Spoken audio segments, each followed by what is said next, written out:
can't explain. I can't explain it. I go insane when we get naked. Hold me down, never let me go. Take me in, I want you to show. Hold me down, never let me go. Take me in, I want you to show me love.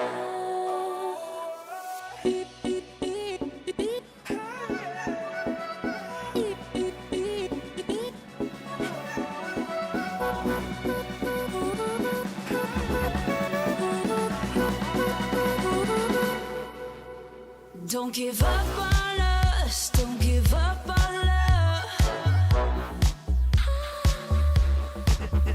Don't give up on us, don't give up on love. Hold me down, never let me go. Take me in, I want you to show. Hold me down, never let me go. Take me in, I want you to show me love.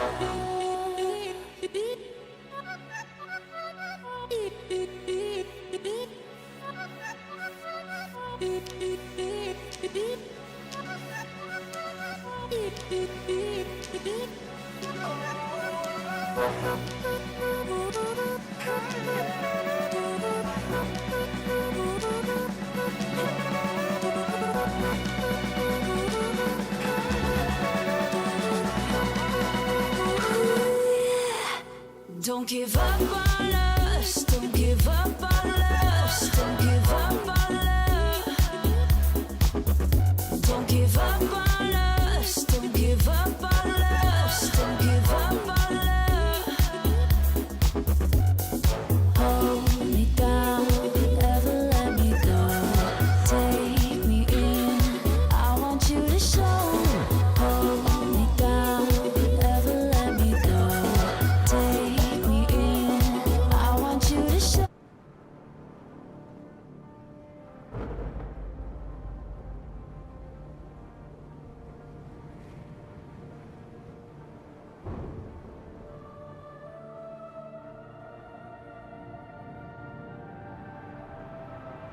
Rafa really making history. Absolutely phenomenal. And Ace is the champion of the Intel Extreme Masters World Finals. Storm's still not quite done. MC is going to take this fight, though. 3 seconds left. Last 2 rounds of action's got to start it well for ESC. And this is a massive move for Zez, but he's not content with just a Nexus kill. He wants to win. And it's all done. A flawless win. Unbelievable Rogue with a 4-0 victory over Classic. And they did it again in the grand finals. It's Nemiga. Give it up for your Intel Extreme Masters World Champion!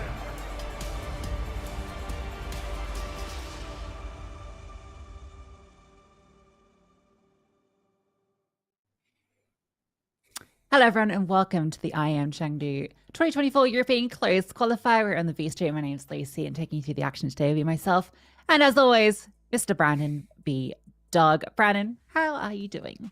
Yeah, look, I'm really excited for this one. It's a very interesting closed qualifier that we've got because we've had a lot of teams that were originally invited dropping out. In fact, BetBoom is the only team that's now been invited that is attended this closed qualifier, which means we've got a lot of replacement teams. It means we're going to have a lot of rematches coming through from the open qualifiers, number 1 and number 2. These teams fought through to kind of qualify to get here. And now here on the B stream, we're taking you through Fours versus Espionage, which is a very interesting game. They've already played each other as well, as mentioned in the open qualifier. We can take a look at the bracket overall and kind of see what's going on, because there's a lot of streams for you today, 4 of them running in total in tandem side by side. We're bringing you all of the action from every single one of these games. Yeah, double elimination bracket, so teams do get a second chance if they do lose one of these best of threes, and it is all best of threes the whole way through. And the winner of the grand final towards the end will get that one spot at IEM Chengdu for this year. So a lot on the line here. And as you mentioned, a few of the invited teams not attending. So we've had a few teams rejoining the mix and getting a second chance here. So they don't want to sponge that, but it does mean that I feel like we're going to get some pretty exciting CS across the board.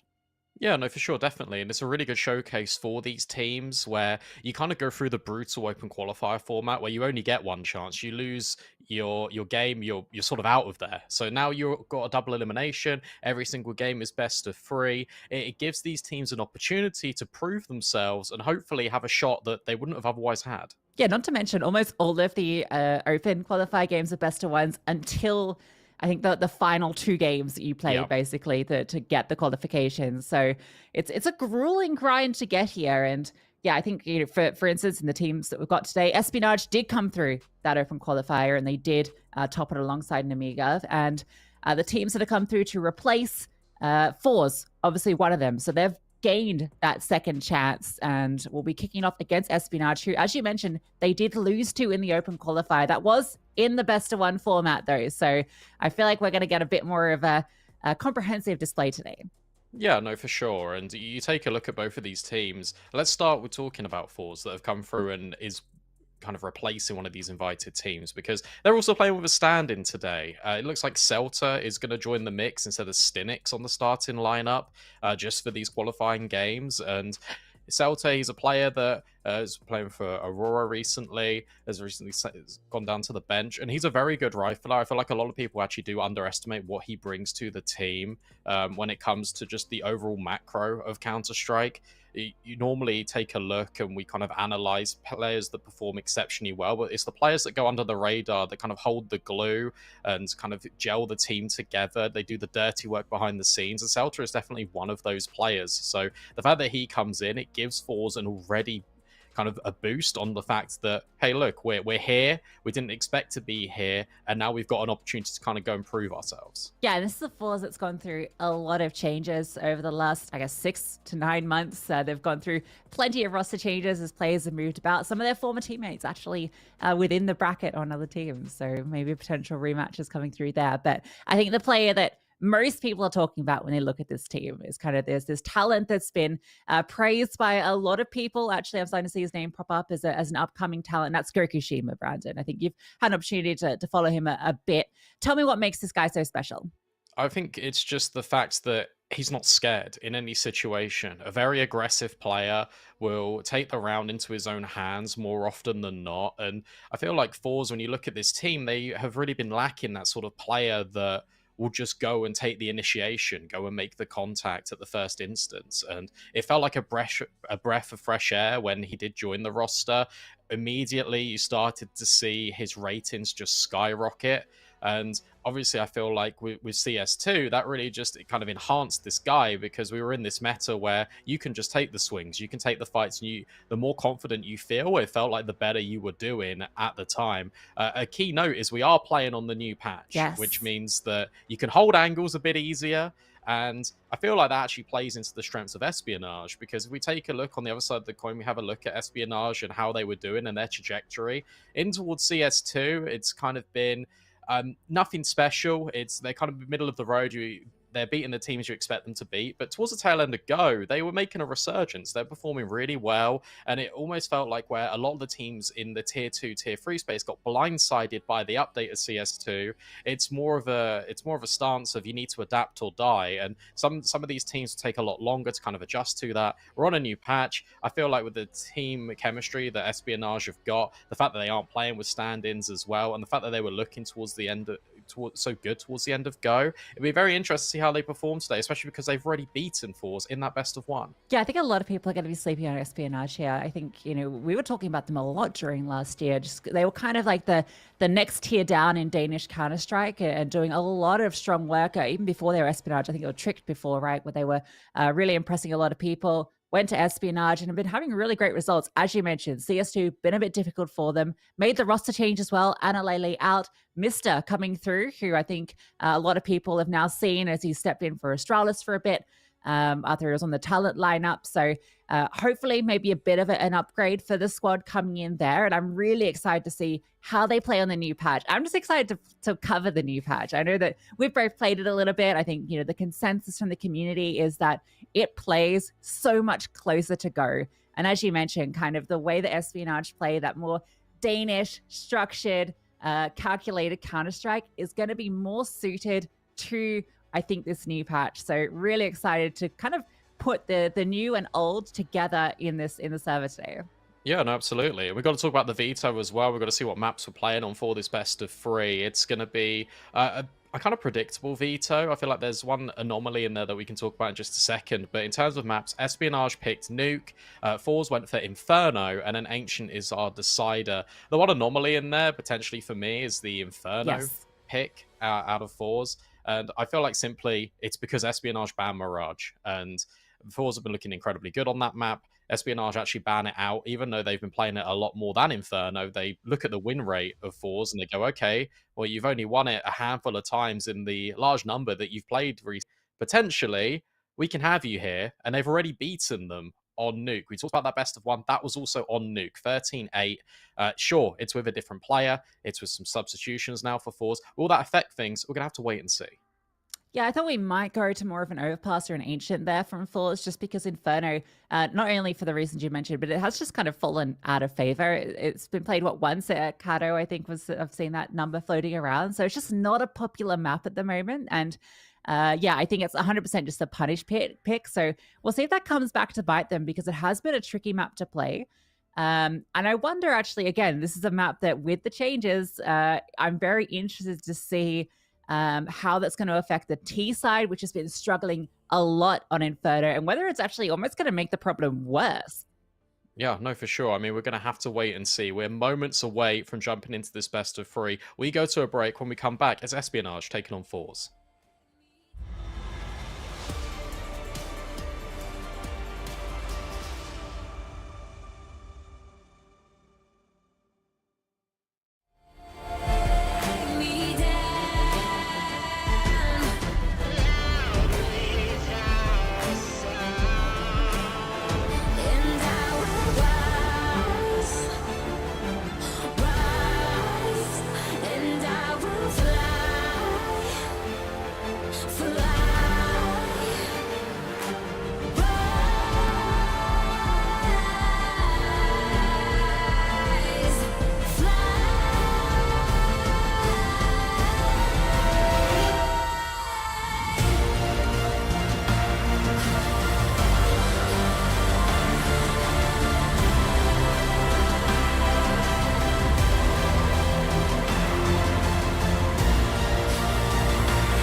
teams just getting ready to get into the server, so not quite ready to jump right into the action, but we will be very shortly as we have fours. That's Espionage kicking off with the best of threes on the B stream.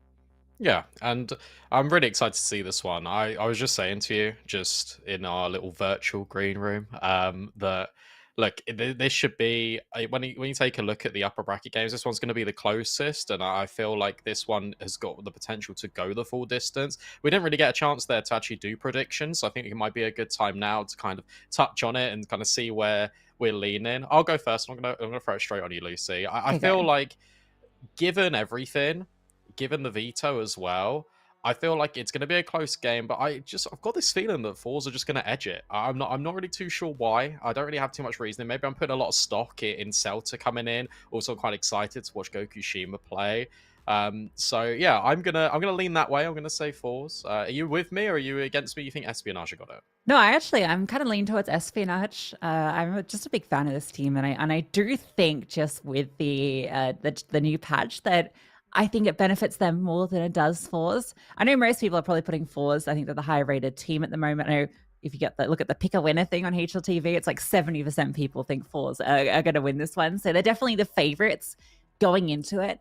But I think Espionage have a lot to prove, and I think that how they looked through the open qualifier, the fact that they went through so dominantly and had such a solid win over them in that best of one, I feel pretty good. And I think punishing against a stand-in as well on two maps that, I think are going to rely on a lot of team cohesion with Nuke and Inferno as our first two. I'm feeling that's pretty good.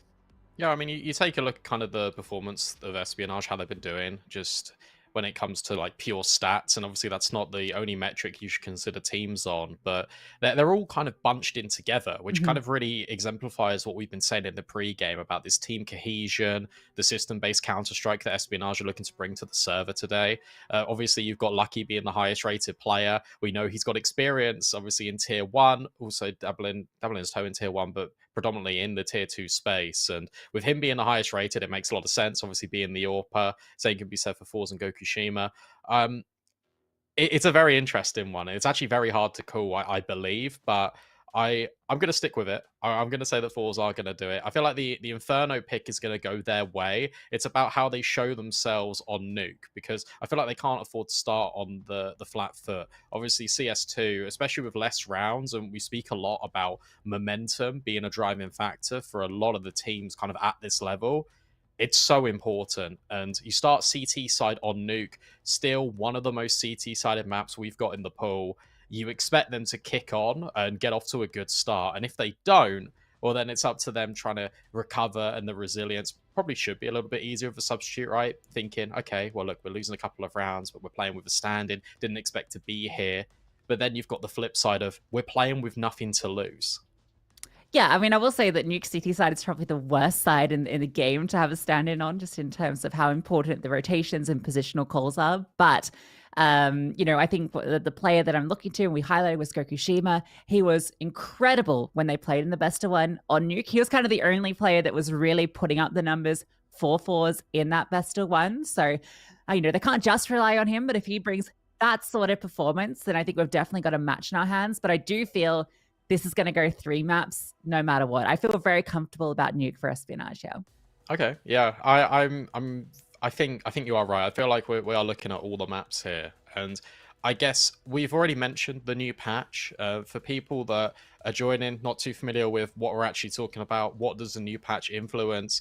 Biggest one that people are going to be speaking about is the Peak's advantage. It's been reduced, so it feels like you're not going to die sometimes behind a wall. It feels like you can hold an angle a little bit easier, which will benefit Lucky, for example, for Espionage. But the one thing I want to talk about, because we've got Inferno in this veto, is how big the smokes are now. Yes. And so that's going to be very interesting to kind of see how that plays out, because the smokes are a lot bigger now. They've got the shadows that obviously will prevent you from seeing people in them, which is a very positive change. But considering how claustrophobic and narrow Inferno is as a start, you then add in the fact that suddenly the smokes are traveling for a lot longer. They're lasting a while longer now. And it's going to be interesting to see how it plays out. We know the fours are incredibly aggressive on that map. And it's like, okay, well, does the utility just counter them outright? Yeah, there's also shadows and light that play into the smoke, so a lot for us to unpack when we get into the game, but the players aren't quite ready yet, so we're going to go to a very short break. When we come back, we'll be jumping into that first best of 3.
Here we are then. Thank you for putting up with us as we get into the game. A little bit of a short delay, but the main thing is the action is here. Forwards, of course, starting on that CT side.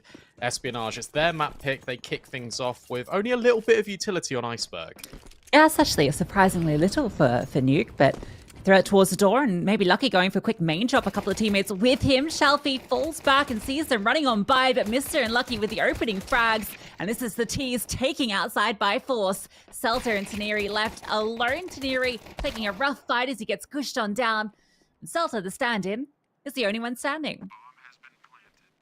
Yeah, what an explosive pistol round for Espionage. And we're seeing this a lot more in Nuke outside. The involvement of using top main to get you into a very forward position, but taking CT spawn like that, wrapping in towards hell, it's incredibly unexpected. And it's the last thing that Forza are really ready for. They're caught off guard in positions that you can see the transition moving from top main, trying to account for that towards the back of credit card.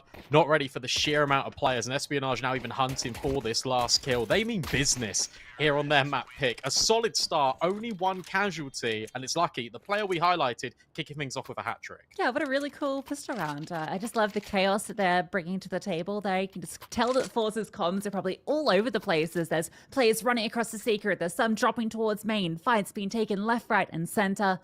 Espionage winning them all out. And as has become a bit of the norm, the CTs will force buy here. Actually managed to get 2 MP9s out. The lack of head armor could be an issue on 3 of these players, though. Or 2 of these players. Yeah, definitely. You're also kind of saying to yourselves, okay, well, the AWP is going to be a little bit more delayed unless we pick up this round. But you're trying to apply pressure immediately. And look at this. Lobby push as a player scaled up. Gokushima having the fight. 5-7 versus AK. It's a little bit tricky. But whilst all this is going on, you see that Espionage are already climbing down in towards Secret. Smokes are up. Tanir has to rotate down. The defense, it's spread. Yeah, it feels like Forza had the positional advantage here, though, just with all of the control they've got towards lobby. Espionage have T-Spawn, a player in Secret, and everyone else is stuck under the silo. The bomb included. And Shelfie had an opportunity, couldn't quite hit the 1 Gokushima's still hanging out here. He's looking for a timing. He can catch one of these AK players. It could cause issues in Espionage. They realize they have to start to put a bit of pace to it, have to take some control. Yeah, this is good, though. They're all grouped. And that's the difference between Espionage and Fours right now. You got this 1-on-1 that's taking place, but suddenly it's a 4-on-1 down lower. Quez also wins out that fight, which gives his team a lot of control. The split between double doors and his control room window hasn't really panned out. And it feels like Espionage has still got the advantage. Result, though, will at least drop the bomb. Meaning that Shelfie, I mean, he's got still a massive task on his hands to try and reclaim the round. He's now just looking for damage, trying to hold on to his head armor. Top main won't be caught off guard. Quez, he's still here and still surviving. Yeah, now, you know, the MAC-10 and the Galil can be upgraded to AKs. So for Espionage, it's actually the perfect situation. Because not only if you keep 3 alive, if you've got 3 AKs going into the next, but you've completely reset Force's economy. So they are absolutely laughing their way to the bank here. And it felt like despite Force getting all of the positional control there and kind of having all of the space, locking Espionage in, once they got it, it felt like they weren't exactly sure what to do next. You can see Gokushima was taking this prolonged, awkward fight on top of T roof. Shelfie's kind of looking for a deagle shot outside, but then they just had one player drop down lower. Resol gets there a little bit late, is able to get the double, but by that point, the rest of the team had already fallen. So I felt like there needed to be maybe a faster response once they had that control. It's one of those things, and it's a difficult balancing act to manage, but you take space, and then it's like, okay, we can concede this. We understand that Espionage aren't here. We spotted them outside. They're going to feel trapped. The only way they can really go is in towards Secret. There was the right idea on the rotation. Celta already had the MP9, ready and raring to go down Secret, but he was completely isolated. If Fours had backed up, they'd moved as a unit, they'd enabled themselves to even have an opportunity to trade, it would have benefited them a hell of a lot more than what happened. And you're right, sure, they had the space initially, but they kept it for such a long time that it became redundant in the end. Yeah, it feels like, you know, once you've got lobby, once you've scared them out of that space, start to just be a bit proactive. You don't have the better weaponry. You know you're up against rifles, so get those MP9s down in the vents. Get them into angles where you can easily trade off each other. Create chaos. Don't allow Espionage to set pace. Unfortunately, doesn't unfold that way. Espionage now in a perfect position. So we get a little pause. Hopefully just a little incy pause, not a big pause. No one likes a big pause. Except maybe bears.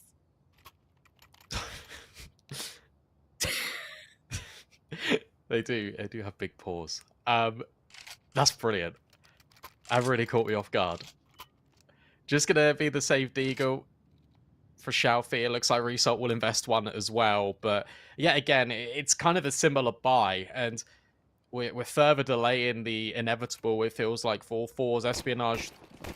They've got all the AKs out in play. They know the money isn't going to be great in this round. So again, you kind of just follow the same philosophy. You keep everyone together. You make sure you're grouped, and you make sure that if you do walk into a stack, at least you've got a friend to trade you. Loving this out of Iceberg, because he's on that recon mission, taking these long-range fights with the AK-47, trying to see if he can spot anything outside, and currently, he's found nothing.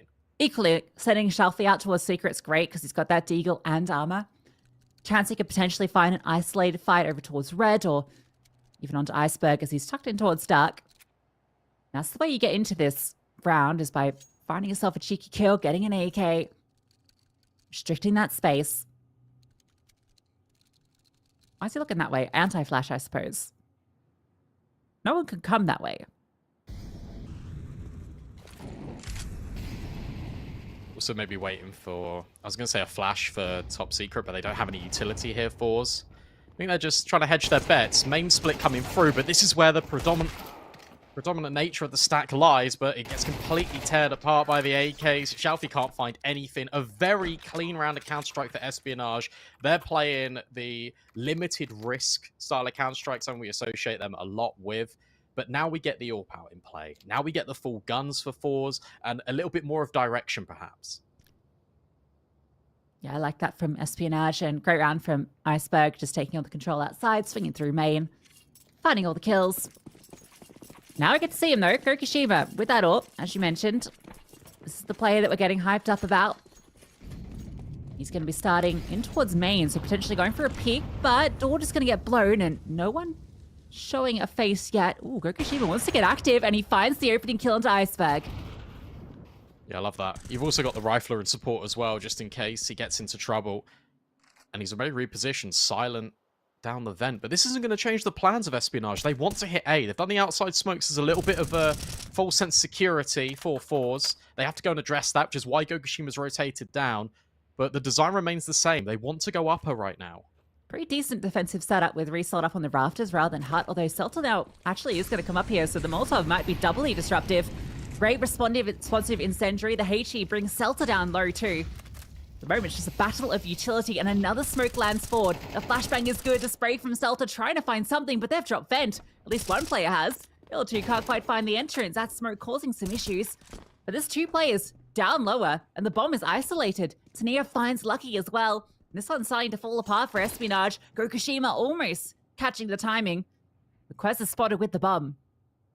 Really good push as well by Tania just in towards ramp. As soon as the distraction's being taken, as soon as Espionage are trying to get down the vent, they get caught off guard by a push, and in fact, he doubles down on it. And with this bomb just being so isolated, with the utility that was thrown as a response, and the fact that Espionage couldn't get down the vent has really hindered their progression. Cabby, sure, you've got the A site, but yeah, again, you've lost your brother in arms. He's down below. Good kills. 10 seconds, a fake drop, and that's trying to invite Celta to have a little bit of a peek, but he's played it absolutely perfectly. Waits for the moment where he can swing. He gets both of them. And Fours, they will finally capitalize on a rounds. They get it when all the guns come out with all the utility, just delaying Espionage in their plans. Yeah, Cabby with a nice couple of kills at the end, but not enough to pull that one back. That was just great responsive utility. I think that smoke was actually really problematic for Espionage, the one that was dropped by Fours, because it landed very deep towards the door. And despite the conversation we had about big smokes, it ended up not really fully covering the vent. And despite the bomb getting down, the other two couldn't really get to the vent. Happens to the best of us. Fours get on the board, and it's Kokushima's initiative with the opener that sets them in the position to take it. Shelfie might be the one that gets the first fight as he's playing out towards Red. Need to get active, fight around it, but Mr. and Iceberg are going to be here, ready for him. A flashbang over, and I don't know about you, Brandon, but my feed is frozen. But there's 2 kills, one each way. Oh, okay. And then Tania hits the instantaneous trade. There's a lot of moving pieces going on here, and we'll touch on it in a moment, because Kokushima's about to receive pressure, doesn't take the shot, but sees the jump, and then Lucky goes back forward for another one. So that's confirmed intel at the very least. Gokushima's still alive. He gets mollied out, flashbang forward, and the smoke is shrouding and protecting him for the moment. This is a little bit of an awkward encounter here for Lucky and Cabby. Gokushima just trying his best to stay alive, hoping that Tanir can come in and support him. Another flash throw. He's just going to go through. Cabby waiting and will find this orb. So patience prevails. Yeah, I think he was hoping that there was a bit of a gap there where he could maybe hit a close no-scope on a player in the corner. And the idea was actually really good. Cabby was in that position, but Gokushima never fires off the shot because the smoke never gives him space. Cabby still has a bit of utility, so he can smoke off double. They can plant open if they wish to. Oh, great Molotov. Is that going to spread on the result? Yes, it is. It's going to flush him forward into the fight. He's staying alive at the moment. Quez with that bomb knows he needs to plant it. He's got teammates to support him, but Lucky loses that fight. Bomb planted, and Cabby, a quick flick onto result, gives it the 2-on-2. I like this as well. They're grouping up, and now they're fighting in towards ramp. They understand that a player's here in Tanir, but they should be swinging together. This is a little bit messy out of Espionage, but they still make it work. Zelta hasn't got a kit, so just taps the bomb, tries to draw them out of the positions, understands where both of them are. Quez low, bursts up to the chopping block, and goes back for more. It's Zelta, and he will clutch up and defuse. Fours barely hold on. Yeah, Super Sen in Celta. What a great 1v2. No kit, but Nuke could just bait them out. I will say I think they swung a little bit too quickly. You definitely play the time there, knowing that, you know, you've got at least 5 seconds before you have to swing. They just think they can take that fight, knowing exactly where he is. Fours clutch it out, despite Espionage's best efforts. Now it's with them being able to isolate Gokushima as well and remove that threat. The Espionage played a really nice mid-round in terms of getting back from that 3-on-4. Every time they lost that kill, you know, there's a 3-on-2 at one point. The trade was there. They were able to get into a better position. Just not quite able to close it out at the end. And that was with actually really great spacing up towards ramp when they were fighting 2-on-1 there. But when they came back down into the 2-on-1 into Celta, couldn't quite emulate those efforts. It's interesting watching Fours, though, because what they're doing is conditioning, hey, we're going to be up in your face, we're going to be taking these early fights, and it's going to come on all areas of the map. We've seen it initially with Gokushima pushing in towards Squeaky. This round he started out towards ramp, but it was Xiaofi taking the initiative over towards red. So Fours are more than happy to take these early fights. Is that going to pressure Espionage back? Are they going to rest a little bit over towards spawn? Are they going to be holding a little bit longer? Or is now Fours going to just reset? Are they going to be the ones that go, okay, well, we've shown, hey, look, we pushed on an eco, we took silo. We've now got aggressive in towards Squeaky, we've gone outside. In the mid-round, we've pushed ramp. The pressure's on you. You have to try and breach our defense now. We're going to turtle up, we're going to establish crossfires, especially with lesser weaponry. You can imagine Result goes onto the top hut with the XM. It's a very interesting game already being played, already being forged just in 5 rounds, because there's a lot more going on than just what's happening on the screen. It's all mind games kicking off Nuke. Yeah, I like the decision to bring out the auto shotgun here. You know that Espionage's money is not going to be great after losing 2 consecutive, despite the... Also, yeah, 2... 1. Yeah, 2. Despite the bomb plant, you know, the most they're probably going to have is maybe some armored pistols. Potentially, you could get a hero rifle or 2 out, but you're not expecting a full gun round here. So chance for the auto shotgun to do some work. I'd actually buy this because the interesting thing is, you know, the money's low, and you know that probably we've killed the majority of players in the previous round. It came down to a 1 versus 2, and the round just gone. You understand that Gokushima potentially doesn't have an AWP. There is a viable argument for buying in, and that's exactly what they're going to do. Okay. They're going to get the AKs, they're going to get the Galils. It's a much more even fight than it first appears. Not so bad then.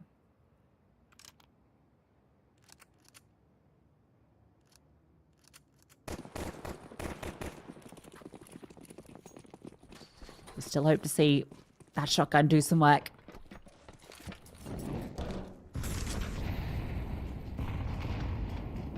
Result's going to go in towards hut with it, in fact, so he can get a close angle. Xiaofi playing around the smoke outside as well. You know that when you walk through these now, you're a little bit more easy to see. I get that shadow on the edge of it, so walking through smokes is a little bit trickier now, which I think does change the dynamic to how outside plays a bit on Nuke, because there's a lot of smoke pushing that goes on usually. Speaking of different dynamics, yet again, we've got another setup from Fours. We've got Tanir that starts down Secret. Xiaofi has moved over in towards main. And Gokushima has just mollied off the trophy room, which is essential because players are here. Already felt the pressure before, and now wants to do it again. This time passes it with a bit more ease. Hoping for even more, and they line up for him. That's fantastic from Gokushima, and Fours on the right direction to equalize the scoreline. That just looked too easy for Gokushima, and he didn't even do anything too particularly pretty there. His flashbang, in fact, I think it missed. I think it bounced above the boost boxes rather than going through the door, but still got a good timing onto the player, setting up utility on the corner, and then just peeks at the perfect time. Lines them up. Nice little ramp hold. Gets the 3K. That's a play you don't want to see getting online. Iceberg finding that kill over towards Secret has given them an opportunity. They've brought it back into a 2-on-3. But missed up. Wide swinging, not quite going to work out as well as it used to. Gives up his life for free, but you can see why. Time is low and they had to take some space. Iceberg just has to save.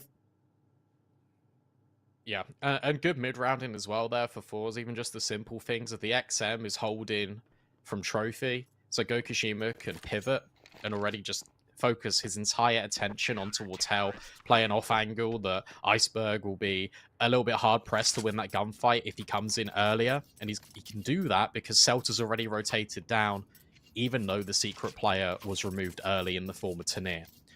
So good communication, good setup as well from Fours. They lock in that round, and now the money, well, it's completely gone for Espionage, bar this saved AK. This time it will only be the pistols, and the CT side can take the lead potentially for the first time this game. See what Iceberg can do with that saved rifle. It's currently posted outside. There's support from Silo with the Deagles. Just want to send this AK in, looking for headshots. Not spotting anything out just yet. Very defensive setup. Actually, Shellfish just holding for anyone wrapping into main, occasionally checking that red cross. Smoke comes on through, so he's going to suspect something's going on. Celta now has to step in and try and support. You've got a player in Heaven who can provide Overwatch too, so pieces of Fours are responding. Shelfie gets a bit of information on where this AK is and is able to find Lucky on the swing. Look at this, though. It's still a little bit confusing here for Espionage because they just keep running into all these different players. Gokushima's even come over to make sure that things can't get out of hand, and if that goes a little bit to waste, you've still got Celta in towards main. So there's a lot of layering here. And yet again, it comes back what we're saying. Good discipline from Fours in this round. They know the money's not going to be great. So rather than going for these aggressive peaks, this time it's a lot further back. You're trying to take these long-range fights. You've got players in support should you need it. It's a well-managed round. And it feels like the communication is flowing. Orb comes back out for Gokushima. Lucky yet to really have one on the server. Yet again, still without one. Just AK. A lot of utility. And instantaneous smokes being thrown outside for Espionage.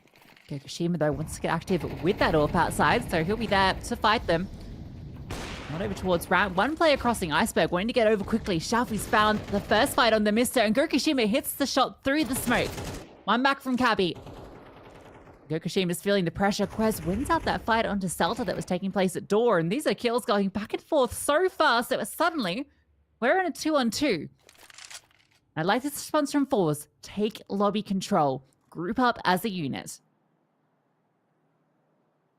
I feel like with the kill coming through the smoke, I don't think Fours are aware that the bomb's actually completely dropped and there isn't a safe passage at the moment for Espionage to go and Tanir's retrieve push, it. You though. can see, yeah, Tanir's pushing, so he could potentially find this. No one is looking this way right now for Espionage because they've taken Heaven control instead. Tanir finds it, and you can see the immediate response. Resalt's now going to come in. They're going to group together for this 2 versus 2. I wonder if he can't really go up on the T-roof. Has to just walk along so he doesn't make the noise. The issue is, okay, you found the bomb by itself, and there's no T's about. That is a very odd situation to find yourself in. And in the back of your mind, you're thinking, am I being flanked? Where are they? And now you get an idea. You hear this footsteps, Iceberg coming through. Flashbang is good. It's a little delayed, but it still arrives at the right time. The result in towards main can still end it all. Cabby seems somewhat aware, and he's going to swing around, dropping on down. The bomb gets through. Iceberg charging on down to single. Going to make his way to the side, but Result hot on his heels. Going to swing the door and kind of safe, but sees a little bit sticking out, and that's enough for Result. A 3K in the round and 5 on the board for fours. Yeah, really good positioning there from Result. Just making sure you can see, as soon as the bomb's spotted by Tanir, he comes back in towards Trophy. He's holding the lobby cross, at the same time still worried about players that could be flanking outside, because that's the space that was initially lost. And as soon as Tanir takes the contact, also being supported, Espionage with that flashbang, it's confirmed intel. Okay, well, both of them are towards main, both of them are towards outside. I can just slide in towards this vent. If they come A, I've got a good angle to spray them down on the cross. If they come vent, or even better, because they're probably not going to clear me. The latter happens. And then from there, it's about applying the pressure.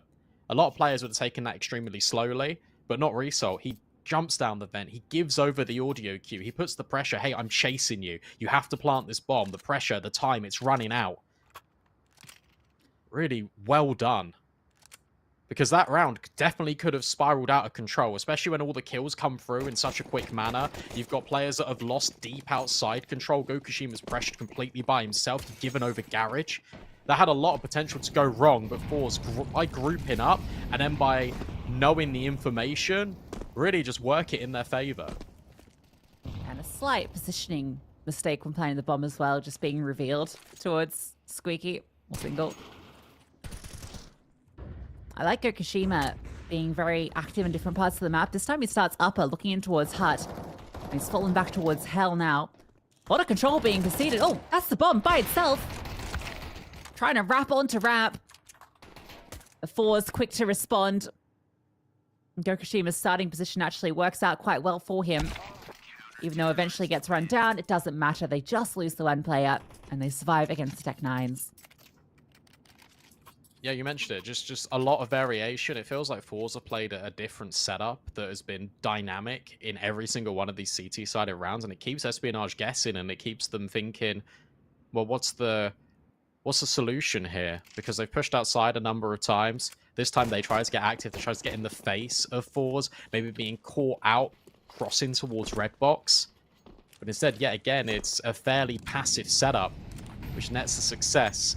AK's back in again. Again, notably, no bomb plants in the last 2 rounds for Espionage, which means no sniper rifle. Gokushima is yet again completely uncontested in this area of the field. Blows away the smoke, does see one, but misses the shot. Has support from Shelfie, though, coming through quickly. A flashbang over the top, and he's able to swing up for that kill. Can throw the HE and back out. His threat of his presence alone is enough. Gokushima can now take a few little peeks through. Splits out another arm. Oh, dear. Just about gets away. Might still be hunted down here. So low, and Cabby is eventually able to find him.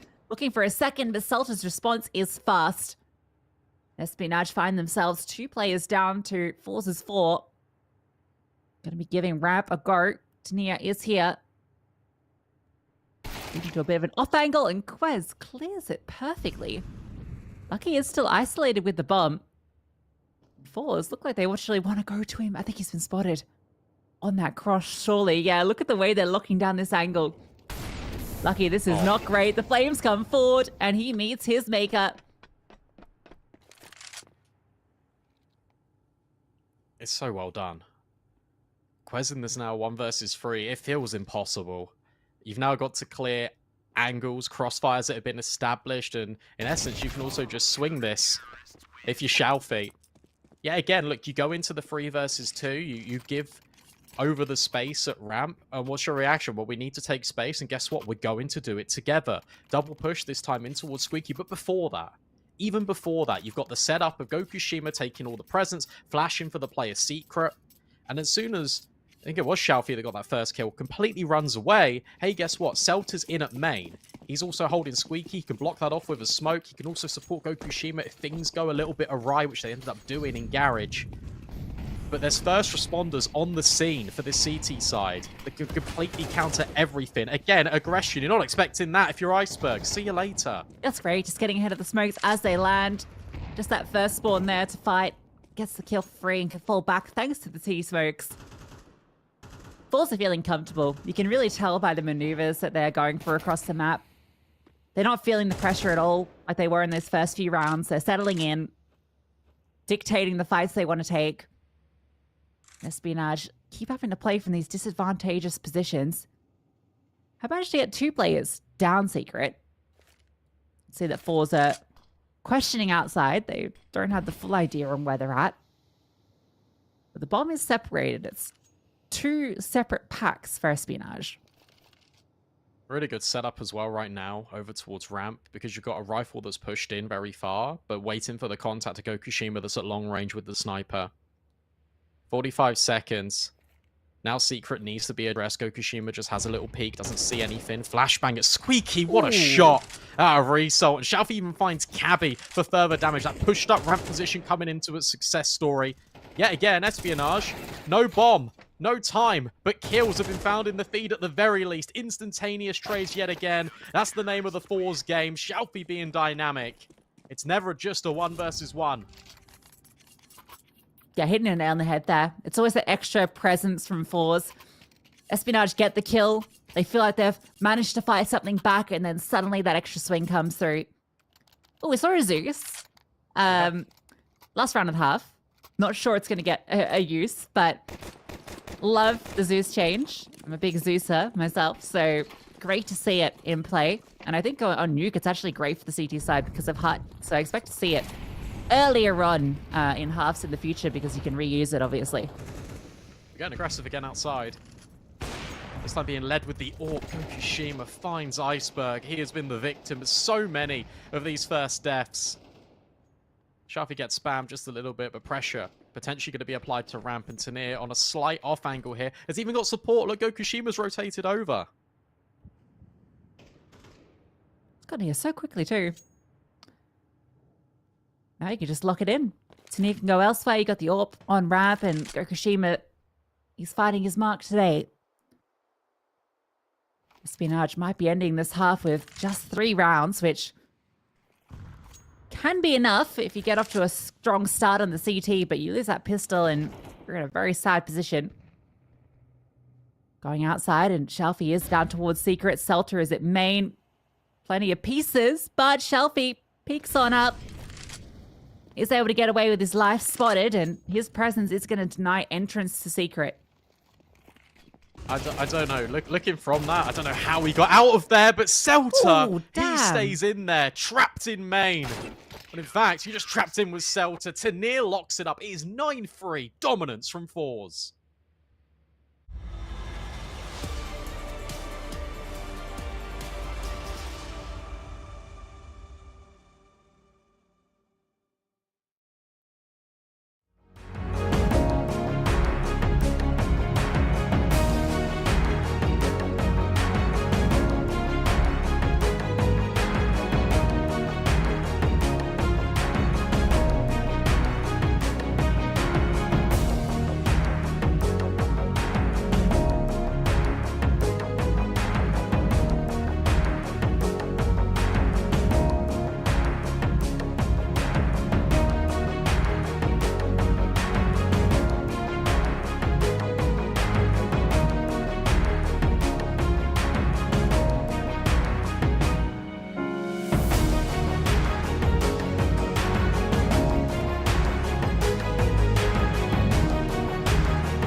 It was Espionage's map pick, but it was Force's playground as they look dominant on the CT side of Nuke, with Kukushima finding all of his shots and Celta, the stand-in, shining bright.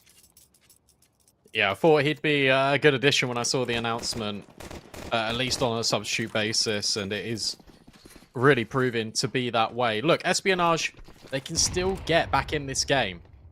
It's not out of the realms of possibility. Already won the pistol in the first half. Now looking to do the same here. Layered peak against Iceberg. And suddenly that's going to push Force onto the accelerator, swinging around the corner.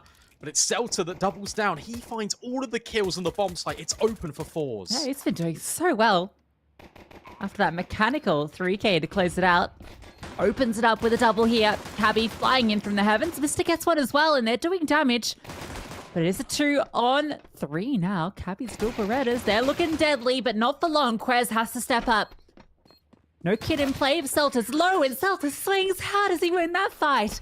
He makes it look like last patch. And Force get the pistol. How does he hit that shot? That is ridiculous. It was the right idea with the dual Berettas at the back of the bomb site as well. Just in your face, taking these shots. We're in a 2 versus 4. We need to close the gap. And Celta just does that. He's that guy right now for Force. And they win the pistol and they take a step closer just to locking in Espionage's map pick. Full eco. They want the guns. They want the weaponry.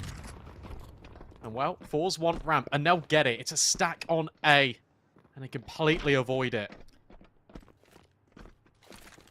Okay, they are going to rotate down, so maybe Celta can feed his bloodthirst that continues as he farms them up with the MAC-10, swaps the dual Berettas, eventually felled. He's done his job. 19 for 5 and 11 for 4s. They are running away with Nuke. It's so funny because I described Celta as this player that kind of is in the background. No, he's stepping up into the limelight right now. Performing exceptionally well, and perhaps it's this mentality of we've got nothing to lose. I'm going to showcase my talents, running over Espionage right now. Yet again, no money for this orb. That's been a consistent piece of the puzzle for Espionage. No orb for Lucky. Consistently. It's not his hands on it once, it's the entire map. Oh, fast cross outside. Cabby is going to spot one, but is he going to be ready for Shelfie, having already got over? Probably not. Racy, 2 players just brazenly running across with no utility. Yeah, they don't know. They do not know whatsoever. So he can keep going here. Quez tucking in towards ramp. An important fight he needs to win, but gets ticked by the molly. Doesn't matter. Celta doesn't hear him. Gokushima will find one back, but they still need to deal with Quez, who's tucked in just below the ramp. Finally will be traded out, and they know that they've got Shelfie down here, which is finally a nasty surprise for Iceberg. A 3 versus 2. Force to turn this back around. Yeah, it's so good. You win at the ramp fights, the immediate response to Espionage is to drop an extra player down to support, and you are not ready for Shelfie in the vents. But there he goes again, catching a player. And it's all on to Mister, who has to save. You can't go for this one. So Force are going to find themselves out on map point. That's going to be 12 rounds in a row for Force. Worth noting as well. This is a 3-0 start from Espionage, and they looked explosive out the gate as well. They look so strong in those opening 3 rounds. And Force is like, you know what? We've had our monster. We're ready to go. This round could have also been played out in 2 different ways. Because Shelfie could have come through control room. He could have been taking the initial contact on towards ramp. Instead, because they had the numbers there already for us, Shelfie, who's the IGL, says, actually, I'll wait. I'll be the fawn in Espionage's back. You just win out your gunfights. Make sure that you go and trade. And that has been the key feature piece of this entire map. It was 13-8 for Espionage when these 2 teams last met off at this event in the open qualifier. And suddenly, it is a complete role reversal. It is 2 M4s. That's all that Espionage got to show for themselves to keep themselves alive on their map pick. It's domination right now, isn't it? 4 AKs and M4A1S. Force have everything just to close this out. denying Espionage around on the CT side. Espionage, the team that came through in the open qualifier, looking so strong. Fours looking like they want to take full advantage of their second chance to qualify for IEM Chengdu.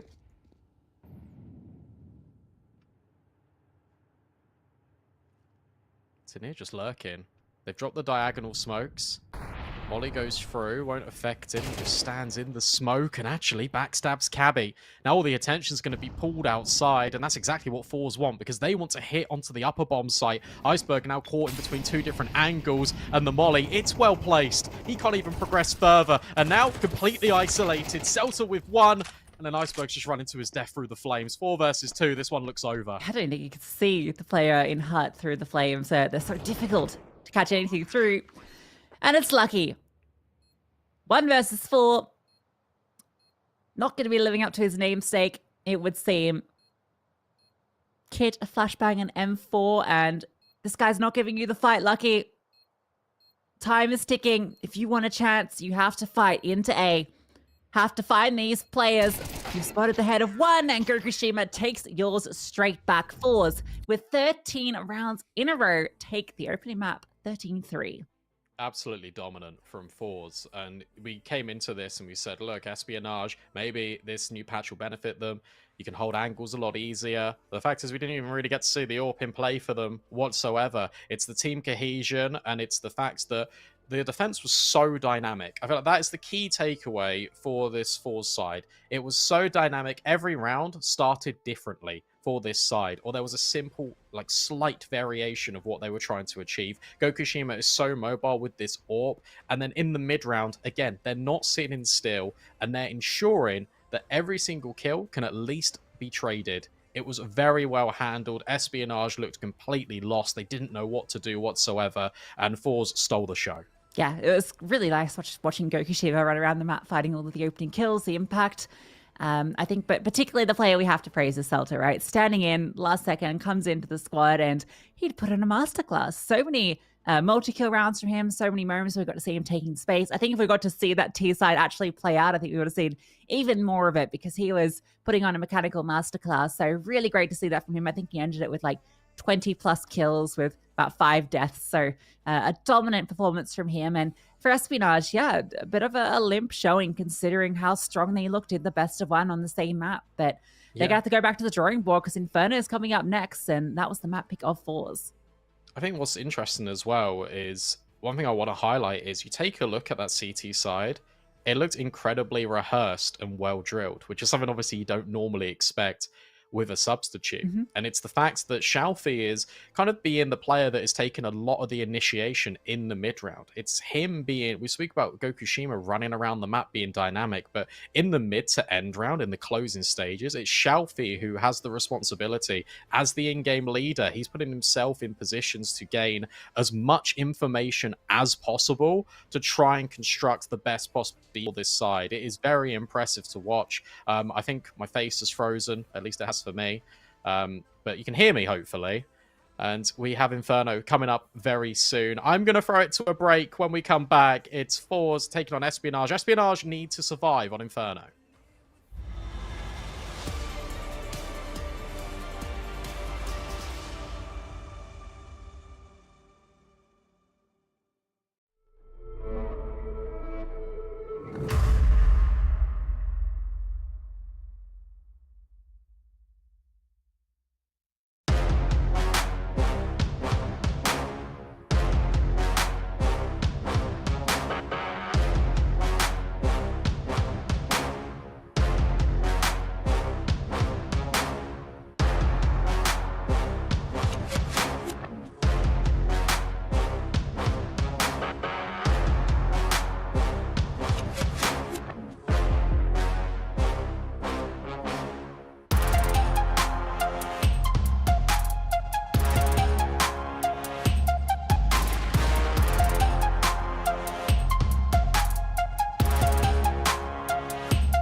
And we're back at map number 2 between Force and Espionage, this opening best of 3. And Force came in swinging with a dominant 13-3 victory over Espionage on their map pick of Nuke, getting 13 rounds in a row, Brandon, to take that map. Yeah, and the scary thing, I think Force are actually better on the T side of Inferno when I watched them play pretty recently, and just kind of times past. I feel like they're very good at kind of setting the pace, and the fact that they're going to be filled with confidence going into this Espionage, they need to just kind of reset. They're very good at doing that mentally, this team. So I'm not worried yet for them. However, the fact that they've only played this a handful of times and it's spread out over the last sort of 3 months is a little bit worrying. Hopefully they've been working on something, they've been cooking up in the server, and they're ready to go. 4 players leaning A early with potentially a double apartments push. Oh, yeah, it looks like it. Shelfie is going to be hanging out around here. There are a lot of CTs making their home here. He's going to jiggle the angle, gets the player on the left. Oh my That's gosh. crazy. And he gets away with just a bit of a damage to his shoulder. Now his team's going to hit on to B. Iceberg cannot fight this. Actually decides to hold onto his smoke. He was jiggling the corner so he could drop it in case there was nothing behind it, but Fours are ready to pounce. I actually really like the fact he doesn't just drop the smoke, because now they've got it for the retake, and there's also a kit in play. Take a look at Shalfie's position as well. He's locked off all of Banana, which means the entirety of Fours can be forward-facing. It's near over the top. Smoke is going to fade. There is that kit in play. The high angle dealt with by Mr. Cabby gets one too. Iceberg pushed down, but Cabby is finding kills. And Shalfie and Celtup now able to put it back into the 2-on-2. Remember, there is a kit, and Lucky is just sticking that defuse. The smoke giving cover. They don't know what kit's in play, and Cabby provides the cover. A fantastic pistol from Cabby as he collects 4. And he's the guy you want to be stepping up here for Espionage. He was the guy that had an incredible map when these two teams met in the open qualifier. Was incredibly quiet on Nuke. Kicks Inferno off, in a dominant manner.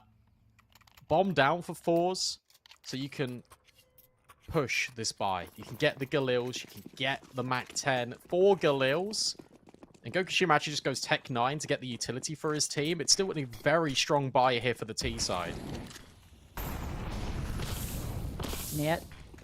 Not willing to stick around in case there's follow-up utility behind that Molotov, but in fact there wasn't, so just gets a little scorch for his troubles. Iceberg wants to fight. That mid Inferno banana smoke. Not watch Maharian's video on the smoke development, or the banana meta development. It's one of the best CS videos I've watched in some time. Very interesting how that map has changed and how that part of the map has changed and continues to evolve.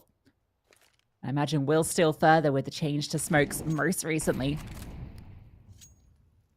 For now, Force have managed to establish themselves some top mid control, and they've also kind of got banana, so they've done well getting control with very little effort.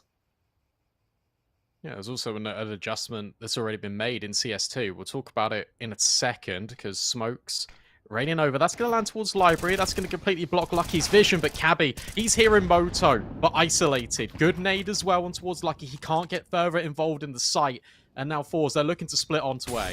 Cool double long setup there with Cabby in the cubby. Lucky falls, and now it's just Quez in the smoke in pit, and, well, he's not going to be able to do too much. Flash forward doesn't actually go past the barrels. He didn't swing off it anyway. Second smoke has a slight gap, and Iceberg wanted to work with it. Wanted to support Quez, but there's no helping Quez. He's just run down. Espionage don't get any look into this defense. I actually really like that as well from Fours. They don't panic, that they know that the player in Quez is just tucked in towards pit. He's behind a smoke. Like, realistically, what can he do? Not a whole lot. There's one player just watching it. They take complete control of the bomb site. They set themselves in good afterplant positions, and they aren't completely distracted by the player in pit. It doesn't matter all that much. We'll wait for the supports to come in for him, and then we'll deal with him later. So it's good man management from Fours. Yeah, and just the way the smoke plumed as well in pit, there was no way to poke around it other than on that one side, on the right-hand side. So there's that one player watching to see if Quez pokes out from the side of the smoke, and he never feels confident revealing after that flash doesn't quite go how he wants. So I never have to stress. about his position. Fours immediately bounce back. Espionage are going to force around the Galil. It makes sense. Single stage loss. If you lose this one, though, that's where things can start to spiral. There's that smoke I was actually kind of alluding to without bringing it up in the previous point. Thrown from spawn. It doesn't actually get used all that much in recent Inferno times because you can beat it quite easily and it's just better to have double mollies in the narrow choke point to near. Getting aggressive. That invites Iceberg in. Does a lot of damage onto Gokushima. But that's not going to upset Fours and move them away from Banana. They remain reserved and they remain vigilant in this area of the map. They want to fight it. Yeah, I like that decision from Iceberg to sort of brazenly spam the smoke. He's the only defender at B, and you think that if he's getting aggressive and spamming the smoke, fighting forward, that perhaps there's extra defenders here. Quest finds that lurk onto A. You're going to start to get some movement. The smoke drops forward. Iceberg wants to fight ahead of it, and that might be a fatal mistake. That's the open pathway into B. Kabi is on a very quick flank. Fukushima's low and Islam is spotted. Bit of damage done, but the Flames are going to keep Kabi at bay. There is a kit on this, and Mister has found another kill. 4 on 3. Sure, Quez is low, but it doesn't matter. He's only on a pistol. You need to get the rifles active. So they're going to double up. They're going to go in towards Church. Lucky will find one, but can't translate onto the rifle, and it's just to near farming them with the SMG. It's a lot of money earned, and there's a lot of real estate gained for Fours. 1 versus 2. There is a kit, but it feels incredibly difficult. Cabby will get out of there with his life. 1 kill since that pistol round, and Fours double down, and they get 2 rounds in a row. That was just not a good retake. You know that you've got Cabby with the Galil in towards Banana. Yes, he's kept at bay for a little bit by the Flames, but they just go 1-to-1 into the choke point over towards Coffins at Church, and they just can't get in. They just give up their lives one after another. At least if you're going to do that, have some good trade spacing so that you can actually fight through there. But honestly, the play there was to be a bit more patient. Allow Cabby to come and support so you've got this 2-pronged assault onto the site, particularly because they had the man advantage. I think it's 4 and 3. I think it's where Mister gets the kill over the top of the smoke. And you know Cabby's applying pressure at Banana. I feel like Espionage are really hoping that Fours would send a second player over there to help out Gokushima. So I can understand what they're trying to do, but you're right. It felt very isolated. It felt very separate. Boost over the top, trying to get the Soul Galil involved. Doesn't quite pan out that way. Iceberg's still willing to fight, but gets a nade in exchange.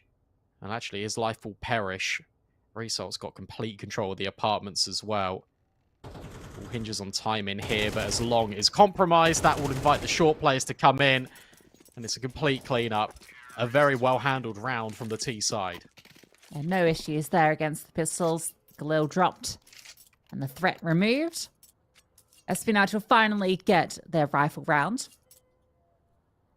as they had to struggle against the 4 spies, or bringing the 4 spy against, Fours' win on the second round.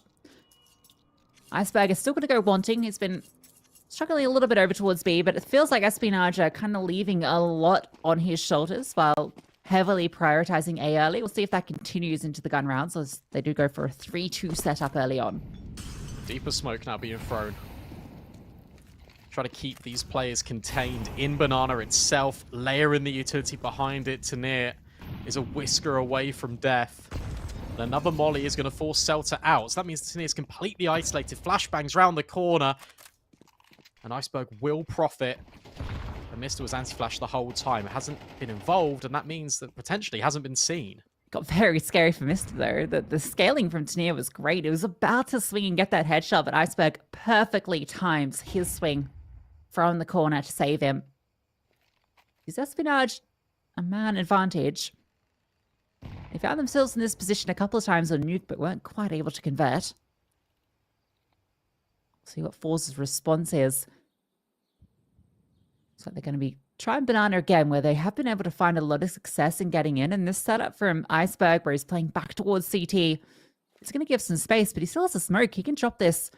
I reckon he's going to wait till about 40, 42. The smoke's lasting as long as they do. Fours are going to have to do this at the last second. Espionage needs to be proactive on A, though.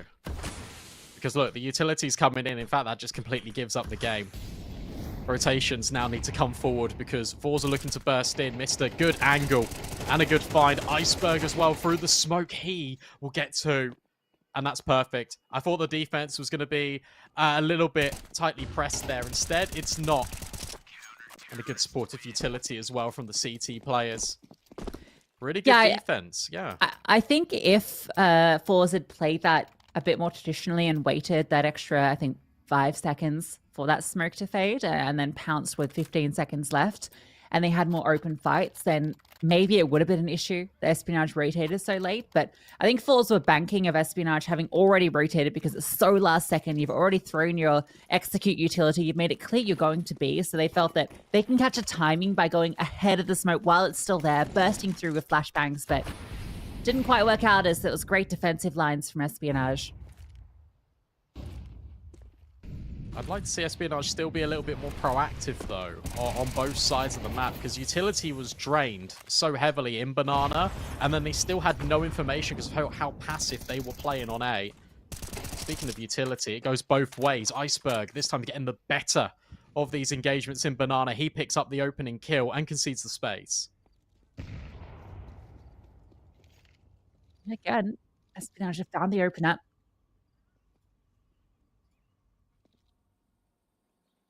Just boost it up with low HP. Usually the cross smoke that's met out, but they're just doing the regular one. Not committing though. The fight is over towards A with the bomb, and it's just a bit of a fake out, but they have all the information that it's not B. Double pit as well. This is a very strong setup for Espionage. It also got lucky, burrowed towards the bomb site. Contact's going to be taken from these pit players. A good incendiary in towards short as well. Fours, they're trying to get in, but there's Lucky. He strikes. You have dealt with Cabby, but are you ready for any more? Potentially not. Gokushima. A difficult engagement to try and wriggle his way around. This Espionage will do it. They will level things up. There's still a buy potentially in the locker here for Fours, although you imagine they play it a little bit more safe. They go for the upgraded pistols instead. They keep the money and the finances healthy so that Tanir could drop Gokushima an AWP. 30 seconds to think about it.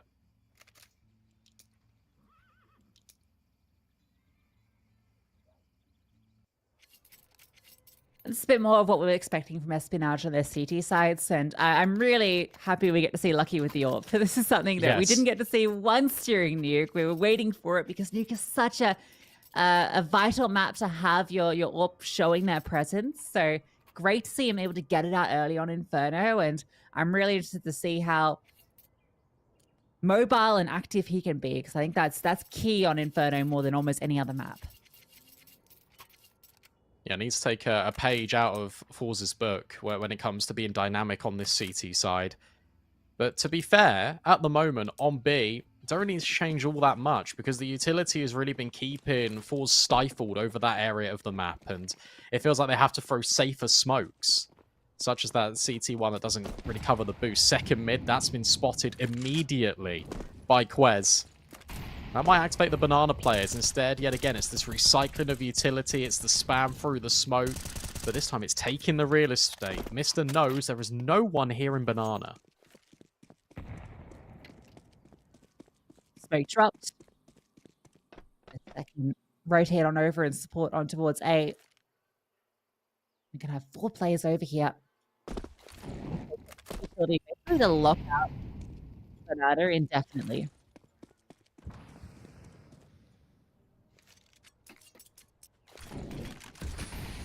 Update in the other game as well. Guild Eagles versus Ruby. That one is 18-18 map 1.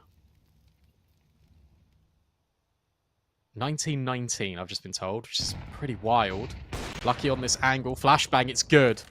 He has to fall away behind the smoke, but that gives space for Force to work with. It looks like they're trying to split long here. Try and get up close. Mister, this time it was in Cabby's corner. Gets overwhelmed by Celta, and now jumping through arches as well. They're through. Sure, the bombs drop, but you got to get past the Tech 9. Lucky's hitting everything. This is why we wanted him on the AWP. And now Iceberg still in a tricky position, being pinched from 3 different angles. There's still a way to get this bomb down here. Needs to strike, and the flashbang, it's not good enough. Falls are in. Bomb being planted, but Tanir is such low HP. Reset on half. Just going to try and get active with that Tech 9. On a little cheeky corner, has some support with Result. So they can trade each other. Flashbang comes through. Fairly ineffectual, in fact, and Claire's wanting to swing onto it, and there's that setup. Tania's the one that actually gets the kill there.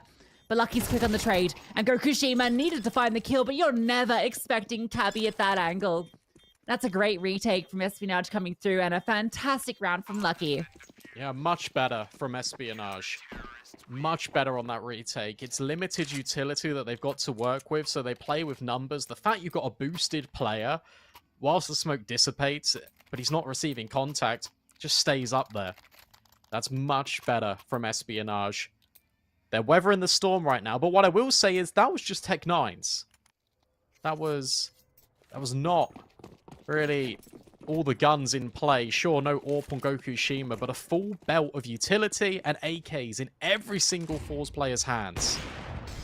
Lucky, nice peek under Celta. He's feeling confident. The left side peek, knowing that there's a potential an AWP could be there. He's feeling empowered. As Mister does take a lot of damage in towards Banana. Gotta be careful moving up there, Shalfie. Lucky is on the angle, but smoked off. Fires his AWP off. Just to put the fear in their bones. A lot of utility still for Fours at the very least. They've smoked long off and now they're getting close to it. You can see that Quez hasn't actually pushed, so Cabby tucked in another corner. Might go unchecked. No, instead he's mollied. Has to move, has to rotate.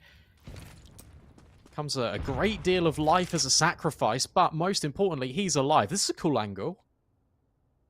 Yeah, I don't mind this at all. Although any piece of utility that gets thrown into library, if a molly goes in there or something, it's going to cause issues. That's not going to happen anyway, because Fours are grouping up over towards B. Iceberg drops the smoke. It's just Mister in the side, and he's so low HP. You can see he's ready for the flash. Gonna drop that one forward so that they can swing through the smoke. But Gokushima finds Mister, and Iceberg runs out of bullets, and he is run down by Tania. A 3 versus 3 as Shalfie plants the bomb. I feel like as soon as Gokushima predictably gets this kill, it's got to be called off. Lucky will be holding on to this AWP. So Fours do it. I really like the management there in the rounds because they take primary zones of control that prevent Espionage from finding information. And I feel like what Fours are noticing and what we highlighted a few rounds ago is that Espionage are not being incredibly proactive in the mid to late rounds of this game. They're not walking second middle. They're not pushing sort of short to team mid, especially with the AWP. If Quez just dry walks and finds the players that are tucked up behind that long smoke there, that altercation could have been completely different. Instead, it's a very passive approach for Espionage. They're turtling in, relying a lot on their crossfires, but as a result, they're giving a lot of space over towards Fours, and they're just manipulating it so well. Yeah, I wonder how much of that is just the mental fact of just being demolished on your map pick and just kind of feeling a hit to your confidence after that. Lucky does look like he's fighting that back pretty quickly. But this B-side is becoming an issue for Espionage. With the way they're holding it, it's so passive. They always just have a single player kind of committed to the site, and then the other player is generally playing over towards the CT side where you can throw a bit of utility, and we saw last round swung through the smoke, but they're kind of almost desperate measures rather than having this kind of two-player inside the site ready to defend setup and then having a rotation coming at the right time. Oh, it's a bit tricky for Iceberg. He's cool. Yeah, ice cold in the face of danger. Quez now needs to back up. Double long setup means that they can still hold this top middle portion of the map. And Fours now know that, look, Espionage will push quite aggressively in towards Banana, but now they've left and vacated it. Iceberg ready with the molly, and this frees up Mister to go towards A. This is a decent setup right now, but Fours look like they might want to retake Banana here. Why wouldn't you? You found so much success there. The AWP is known as well. Okay. Ooh, running through the flames. Bold. And Celta pays for his life, but that has maybe given an opportunity. Look at Long. Oh, this is perfect. Look, 45 seconds. You can keep applying pressure here. And now you can go quiet. And now the B players can say, hey, look, I've got 1 kill. I don't need to worry about it. But you're not ready for this backstab. Lucky is not considering this whatsoever. Shalfie even hears another player. Quez, back turned, dealt with. And now you've got to deal with the back lines. And this is going to draw another rotation. Fours are going A. Yeah, but Cabby there's 20 seconds left, and Cabby can just end the round here. Both players are running through. He's hearing it all. Lets them go by. He's dropped the bomb. He's won the round. Oh, actually, it's been collected, but it's just no way you can safely plant. Getting run down from every single angle. How does Tania find that? Maybe it's not all done. Lucky's running through with low HP and runs him down. The bomb gets planted, and Lucky, at the very last second, saves Espionage. That feels like it's too many voices at the same time communicating for fours, and they change their game plan right at the last second. And I feel like it's because Quez made that rotate in towards Speedway. Because Shalfie was about to go around the corner, backstab the AWP in Lucky. Instead, he wanted both bites of the cherry. And trying to draw enough chaos meant that the rotation could come through. But it feels like that was really overworked by fours. And if they stuck to their initial game plan, it would have been a lot more successful. It's almost unfortunate that the extra rotation came through Speedway, because Lucky would have got caught hands down, and then it would have been 3-on-1 into the side, and it would have been a different round, but it doesn't quite work out. And as we got this pause, Brandon, a little update from the other game between Guild and Ruby. Guild, obviously one of the favorites to take this entire qualifier, I would say. They just lost to Ruby. I think double overtime. 22-20. Wait, is that triple overtime? Triple. 22-20. Wow, okay. On Vertigo.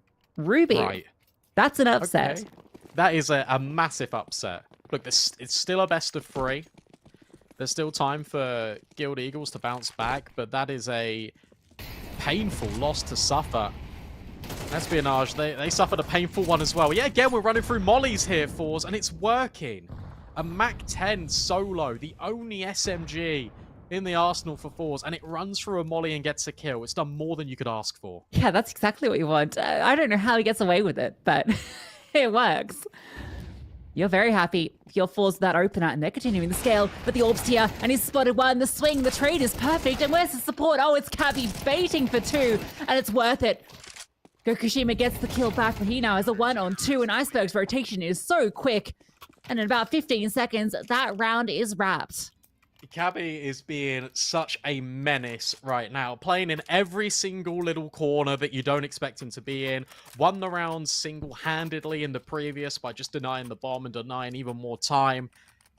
And even here in this one, Lucky plays his entire life, and Cabby goes, okay, I'm just going to wait patiently. All of the timeouts now being called for fours. All of them being used. If this game runs incredibly lengthy, they haven't got an opportunity to speak to their coach unless Espionage call a pause of their own, or unless they go to overtime and they get a bonus one. But we are nowhere near that stretch of Inferno yet. 6 rounds plays 4. Difficult buy to navigate yourself towards, but it looks like they're going to invest. Well, if they win this one, there's a chance they could end at 6-6, which I think would feel very good. I always feel like 4 doesn't feel too bad on the T side of Inferno. No, it doesn't. But you did highlight how strong their T side is, so you do hope for a little bit more. They're playing their T side incredibly differently to how I've seen them play in the past.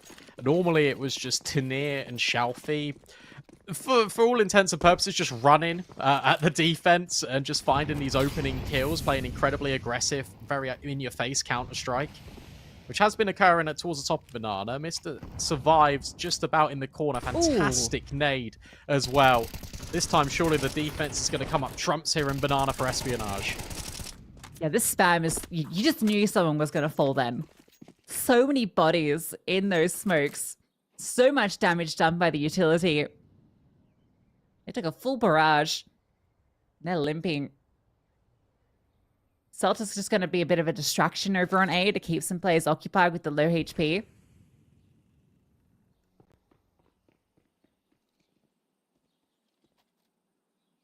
I think we've missed this position here. This should be a very strong hold on B.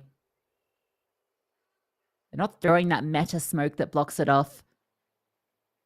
Going instead to maybe just go for a contact play here. If Iceberg goes down, though, there is a pathway through, but another smoke. Beautifully thrown as the lurk one comes in. And a rotation now from Lucky comes over. I like this as well. You've just got Iceberg close. Lucky's ready to rotate, but because he hasn't fully committed, that means they're going to back off. Here we go, and you're right. They can still see above the smoke. Flashbang, not good enough. Boost will be dealt with. There's still a player at the back of the bomb site. Also traded out. 3 versus 2. Still a way in here for Fours as they stick the digits in. Utility lacking for Espionage in the retake, so they can't smoke off Banana, which means Gokushima's position, if he decides to go that way, will be quite strong. But instead, because they've got this player disadvantage, they want to be a bit more active. Waiting for a boost, but not coming on through. That smoke has done wonders in delaying this retake. Obviously, kit's not an issue. Chaffee's position could be a concern. The swing comes out, he loses that fight. And Gokushima, 1 versus 3, and it's going to be incredibly tricky. The trade is immediate. The defuse will come through. I like that a lot as well from Espionage, because they're being very vocal over towards the church and coffins, and they're waiting for a response from Fours. They get it with the peak around the right-hand side of quad, and that means that Cabby can just swing and take the fight completely on the Fours player in the open. Gokushima can't really trade because he gives up his position that he's worked so hard for, and he thinks, I've got them in the palm of my hands. They're not going to check this. I know exactly where they are. I've got all the information. But the entire ideal was to bait one into the open, and that's exactly what happens. 7-4 defense, this time looking incredibly strong here for Espionage. Fast smoke being deployed, but it's Mister getting a fast kill on towards Tanir, and he keeps on going here. Yeah, they're starting to feel very confident. I feel like this fight over towards Banana has really flipped in the past 3 or 4 rounds. Lucky might get a chance here. Nice timing shot as the flashbang came through. Cabby, ooh, felt like he had that one dead to rights, but it's pretty tricky to hit these running players in CS2. Salsa with a 180 headshot. Gives Fours another chance into this round. No, it is the 3-on-4. And A has not been something that they've been interested in more often than not. It's been very B focused. Here we go. Double push. This is better. You're gaining information here. The bomb's walking up Banana completely solo. Celta finds Lucky. However, there is an immediate trade. And Iceberg does deal the damage on towards Celta. So now you've just got Gokushima completely alone. He has scaled up Banana quite a lot, and Mister is low. We'll peek for info, but it's only just a headshot angle. 8 rounds plays 4. Espionage, they bounce back here on Inferno.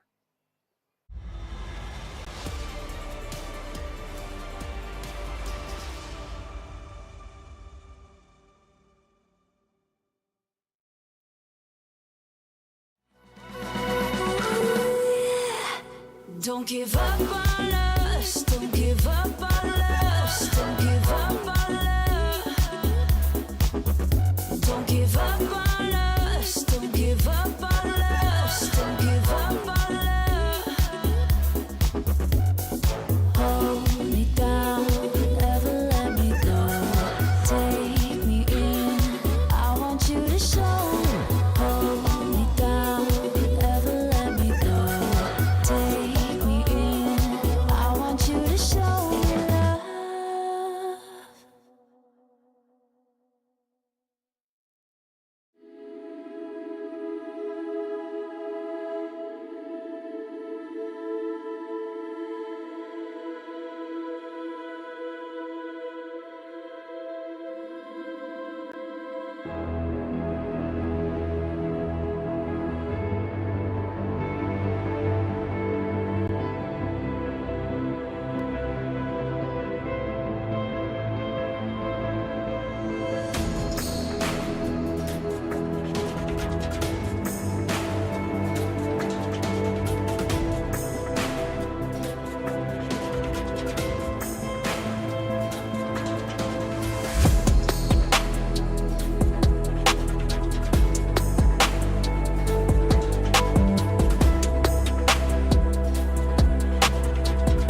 Espionage bounce back after getting absolutely wiped on their map pick of Nuke. They're looking a lot more dominant here on Inferno with an 8-4 lead going into the T side. Yeah, but we did say, look, 4 isn't too bad on T side Inferno. We'll have to see whether that rings true or whether Ancient is waiting in the wings. A good pistol round away, and Espionage could be there, and it's definitely not the manner I really expected the series to go in. Very proactive play from Fours, taking a piece out of Espionage's book, peeking towards top middle. Shafi gets contact, but no damage. Okay. Ooh, okay. There's the damage. That's very damaging. Good lord. Well, Espionage, you're not really gained too much in this early stage. And Result not seeing anything in towards middle. He's just holding the slither gap to see if anyone crosses. It's going to allow another rotation. They're going to have a perfect stack in play on B. Yeah, Shafi again being that player that keeps rotating. Celta dropping the utility as well. They're going to have to run through this Espionage, and they're giving it a go. Jewel Beretta's up close. Again, Shafi through the smoke. It's Celta, though, that's picking up the kills. 2 immediately. Player advantage still with Fours, and now they're trapping Espionage in. But Cabby gets a freebie. Gokushima peeks on his own. Yeah, kind of gives up his life there when he could have been a pretty effective bait for one of his teammates. So now it's a 2-on-2, and it's a great setup from Espionage. Cabby, so strong in the pistol round so far, gets another kill. And Result, domed by Mr. Espionage, bounce back despite losing the early man advantage and despite the stack from Fours. Yeah, that wasn't a good retake attempt at all from Fours. Going to be critical of them because Gokushima's pushing when your player is nowhere near, only halfway up Banana. You could have really pinched that in. You could have isolated the fight on towards Cabby. You understand that a player's probably going to be playing New Box and Dark. You can just wait there. You've got so much time to play with. Instead, they rush it.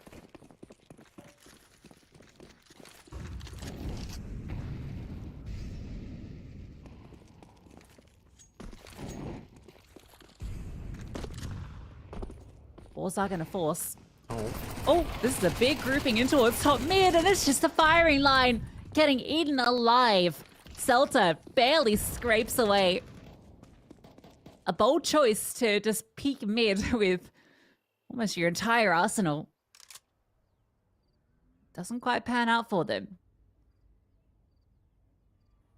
Tanir's dropped a smoke CT, but he's playing ahead of it, so hiding towards sandbags. There is a molly that could be used, but Cabby's all the way in top mid. And it's just going to be a gamble stack. Iceberg will clear this, so Tanir... Oh, no, he didn't clear it. Good find.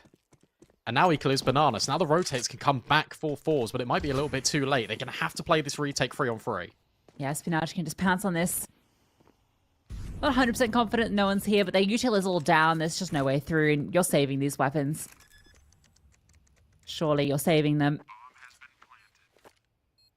Get another chance into the next round, but Espionage. They look like they want to push us to a third map. Reminder, that one is Ancient as the decider.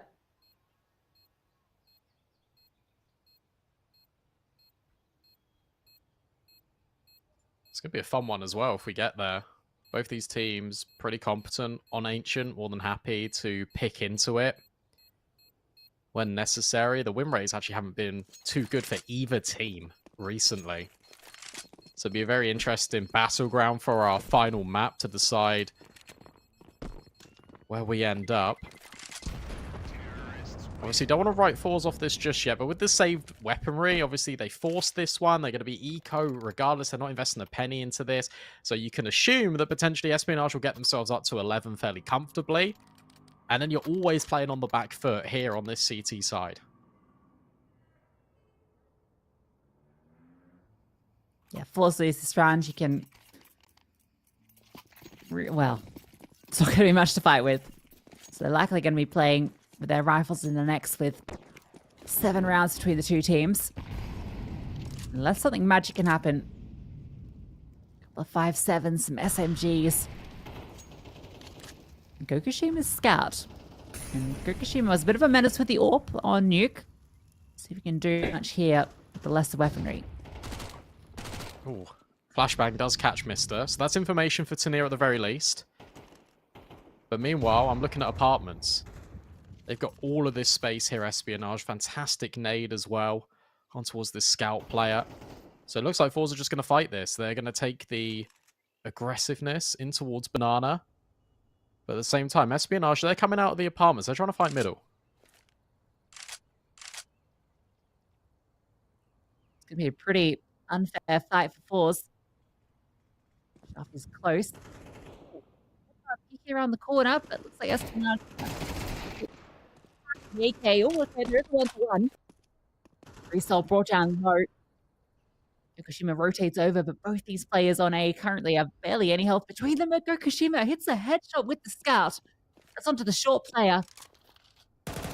But down the smoke gives space to work through, and he gets domed as well. Gokushima comes alive with the scout. But the kills come back for the T side. Tania with the MAC-10 on the flank up through middle. He's the one that has to do most of the heavy lifting.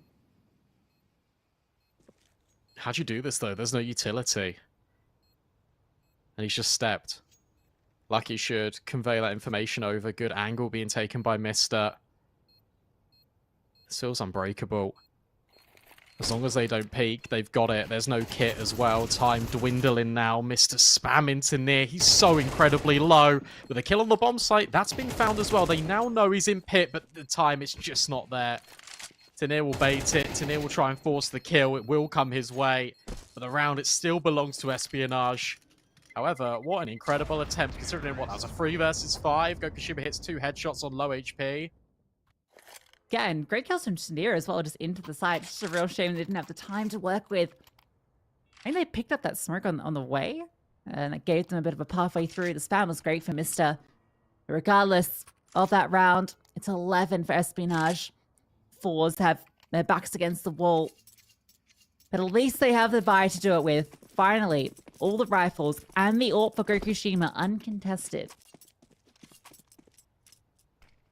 Won't be him peeking middle. Might be Result instead. Smoke dribbled down to prevent mollies.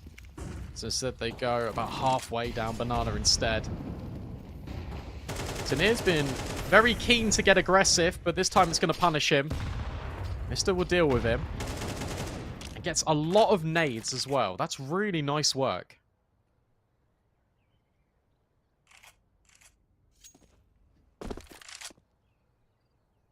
Beautiful open up. It looks like they want to put a bit more pressure over towards A. This AWP is here. Gokushima in towards short. A smoke comes through just to give him a bit of safety. He's going to be the one that has to lead on the fight here and gets that first kill. Nice flick up onto the head of Lucky. Trying to press through, trying to force him off the angle, and he's now alone on the side, the only defender on A. 3 Ts towards top mid, but they found that kill and they're backing off. They know where the AWP is, and they want to now press over towards B, but Gokushima knows he has to get the information. Oh, actually, look at this. Back in towards apartments, Gokushima seems to have a read on it. But they're swarming around him. Enemies from all sides, and he's spotted one, but can't hit the quick shot. And Espionage can pounce on A. Yeah, interesting reset out of Espionage. The fact that they actually just completely concede the grounds, they leave long, they leave middle, and they just reset for apartments. It works perfectly. Normally when you're alone on A and you take the space back, you normally end up and find yourself in Boiler. Fortunately enough, Quez was a 3rd player there and he was holding, so things can get a little bit complicated. But I really like that mid-round decision-making. The fact that everyone is committing to it as well. Everyone is on the same page for Espionage. They understand, look, we found these kills pretty convincingly. We did it together as a unit. We're going to end as a unit as well. There's no opportunity for Gokushima to pick players off. Yeah, that round rested on whether Gokushima could just pull off something heroic. No help after his teammate falls. Espionage in cruise control for Ancient.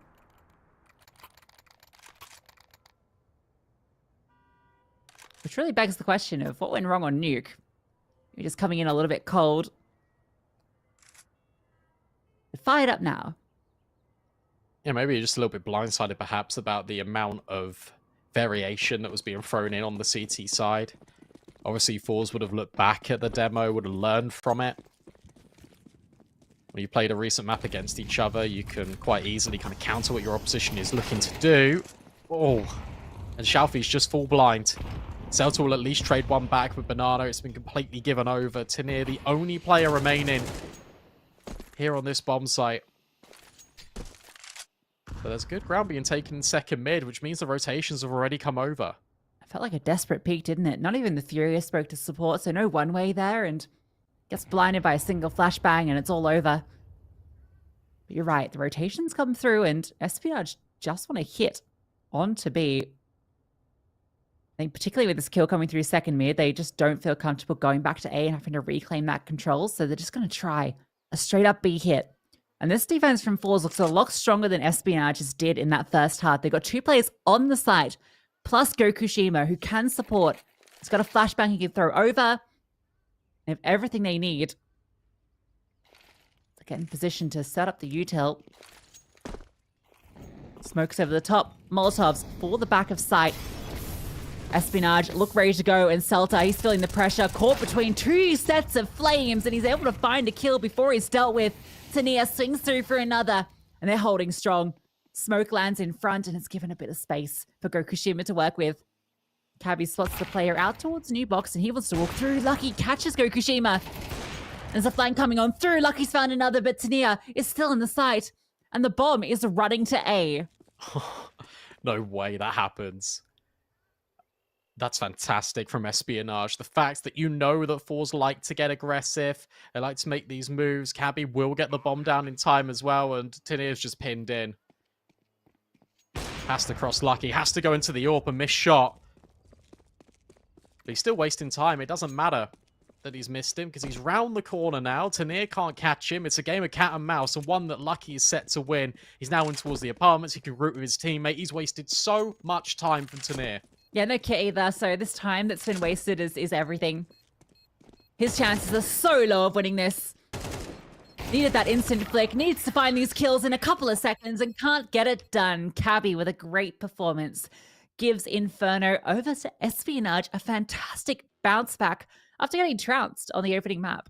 Yeah, I just didn't expect both these maps to be so dominant for the other team. It was a blowout on Nuke, and quite similarly, Fours just got walloped on Inferno. Like, it was night and day, the performance that Espionage brought in between maps, and it sets us up really nicely for Inferno, and not Inferno, Ancient. And Ancient feels like a really good middle ground as well, because both these teams, they do like picking into it when they can. Espionage do fall back on this map quite a lot, sometimes alongside Vertigo. So the fact that they've got Ancient here, it's all seems to be a really good third map, and I'm not sure where it's going to go, but typically and historically, whenever I cast games and we get blowouts on map 1, blowout on map 2, map 3 is normally just incredibly close. Like, you can't call it between those two sides, and Ancient kind of feels like a very fitting end for that.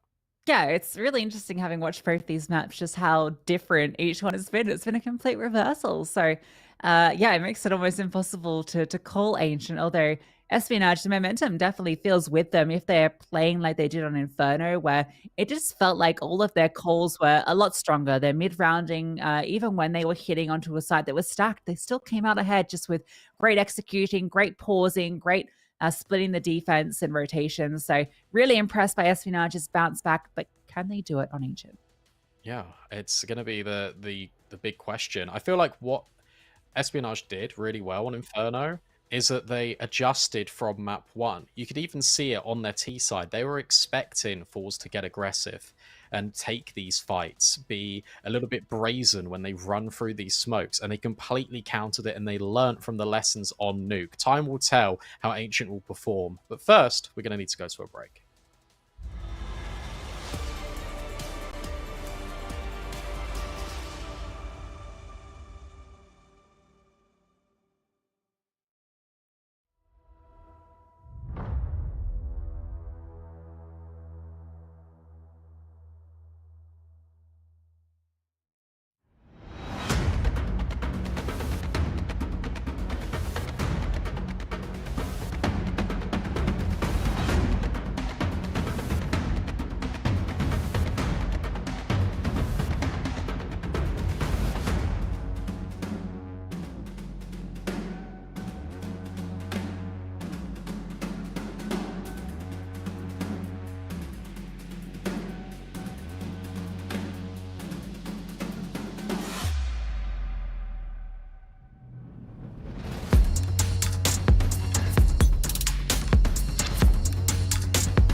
Map 3 between Espionage and Fours. It looked like Fours were going to run away with this series after a dominant showing on Nuke, but Espionage bouncing back in style on Inferno, looking much like we expected them to in this series. So taking each other's map picks, we now lead to the decider.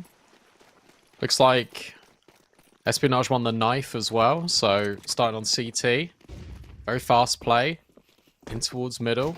Red not being spammed, but double donut with the dual Berettas. Okay, it works out perfectly. Well, it did for a second. Trades are immediate out of Fours. The shelf player in Cabby is being distracted quite a lot, which means, whilst it is a 2-on-2, the bomb can go down. Yeah, it's only just about going to get down there. Gokushima is 100% dead. Oh, he gets away. Now he's dead. No, he's what? not. No What? way. How does he live? 2 HP.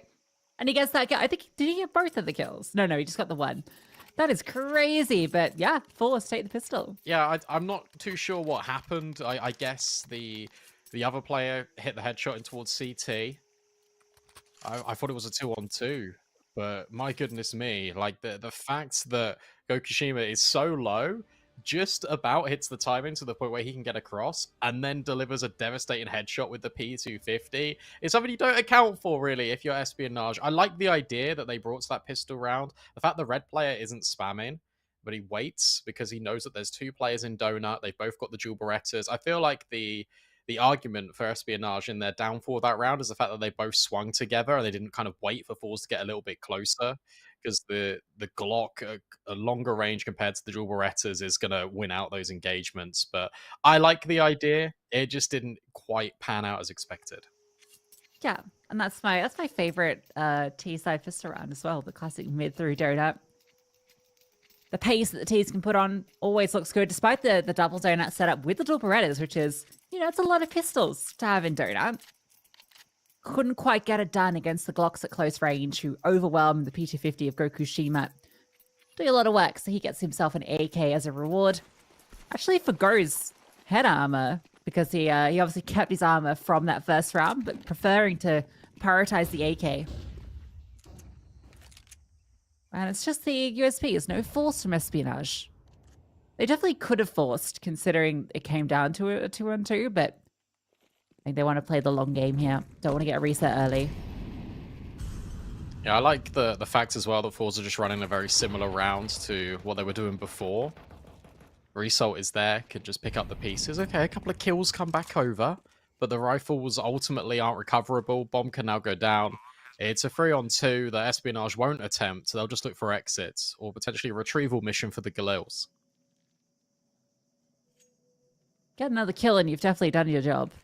Considering it was just 5 USPs, walking out A mains. Pretty cool little way to do it. Can't quite get that extra kill. Celta doubles up, and Fours keep it relatively clean, keeping their 3 rifles in play. And now Espionage can get out the rifles that they were waiting for. The notable exception obviously going to be the AWP, but we're not going to see that, at least in the early stages, from either team. I wonder how aggressive Espionage are going to be on the CT side, because Inferno was quite reserved, it's quite passive. But I feel like you can't really do that on Ancient. You've got to fight for middle. You can't give over the ground. It looks like they're going to do it. Straight through red.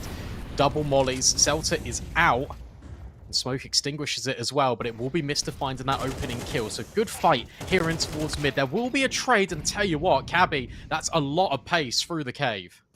Yeah, the big issue there for Fours is that you have no space over towards B. You can see the smokes on the mini-map where they've thrown the deep smokes in towards both in front of cave on the right-hand side, but also the door smoke, just to completely lock out Fours if they were in B and allow for that ledge swing, which was necessary to get that mid control back into their favor. But Gokushima has found the gap. The issue is, he's with the bomb in towards Temple. CT currently is open. Push from the CT through Red Room. So they are going to root around. Gokushima was kind of hoping someone would walk through Temple, that he could put it back into the 2-on-2. He said Shalfie's going to be in charge of getting space in towards Donut, because they have to plan exposed to it. And he's about to get caught looking the wrong way. Gokushima with a quick trade, but he has a lot on his shoulders here. Brought down low already. Well handled as well. The fact that you just concede the space in Donut because you've got the A main player. Fukushima should not be ready for Quez swing, and the bomb not Ooh, even bomb going denied. down. Yeah, really important for Espionage, and I really like the way they managed that. The double push in towards red at the same time as your player is pushing through T spawn. It just means that Quez can either keep going on his journey through A main, or if things get a little bit tricky in towards mid, if there's contact, if there's trades, he can then come through on the backlines towards elbow. There's always a plan in place there for Espionage. And yet again, just conceding the space as soon as Gokushima gets that trade onto one of the players and towards Donut, waiting for Quez to activate his position, a resounding success. Fast B. All 5 of 4s over towards the B side of the map. And with the limited buy, you can see why they've opted to go for this. Although Quez just wants to get active. You can see the utility to support him. He's swinging on through, but Shelfie tucked into the corner, gets that kill back. Now the bounce around the corner, but Cabby holding strong, gets away with 1 HP. Eventually ran down by Tania. And Lucky, great HE. That is perfect. He's eventually dealt with, but he's done a lot of damage onto Shelfie. Keeps it in a 2-on-2, and Mr. edging through that smoke. Iceberg on a rotation too, but Force, they're getting tricky with it. They've walked into cave. They want to clear middle. They want to make sure that no one's there. And actually, they're just going to leave. They're going to vacate and run away. Didn't see anyone flanking. Okay, well, it has to be a deep one. Or they've got a group in towards CT. There's a time in there, and they've taken it. And it didn't get hurt either. Iceberg was almost close enough, but couldn't quite hear them as they started to run away. Now 2-on-2 in the retake. No kit. Notable. Gokushima has a lovely little angle in towards Temple. Both CTs going to be coming towards him, and they're being loud about it. He's ready for the fight. Falls back a little bit. They swing straight into him. Can't quite get the double, but he does a lot of damage onto Iceberg. Spoken towards Donut, but that's not where this final T is, and Shelfie blindsides Iceberg. Much better on the afterplant there for Fours as well. The fact that they are playing in tradable positions. We saw a lot on Inferno that their afterplants were made pretty redundant by Espionage and the amount that they were able to get with very minimal utility. Gokushima hears them. I like the fact he takes a step back as well, because not only is he changing his angle or making it a little bit more unpredictable, but it also enables Xiaofu to be able to swing from A main to potentially drag these players out of that close choke point. Really good mid-round by the T side. Earns them a 3rd one on the board. Money limited for Espionage, but they're able to grab together a buy. Utility left wanting, as with weaponry. Cabby already naded, and Quez gets caught off guard by Spam, but they're behind. They're pushing. Tanir, he's stuck. That is not a place you often see smoked off. Gokushima finds Cabby, Result falls, and this full spike starting to fall apart. Lucky is the only one over here. These smokes are wacky. That one also a bit funky and towards short, but not going to be a big deal. Espionage are going to group up their force-fied players.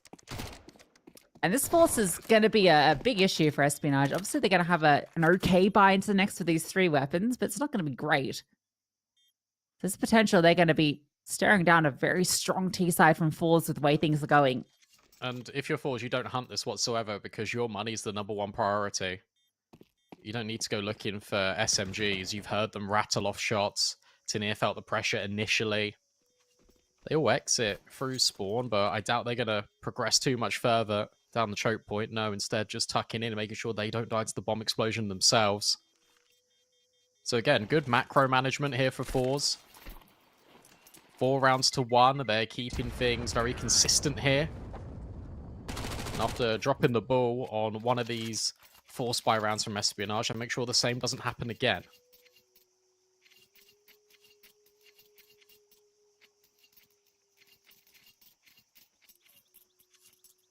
Sharf has still got the Mac 10, and he's in a prime position if he wants to go up B. Fours know that they're dictating the pace at the moment. They know Espionage are on the back foot economically, and you can just put your foot down on their neck. And looks like they're going to do just that again. Another pacey play over towards B. Going quick towards Cave this time around, where Mr. is there with the 5-7 in armor. But he's forced back immediately, and there are only 2 defenders on this side of the map. They heard him taking the molly as well, which is why you've got this spam coming through. Yeah, they're flustered. More flames forward. Rotations have come quickly because Falls haven't pounced. So there are actually going to be 4 defenders here. Smokes are good. It's going to isolate some of these fights. Mister with the 5-7. Getting the support from the MP9 of Quez, but he's only good for the 1. And a Result has caught another through the smoke. Tania is hearing this player in towards mid as well, going over towards red. So he can calm that one on over. Make you feel a bit more comfortable about planting. Yeah, this retake shouldn't have the legs to kind of get it over the line. However, Cavi has just spammed out Gokushima behind default. Result now looking, already wounded from previous encounters, jumping through the smoke. This time, though, isn't going to catch him off guard. In Cavi's position, completely no. Nice shot, 1v1. There's still time. There's a kit to near swings and will hit the shot with the AK. That gets dicey. Yeah, unlucky for Cavi there because as he started to sort of cross forward, that was when Tania starts to move on in and just eludes the vision on ramp. Catching him on the off angle. Does get a little bit closer than you'd think, considering it was barely anything into that round for Espionage. Just those saved MP9s and a couple of 5-7s. Not even armor on all of the players.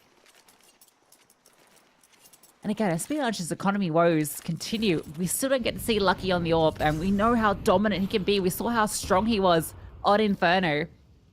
And a big part of why they struggled so much on Nuke was that they just never were able to get the sniper out.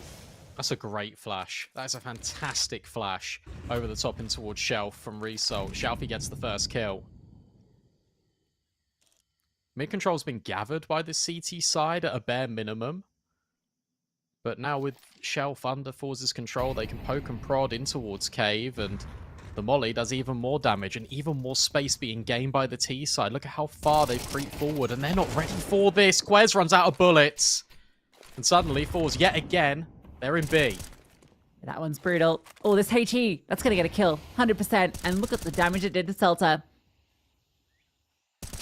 Puts it into the 3-on-3. Mid is an interesting engagement. Okay, it's no longer interesting because it's done. So Neil was kind of out in the open looking for a fight, and he found his fight. Wasn't what he was hoping for. Gokushima with the AWP behind default. He's feeling the pressure because there are 3 CTs about to be coming towards him, and he's solo. He just has to lock down a single angle. Out towards long. The flash is perfect, but the shot even better.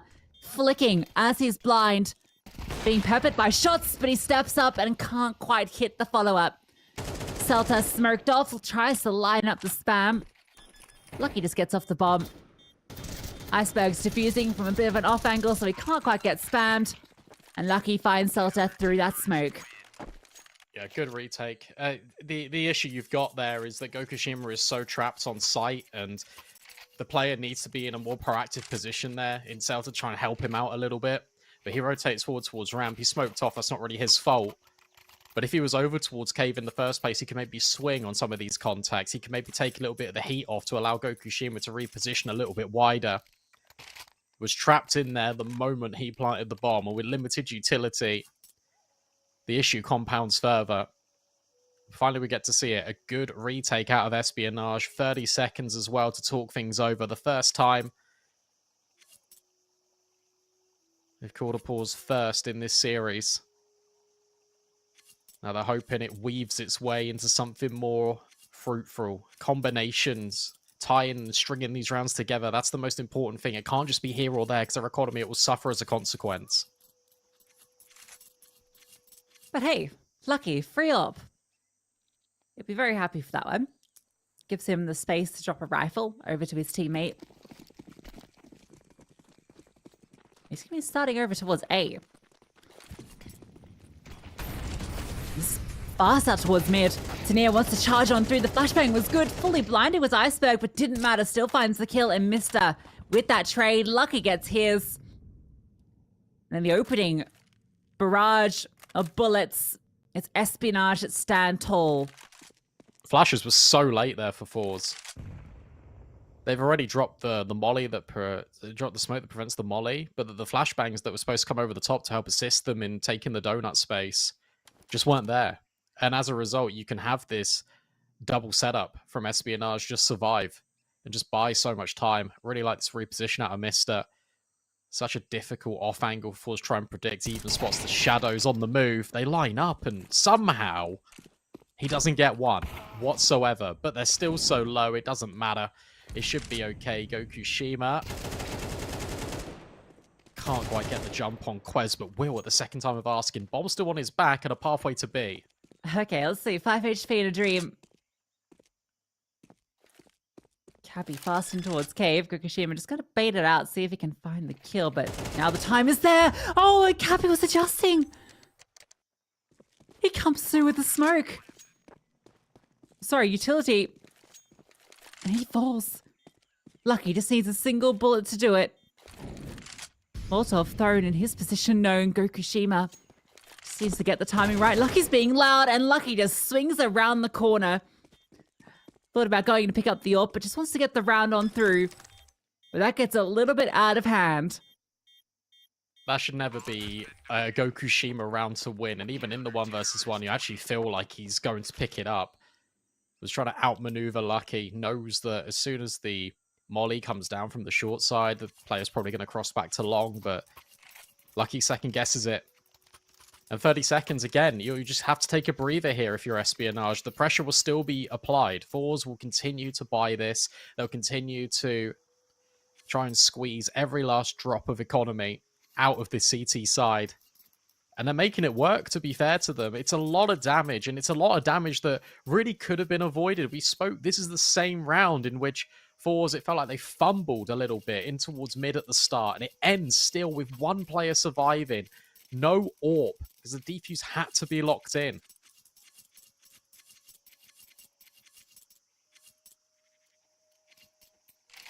It's the AK is held on to. Yeah, Lucky would love that AWP. Force's buy is not great. They have a chance to reset the economy. In fact, that's going to be the situation no matter which way this goes. So an important round for both teams, but Espionage almost more important. Given they're on the back foot, Mister wants to get aggressive early. Going up over towards ledge, flash over the top. Cabby comes to support him, but that's a loud space in. Oh, Quez getting pushed off the angle. The Tech 9 just charging on through and keeping him at bay, but the kills coming forward for the advantage for the CTs. Quez catching Result through that smoke. I believe the bomb was spotted at main because that's where the aggressive fight was taken. You can see Falls are trying to set a bit of a fake setup. Try and sell the illusion that it was B with speed, but in fact it was A, the intended target. Shelfie, though, almost had an opportunity. That was the moment that Falls could come back into this round. Instead, it's Celta. A nice little gush, but not a kill. They know where he is. Flames forward. Perfectly lands on the box. And Lucky's bullet perfectly through his head. Yeah, unfortunate there for Fours, because the idea was to put so much commotion up towards B that the bomb just slips its way out, and then from there, the players are going to run through the CT utility and take the space from behind, and then you've got to pinch on towards that A bomb site. But instead, Espionage get aggressive in towards A main. They want to have a quick flank on for spawn. They end up finding the ultimate prize, the bomb, and denial of the plant. Just Tech 9s. Should be even Stevens here after this one.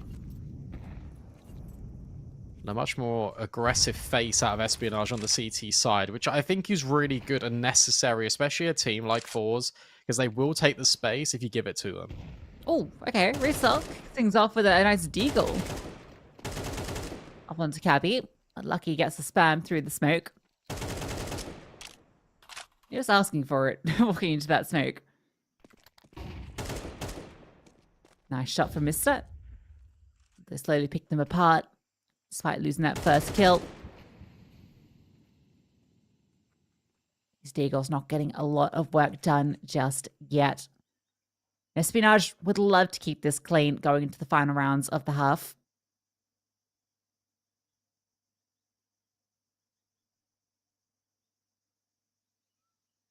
And they should. Like, realistically, it's going to take unbelievable Deagle shots to orchestrate this. They're going to have to swing together. They're going to go in towards Lucky, and then Mister can just turn around on a sixpence. Not even needed. And Quez at the bottom of ramp. It's very simple. It's exactly what's necessary. And despite the opening kill fall in favor to Result, he will drop right at the tail end. The scoreline is evened up once more. And for fours, I feel like the breaking point for Espionage, the weakest point that they found so far has been this B-bomb site. And it feels like attention should be really shifting over there, which would leave gaps maybe in towards middle, in towards A. You see that Lucky's already lining up a insta smoke to go by the bottom of the doors, trying to just stave off some of this pressure. Quite a cool smoke, isn't it? But they are going to respect it, actually. Only for a moment. Mid control taken by Espionage early. They're starting to get into a comfortable routine on the CT side. Maybe looking for a change up as they start to aggress down the ramp. Cabby finds Result on that expedition. Lucky comes over just to make sure that no one's pushing out Cave on that timing. Espionage find themselves an opener, but not for long. Gokushima. Nice timing on that spam. Catches out Mister. Is Lucky gonna... No. I thought he was thinking about walking through the smoke. Oh, this is a very interesting predicament to be in. A wall separates two of these players. It looks like Cabby's going to come over. Espionage been doing a lot in the mid-round. Coming over, looking for kills. Oh, knee spotted. Should be the freebie for Lucky, and it is. This B-bomb site is about to be under siege, and it's up to Quez to try and defend it. Great job from Lucky, being thorough. Quez has teammates rotating, and he gets that first fight easily. Traded out. He's done his job. Lucky knows Shelfie is stuck on the side. Great blow on the HE. Almost actually gave an opportunity for Gokushima to find Lucky, but a fast response, and Shelfie gets locked out, and Espionage take the lead by 1. I like the idea. You're blowing open the smoke. You're giving a little bit of an element of surprise, but Gokushima can't capitalize off the back of it. This mid-rounded out of Espionage, hunting in packs, pushing together, taking the initiative away from fours, denying them of deep map control. It really is working. It's a testament to how they've been adjusting here in the series. Result just running through. Oh, for 2. That's one way to stop Lucky. Bullets to the head with the SMG. To near up close. The flashbang is exceptional. And suddenly, well, fours are in and they've won the round. They've done it. All right, well, that was an easy way to end the half. Apparently, just run at them is the answer. Don't give Espionage space. They can't take it. Dominance on the final round for a 6-6 scoreline, close as can be on this deciding map.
all level here between Espionage and Fours. Not a single round between them. And the closest scoreline we've seen yet, which we did allude to before we went back into this third map, Lucy, and it is really living up to the hype. Yes, this is the opposite of a caster curse, Brandon. This is like a caster manifestation, where you said that both will wipe out, so this one will be as close as can be. Well, we've manifested a very exciting game here on Ancient. And this is a very different pistol round to what Fours brought to the table, which was incredibly pacey and mid. This is a lot slower. This is a stack on B. Mister going to be leading that around. Going to spot out Shelfie. Oh, they're going to pounce and they're going to walk straight into a stack here if they go, but no, not committing. And now they're going back over towards A with this control in towards A main. It's a single player in Donut. Selta has a lot on his shoulders and he can hear players coming from every direction. And Mister slams one to the face. We've also got Iceberg holding for the rotations, catching out one of his own. Might even get the double, and in fact, he does. So a different taste for the T-side pistol. And it works out well for Espionage so far. I really like that. Oh, Tanir. Nice shot, but you got this flanking from Iceberg. It feels like this round is always going to go Espionage's way. There's no kit, and there's no kills either. I like the fact that, look, you've applied the pressure in towards B, not only just with the utility, but you fought in towards Cave. So much so that you forced all of these CT players back in towards the bomb site, which means they're completely devoid of all intel. Celta can't move a muscle. You've got Quez that is really far pressed in towards A main that can make a move as soon as all the utility flows in. It's a really well choreographed routine for Espionage. They're able to make it work. Full eco. Before, it's very similar to what we saw out of Espionage as well. They want all the guns ASAP.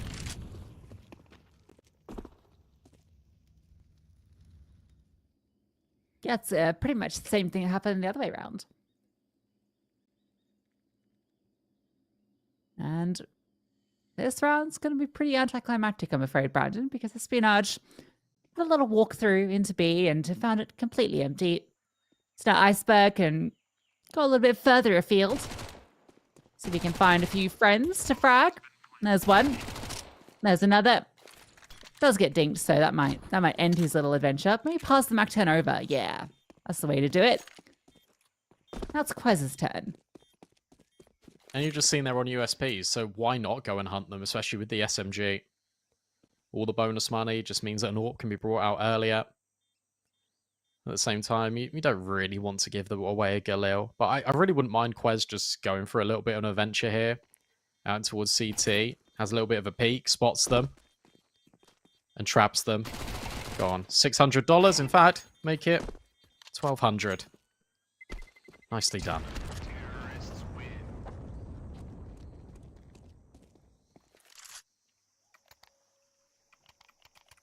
Beautiful second round for Espionage. And now Fours have to fight from the back foot. That's a bit of a bonus for Espionage, but not really, because they invested so many rifles in anyway. It's only Quez that has the MAC-10, so actually not too bad at all. Some smokes coming out from Espionage, one towards Cave, but one towards Red, which to me indicates they're going to go fast in towards mid. Oh. Good dink. Because Mister's a little bit sore after that one. But Cappy gets control. And I really like this decision, actually. Just sorry to cut you off there, but I think it's really cool to go for the fast mid into this round, knowing that Fours' util isn't going to be great.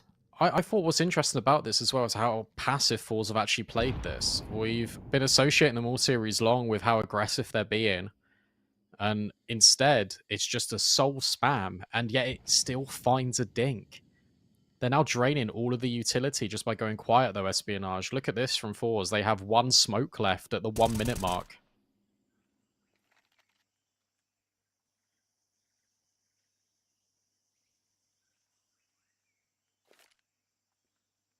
Now, Espionage have a lot of space to work with, although they don't necessarily know it. They've only gained lane and mid, but that can often be enough now to make the CTs feel suffocated. And a split onto A would be the perfect answer. Flashbang is going right, though. Gurkushima just gets free fights. 2 flashbangs were thrown, and neither of them for the position he was holding. Spots that iceberg as well. And Celta steps in for that kill because the A main hit didn't come through. A little bit disjointed or Espionage. At least they have a smoke forward to block off one of these angles, but this plays in every direction. Getting this bomb down is going to be impossible. Good mid-round there. But yeah, you're right. It's just that it feels like, look, Espionage are in complete control of that round. They've got all of the space. Fours don't know what's going on, so they have to play these very passive long-range angles. But the flashbang should have been well placed. It really should have been just completely in the doorway, so Gokushima would have been blind. And it just misses. And the fact that it misses just means that he gets the double kill. And the round completely crumbles from that point onwards. In fact, Fours don't lose a single player in any of those engagements. At least technically it was a bonus round. So Espionage still have a healthy buy into this one. And they're going to try A again. 3 players in towards main. You got some extremity players that can try and catch the rotates at the end. And Celta, he wants to get ahead of it, but has to fall back, has to respect this utility. And Iceberg spotted, trying to get an advanced position. Oh, great little blow on the HG, but not enough bullets in the chamber. The bomb goes down, and it has to be a retake. But Kokushima just spraying gets another. Look at this as well. The mid player's being held for. Cabby's about to walk forward, and he finds all of them. How has he done that then? And Quez just cleans up in temple. I was about to say, Tanir's in the perfect position for this. It doesn't matter too much. No, it really does. Cabby finds every single one of those kills in mid. What an incredible performance from Cabby. That round looked done. It was a 3-on-5. Gokushima catches 2 players just as the bomb goes down, and you feel that Fours are in the perfect position for the retake. The Quez locks down temple, and Cabby completely closes off mid. Espionage. I can't believe they were holding for it as well. Now this is the most aggressive we've seen Xiaofi in towards middle. Spotted. Celta 1 for 1. Oh, an iceberg. What a swing. A miss from Gokushima. And Force start to crumble. This was a Force investment. They brought the AWP into this, seeing what Gokushima has been doing this entire series. He has 17 kills. Top of the server, but doesn't get to get active in this round. Cabby's locked out B. Surely about to win this fight. Oh, timing. Never mind. Cabby looking clean with it. Espionage on to double digits. Cabby has been incredibly impactful in the last couple of rounds. Obviously, you talk about the triple kill, but it's the space he's taken on the other side of the map whilst all the chaos is unfolding. That time Fours, they push mid, they push A main. So there's notably going to be a space on this B side of the map, and Cabby completely takes it away from him. It doesn't matter that all the kills have already fallen in favor towards Espionage, although it helps a great deal. It just means that they can just reset. Well, we know they're going to be rotating towards A. We've killed A main. We've killed the donut player. Kill the player pushing down middle. They have no information. They've just seen us and the bomb outside A. Cabby's got all of the ground we could ever want and hope for. It's a perfect rotation. And it just feels like Espionage are completely playing with them right now. It feels like they are understanding what Forza are looking to do, and they are punishing them at every single opportunity. Yeah, I think that's the key thing in that round in particular, because you can see Force were going for a more aggressive A setup, and that's the round that Espionage decided to start 2 over towards A. So even though Celta gets that kill, he's straight out immediately, and Iceberg is in such a forward position because he managed to get ahead of Celta that Gokushima's just caught completely off. So great to see this variance coming out of Espionage, because the big struggle for them early on in this series was the lack of variance and being able to deal with what Force was showing on their CT sides, but looking a little bit different this time around. Yeah, they learned a lot from Inferno as well. And even Nuke, you can see already the adjustments that were being set in place on Inferno. But Ancient is just completely different. It feels like, look, even with that flash play, right, in towards Donut, the fact that Gokushima gets a couple of those kills, like, that wouldn't have happened normally if the flashbang just lands properly. Espionage have been, honestly, in complete control. They've just knocked down Gokushima off the AWP into the Deagle. And now we get the game to be resumed, and for Fours, they're a breaking point.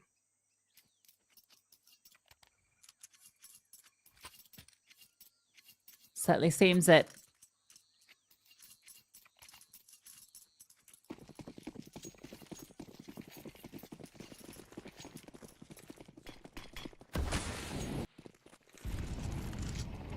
Pass out mid goes Iceberg. And he gets the kill solo in towards mid and wins it out. That's result removed. And yes, it is just pistols remaining. So Espionage should be able to get this, but a couple of kills do come through. Recovered AK for Shelfie does some work. 3v2. Espionage just need to navigate this, but another AK picked up. No armor for Gokushima. Critical. Feels like they have to go B because of the space they just lost in towards mid. And Gokushima and Shalfie are getting ahead of this. But Espionage are waiting. They're dropping utility and they're being patient. Force walk straight into them. A really well-timed slowdown, and Espionage earn themselves an 11th. Yeah, great stuff from Quest just to close it out there. 11-7.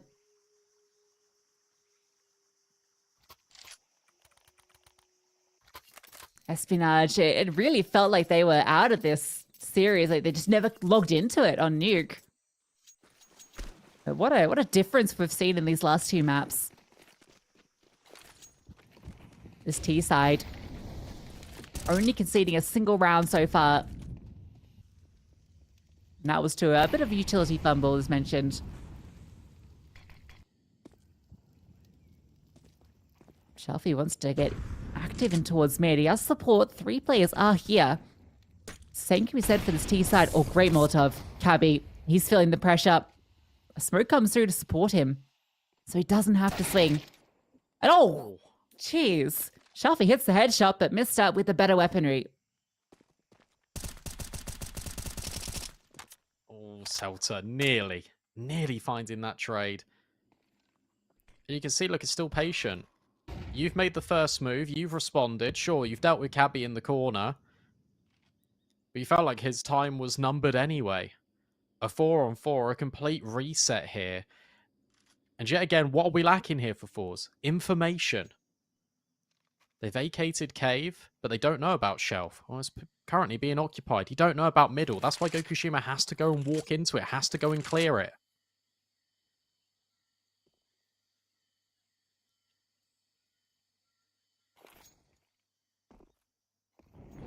Into B they go. Rotations are fast, but the smoke is going to land. A good position to near. Wanting to get ahead. That flashbang's so good. Iceberg finds 2 players blinded by it. And that's given space on through. Result does get the kill back. Missed a low, but it doesn't matter. Crouches around the corner. Result removes Celta. He's found a double. And the spray almost finds a third. And maybe, just maybe, this hero play could be what brings Fours back into this map. Quez is tucked into the corner. Celta taps the bomb, hoping for the bait out.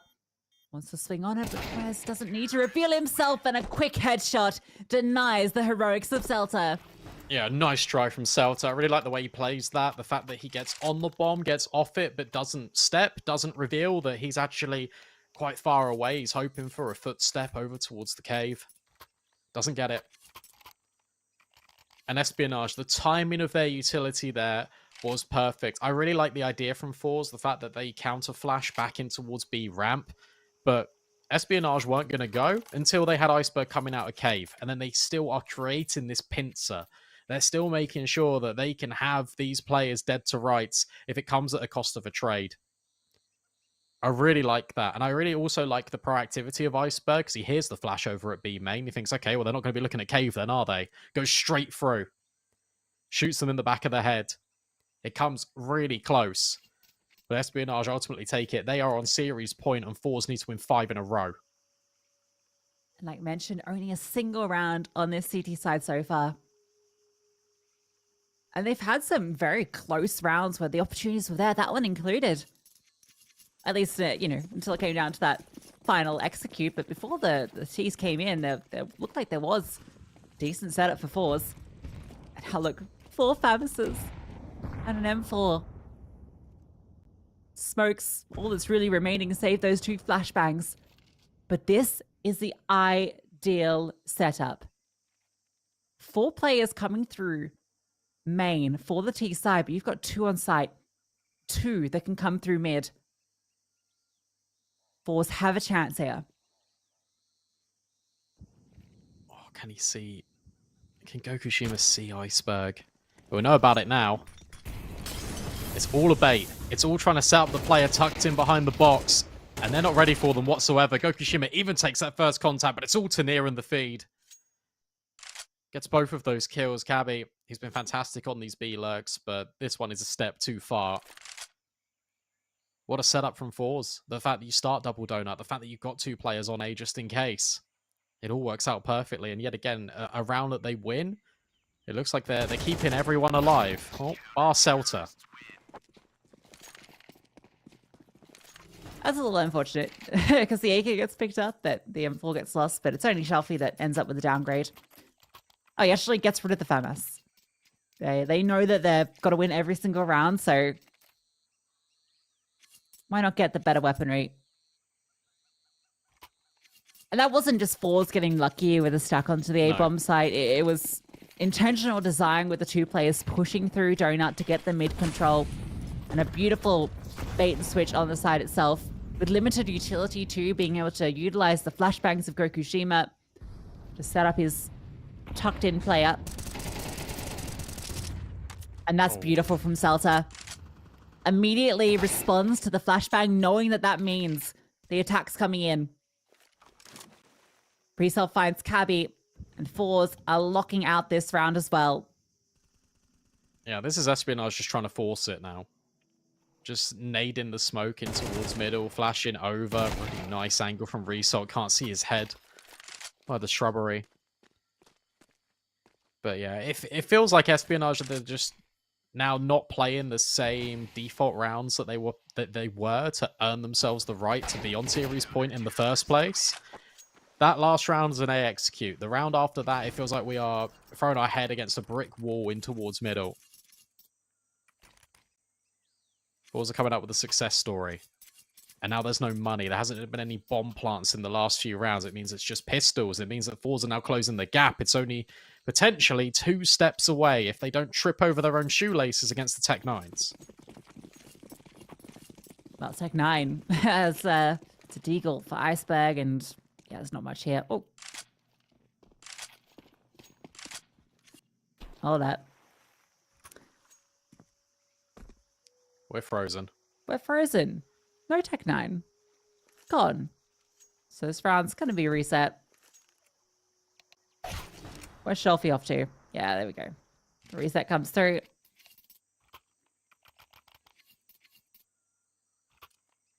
So I'll run that one back. Not that it's a particularly vital round, given that we know what Espionage have got in the bank.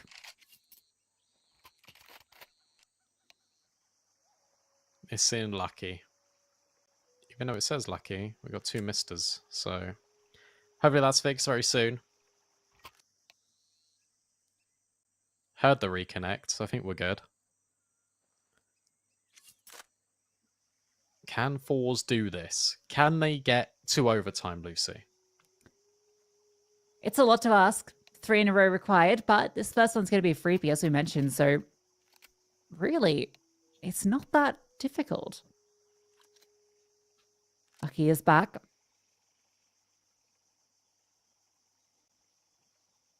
You consider that this round should be a freebie. It's only really the 2 that they have to pick up.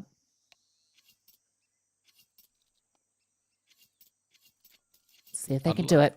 I'd love to see Espionage go for a play like towards the B-bomb side, but through Cave, because they've been getting a lot of mileage out of taking Cave away from Fours. And I feel like that is a key piece of control that is earning them a lot of space. So I'd like to see that.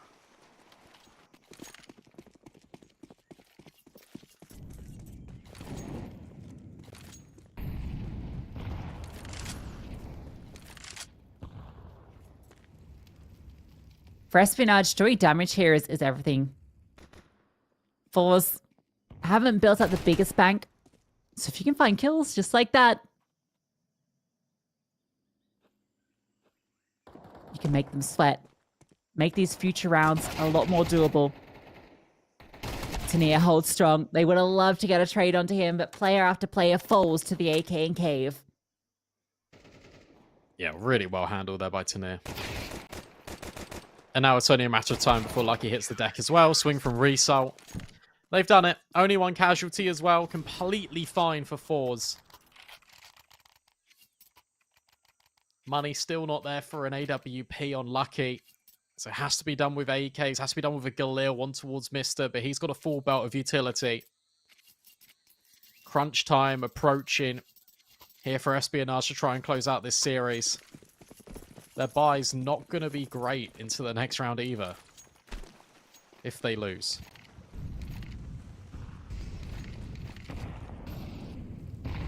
Strong B lane again.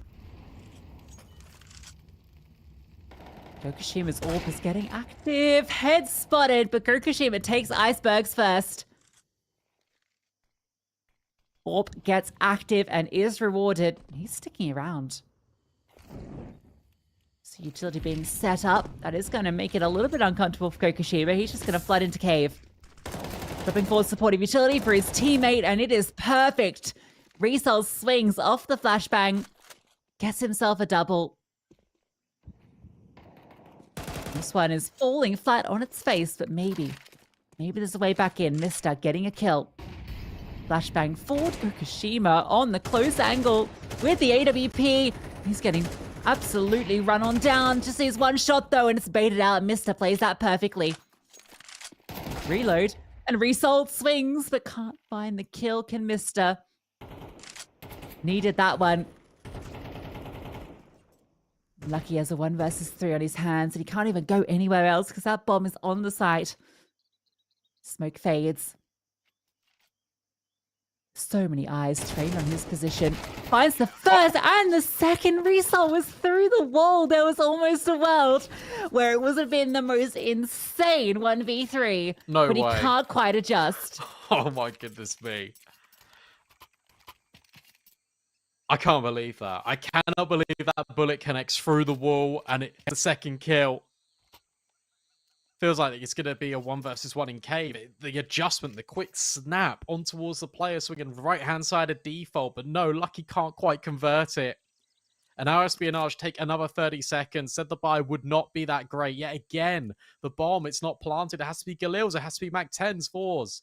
They're in the best possible position to force this one to overtime.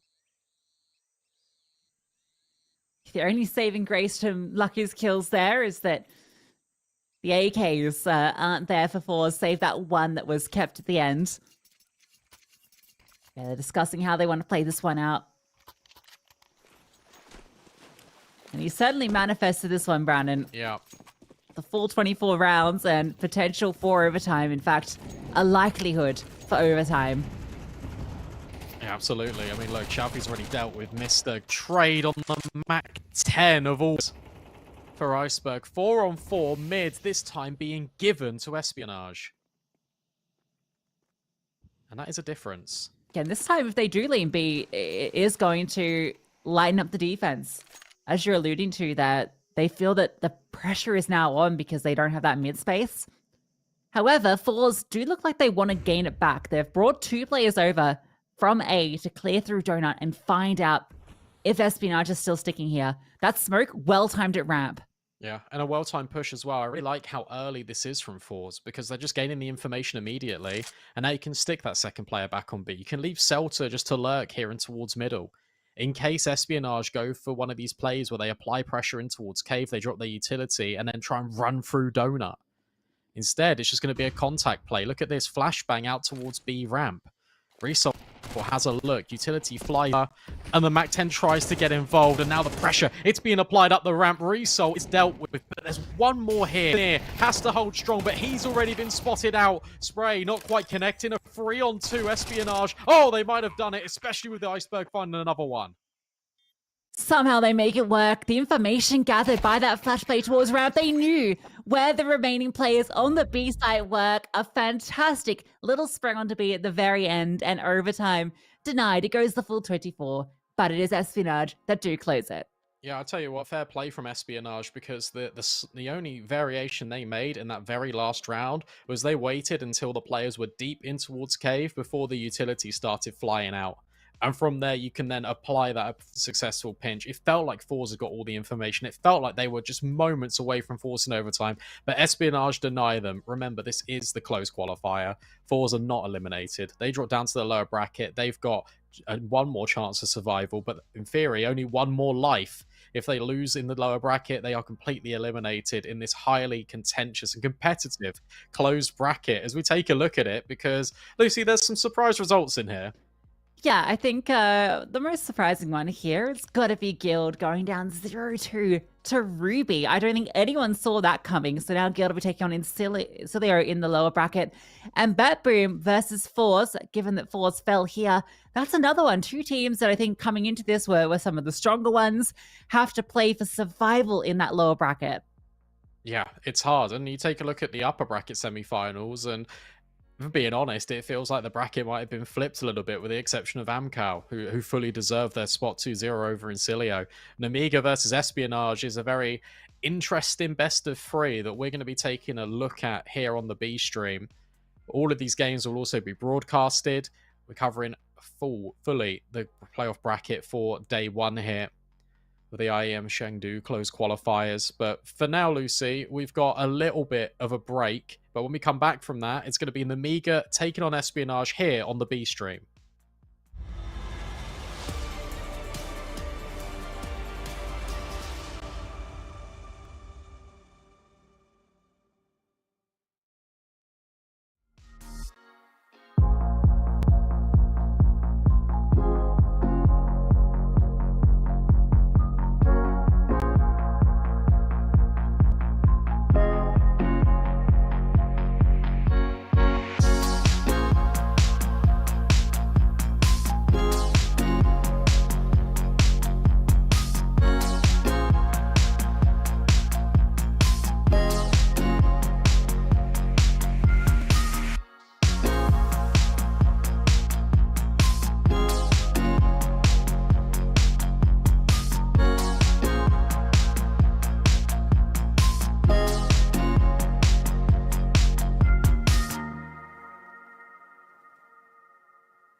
Ich sitz auf meiner Fensterbank, die Nacht zieht vorbei.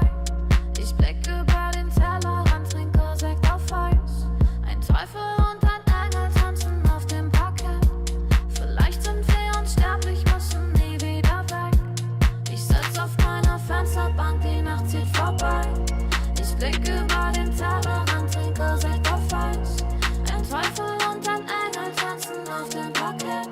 Vielleicht sind wir unsterblich, müssen nie wieder weg. Backpack, Kippen und Drinks gegen Tristess. Großstadtbild, komm mir nicht weg. Kopf fragt, mach kein Pisstest, nein.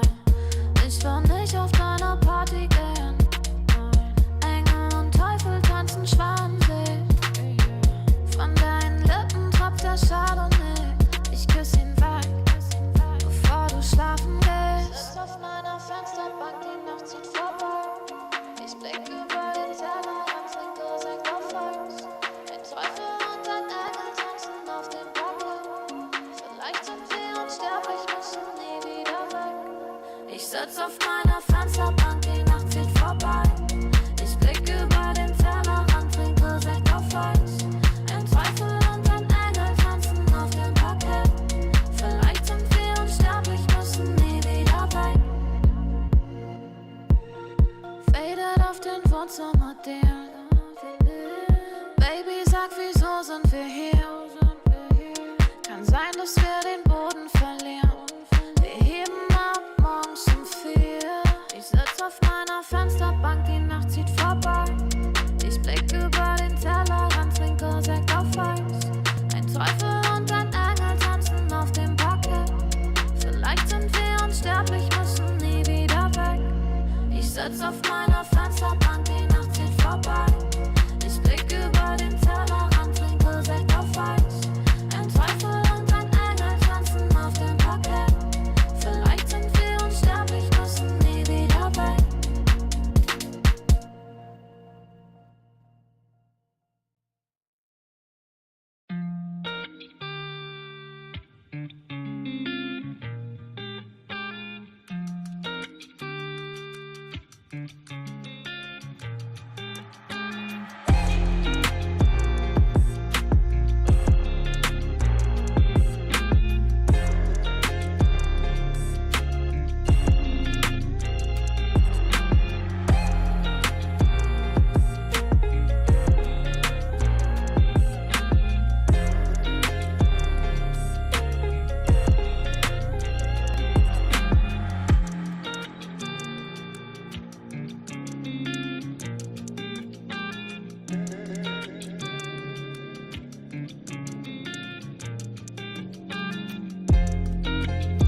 I can't explain.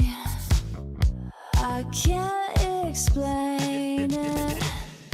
I go insane when we get naked. Hold me down, never let me go. Take me in, I want you to show. Hold me down, never let me go. Take me in, I want you to show me love.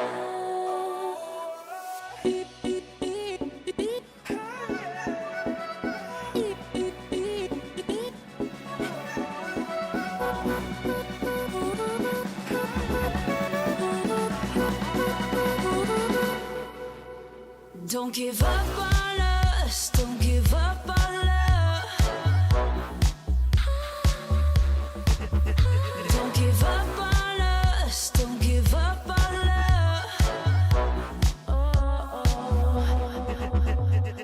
Hold me down, never let me go. Take me in, I want you to show. Hold me down, never let me go. Take me in, I want you to show me love.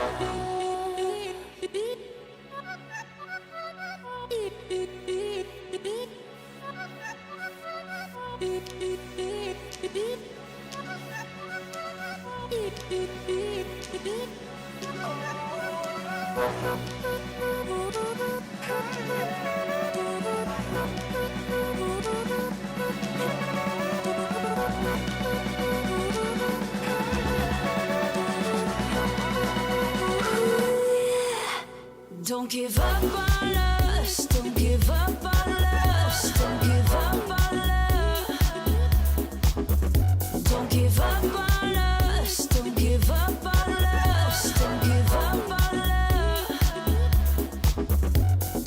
Hold me down, never let me go. Take me in, I want you to show. Hold me down, never let me go. Take me in, I want you to show.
can I fight it?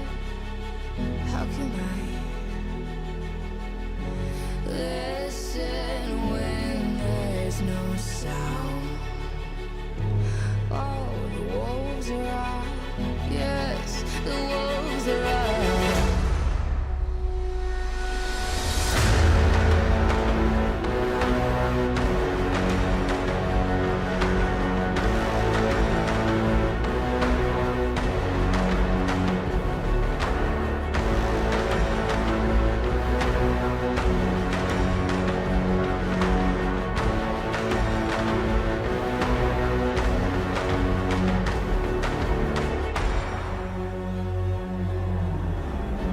Hold on to what you found.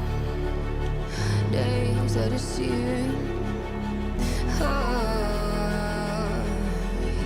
My head is spinning round. Oh, I hear you now.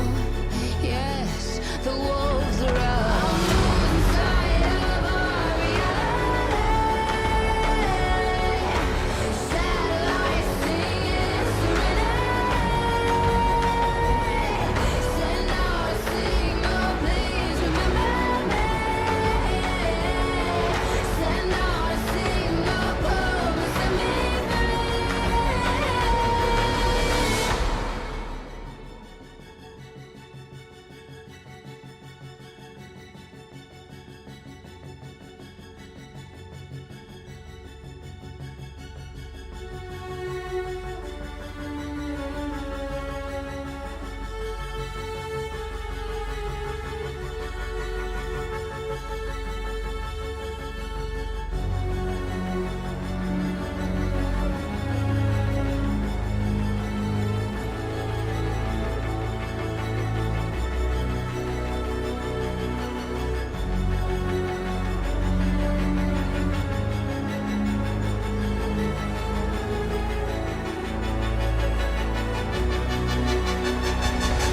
I'll lose inside of our reality.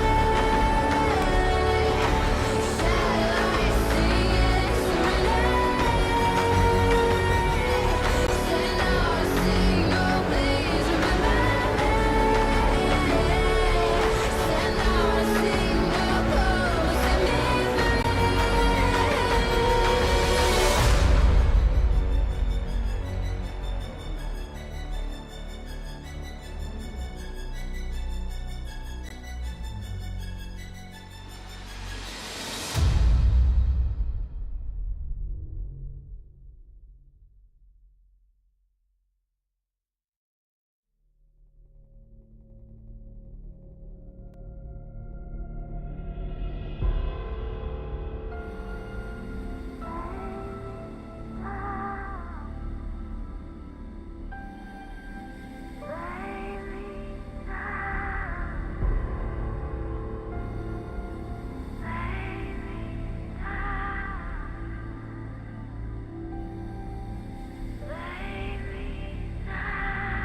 Look into my face.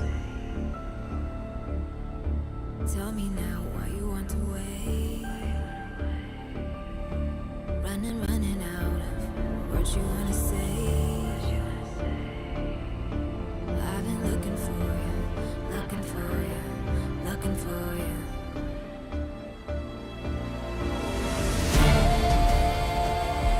Take me down, leave me lost and found. Take me down, loudly without a sound. And I will rise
And welcome back to the IEM Chengdu B stream. We're here for our second best of 3 of the day. As we went through all of the opening games a little bit earlier, it's myself, Lucy, and Brandon, of course, taking you through the action tonight. Yeah, some very interesting results as well coming through in round 1. Obviously, most notable one as we pull up the bracket is Guild Eagles fall into Ruby. Amcal versus Incilio, that one kind of went as expected. And Nemiga Betboom as well was a very interesting one that I thought would be a lot closer. I thought Betboom would at least get 1 map, force out the distance, but no, it's Nemiga closing it in 2. And that's quite nicely where it leads us here in the upper bracket semi-final. The game we're covering for you today is Nemiga versus Espionage. Yeah, be real. It's only Amcal that I expected to win out of any of those 4. So a lot of upsets in the opening round. That means that lower bracket is now incredibly deadly, but it does mean for these teams that have made it through to the upper bracket that they've got, a little bit less pressure on their shoulders. And I think if you're Espionage and if you're Amcal as well, actually feeling like you've maybe dodged a bullet with some of those opening games going the other way. Yeah, no, you're definitely happy with that. You're definitely feeling, hey, look, I've still got a chance. Obviously, it's double elimination as well. So even if you lose this best of 3 here, you're still not out of the tournament. So a number of teams fighting for their lives in the lower bracket and already going to be some upset results on day 1. Let's get into this one a little bit. Obviously, Espionage, we've seen against Fours, it took them a while to warm in to Nuke. They've actually gone for the similar veto. They've picked it straight away again. But they certainly did warm up into the server, didn't they? You've got to feel pretty confident for them coming into this one, Lucy. Yeah, it was a really cold start. If you missed that game earlier, their map pick of Nuke, they got 3 rounds out the gate and then lost 13 in a row to Fours. So it wasn't the start they hoped for in that series, but they bounced back, did the reverse sweep, even though it took the full 24 rounds in that final map. And I think it was Cabby that really stood out for me the most in that series, but Lucky was also quite a consistent piece, particularly on Inferno, when he was able to get the AWP, which is an issue throughout that series. So they'll definitely be looking to prioritize that here. And I think, as you say, now they're warmed up, they'll probably be feeling a little bit more confident into the server. But on the other side, Brandon, Nemiga, a team that upset Betboom, in my opinion, in that opening best of 3. It's a team that's gone through a few changes over the last 6 to 12 months. Tell me a little bit about what we're expecting from this team in the server. Yeah, I'll be honest. I didn't expect them at all to beat Betboom. I knew it would be competitive, but I thought Betboom would have the edge there. This team is comprised of incredibly young players. I think the oldest player on this team is 22 years old. So you come into that, it's like, okay, these guys, they've got some experience playing in the tier 2, tier 3, but it's not quite this level. If they make a run here, if they're able to overcome the odds, then it's very exciting for them. Lear has been a member of this roster for quite some time. We've got new faces that have jumped in. Flamus is a player I definitely want to talk about a lot because he is just an exceptionally young, gifted player. It feels like he can do no wrong at the moment, was one of the highest rated performing players against Betboom in that opening game. Risky Bob as well, a guy that's been kind of filtering around the tier 2, tier 3 space with his kind of journey in Cybershock. That's a team that Flamey currently plays in, so he overlaps. He's got the experience with Flamey there. And I also want to mention the coach of Nemiga as well, Box, who used to play on Nemiga a few years ago, was playing in Webster's towards the back end of last year, again, incredibly young, 28 years old, fresh off competing in the tier 2, tier 3 space, knows what it takes to kind of get this team together and kind of bring them through, because it feels like Nemiga have always been playing as kind of the underdog team that you don't really expect too much of.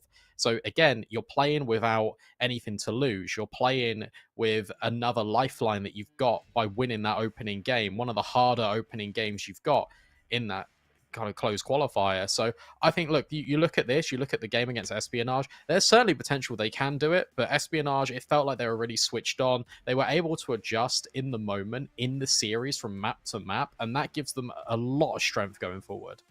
Yeah, and a big talking point that we had kind of throughout that series and around this team is that they are a bit more of a structured Counter-Strike team. You know, we talk about Danish Counter-Strike, the way they approach the game, and we talk about playing on the new patch and how that might be favoring them a little bit.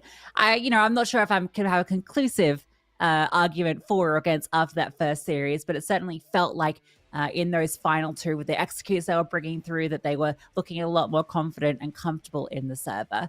But Nemiga, it's been a pretty good run for them to get here. They weren't one of the teams that got kind of the second tier invite. They qualified through the open qualifier and they took down some pretty significant names on their way to do it, right? 9 Pandas in a best of 1, Sprout, same situation, and then Ruby 2-0, who I wouldn't write them off either after they beat Guild. So they've come through and they've taken down some big names on the path here. Yeah, and it's especially important for a team like Nemiga to make a deep run because it will give their team confidence. They narrowly missed out in the RMR qualification chances. They finished, I think, in the last 2 events, I think they finished in the same spot where they made HLTV and then they weren't able to make it through before. So this will give them a lot of confidence. They're able to establish a deep run here. They've already taken some big names, as you mentioned, through that open qualifier, now looking to prove themselves in the closed. We take a look at the veto. It's the same maps that we saw in our first best of 3, just in a slightly different order. We've got Ancient up first, rather than the decider. Then Espionage pick Nuke, because that's all they do. And then you've got Inferno as that decider, should we need it. You take a look at that, and I think, okay, it was a little bit of a warm-up for Espionage, but now they're really settled into it. I've got them as favourites to take this series, and with the same map pool we've just seen from them, with all 3 maps, they can definitely do it, and it wouldn't surprise me if they did it in 2. Yeah, I mean, Nuke is a map that's one of the ones that they beat in the open qualifiers, so they took down 9 Pandas, Nemiga, that is. So certainly a team that's can play it, but it's not one of their core maps that they kind of focus on. So I definitely feel that Espionage are going to look a little bit better than they did earlier in Falls Net opener. They've definitely warmed up and will be heads in the game. They know that it's a map that they're very proficient on. You just wipe that one off as a bit of an odd disparity on your list of games on that map. But I think Ancient's going to be interesting because I was actually really impressed by the T side from Espionage. It felt like, I should say I was impressed until I wasn't, because it felt like they kind of started to suffer towards the end and were walking straight into, trying to force these sort of fights with 4s that they were losing. But before that, when they were going for, their more defaulty style of Counter-Strike, the well-timed rotations, they looked really good in that T side. So I think they know what worked, and I imagine we'll see that again here. Yeah, it would be a similar playstyle as well. Nemiga are more than happy to get aggressive. It's a similar style of team, so we'll have to see how it pans out. But for now, a break. When we come back, it's our first map, Ancient, Espionage versus Nemiga, up after this.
And welcome back. We'll very shortly be jumping into that first map of this best of 3. Just waiting for the last players to connect to the server before we get that one underway. Ancient, picked by Nemiga here. Brandon, do you expect them to take this, or do you feel that now that Espionage are warmed up, they've just won that full 24-round game against Force on this map, do you think they're going to come in a little bit stronger? I think it's going to be actually a very tough game for Espionage. This is one of Nemiga's better maps. Even when they've lost it in recent, it's always gone the distance or even in towards overtime. I think they lost last month, like 2022, and even in the games like in ESEA, for example, it's always been like 13-11, 13-10. So it's always been kind of a close affair. Obviously, Espionage is a step up, but they managed to take down BetBoom pretty convincingly. So it wouldn't surprise me if they did show up here. This is definitely one of their better maps. So for me, Espionage definitely can do it.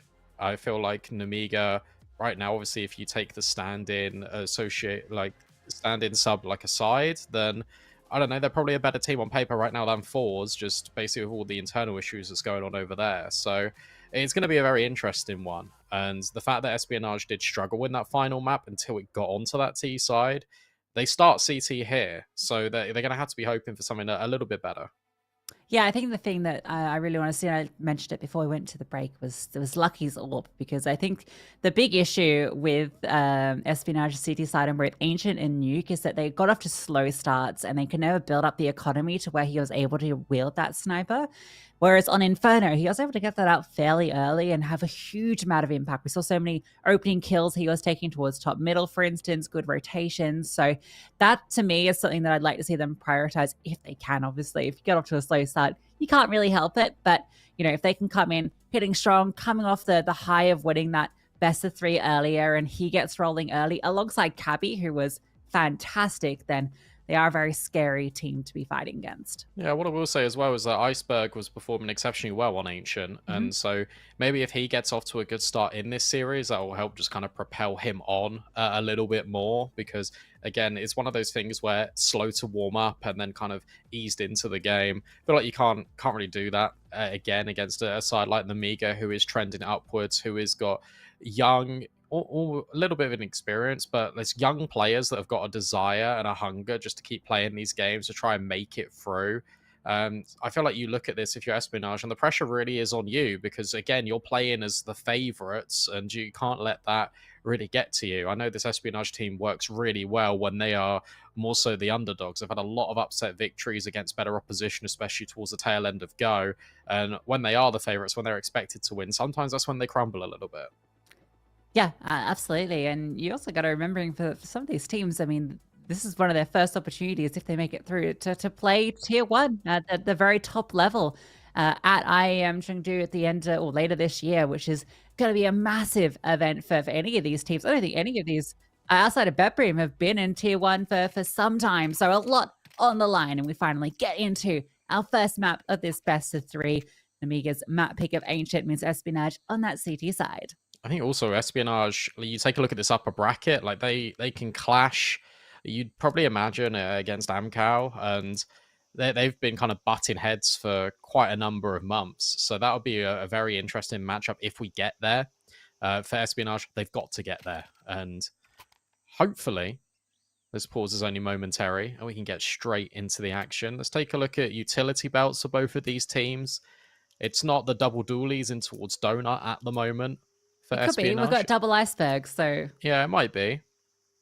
For Nemiga, however, it's just Lear with a flash, a smoke, and I'm kind of sad. I know it's just a pistol, but I wouldn't mind him with armor because he's been the most consistent player, in my opinion, for this team, and he's obviously had the most experience, the most tenure. I feel like you are being selfless by setting your team up for success, but also get on the board, go and lead by example. Yes, drop the P250 over to Khan. That smoke could be the insta-mid. Just have the spawn for it. And now we're going away. So we've got everyone in the server. Flashbang for Mister. He buys armor around it. There are dualies on the floor. Might be the double donut set up again. It might be a rinse and repeat of what we saw against Fours. We'll have to wait and see. Looks like it. Let's both those players head on over. And Nemiga is spreading in this pistol round. So the P250 goes towards mid early. The player just holding for an A main push, while the rest of the squad is over towards lane. Espionage want information.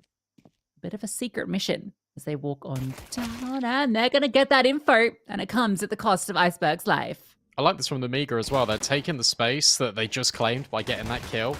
Cabby's really stuck and isolated. 3 players can potentially swing onto him, but instead, Nemiga, again, they're being patient. Now they're looking in towards mid. Double donut setup not going to be tested. Khan makes it through. He's in red. Cabby repositioning. They're very split up, and I think Khan's position with the amount of time left on the clock, they can just pause. Wait to see if Espionage make their reaction, because they're going to feel the pressure. I'm not seeing anyone from the T side yet, having no information, and there's noise being made in CT Sport. Lucky is so fast on this runaround that surely that's been heard, and Khan has no issues dealing with him. Solo taking this side of the map. The P250 handed on over, and he does work with it. Yeah, really nicely done. I really like the slowdown there for Nemiga. They wait patiently. Even after getting the first kill, they still hold. They go, okay, well, you've pushed down B. There'll be space elsewhere. We've got a player in towards A main. Let's look middle. Hits the timing, Khan does, but he still makes the most of the opportunity. 3 kills in the round for him. Espionage, they just kept guessing incorrectly at every single direction. Nemiga more than happy to just burn the clock down. As soon as that initial information gathering down ramp goes awry, it's hard to recover from that situation. Can't find any of these timings. With just USPs, they're going to assemble a bit of a silent stack over towards B, hoping that perhaps Nemiga will walk into it, but probably unlikely. A couple of MAC-10s can do information gathering for the T side. So Espionage look to walk down the ramp, AK at long range, and a team kill. A little bit awkward. This actually isn't too bad, given it's AKs getting all the kills. Ace? No. Well, come on, just take the ace. Oh, well. Well, actually, the MAC-10 gets the kill, so... Someone's called that over TeamSpeak. Let the MAC-10 get the kill. I haven't seen this iteration of Nemiga play at all in CS2. So I'm excited to see what they can provide. They normally are a patient team, just in general, but the mid rounds involve like a lot of speed at times. They take space very proactively. So it's going to be interesting to see kind of whether that philosophy stays over. This time it's Xanta just running with the MAC-10, immediately traded out by Iceberg at the very least, but now he needs to worry about A main, and he passes the test with flying colours. There's one player over towards Red Room, but I was going to say being covered off by Quez. Now Lucky, his attention is diverted, and Nemiga are running to B. I don't think Quez was fully ready for that, but Iceberg, again, getting active in mid. A big kill, almost. In fact, the follow-up. But Leah doing work the other way, brings it back to a 2-on-2. They can pincer Red. And that's the intention. Lucky wins that fight. So it's Khan required to clutch. He doesn't have the full info because Cabby was never spotted, and he's managed to crawl up towards ledge. So as soon as this bomb comes down, the pincer is going to be so quick through cave. Might even beat him before the bomb goes down. In fact, as Cabby's gonna spot him. Looks like he did based on that movement. Khan doesn't even get the bomb down, so a little bit unfortunate, but great round from Iceberg. Yeah, that's a little bit unfortunate for the Nemiga because it feels like, okay, well, the intention is to grab middle, and we've done that. Got the opening kill through the MAC-10. Espionage are going to be buying just Kevlar, no helmet, to try and afford the M4s with the utility. But from there, when they get shut down by Iceberg and the A main push as well gets neutralized, they're completely stuck in no man's land, and they can't go anywhere whatsoever. So that's, you just kind of experience that freeze, and you're not really sure what to do. It's the sheer cold of Iceberg, and he keeps on providing. Flammus burst up to the chopping block. Again, it's going to be this explosion over towards A, but this time, a double up in donut for Espionage. Yeah, the rest of the cities are very separated, though. Iceberg has to step up again. Can't get the multi, but it doesn't matter. Actually, sorry, he did get through there. So quick. After the first kill, sorry, in towards mid. Missed up. Now going to swing out. Bomb is isolated. These two Mac 10s, which were trying to sell the fake, slowly fall apart. Leah does burn one back. And it's all onto Xanta. His chances in this round are very minimal. I think the player that was swinging A main got disconnected. So it looked like Iceberg got 2 kills, but it's just a little bit unfortunate for Nemiga. Xanta hoping he can just waste as much time as possible to get the player back in. He does reconnect, so that's fine. If you're Espionage, you just hold these long-range crossfires. You don't need to make the move. You don't need to be so close to the bomb. 30 seconds left. It's well handled and it's well held. And keeping 3 players alive here is very notable. Just making sure their economy doesn't spiral too far out of control. Xanta hoping. Will only be hopeful at the moment. As the bomb is gathered. The money would love to be placed into the hands of the Nemiga, but I don't think it's possible, especially with the donut player coming forward. It's difficult, and it's lucky. At least there's 1 kill back for Xanta. That does keep things honest for Espionage. Yeah, you would have loved to have kept 3 alive if you're Espionage, but honestly, you'll take the round. Iceberg continuing to deliver. Nemiga will be put onto the eco.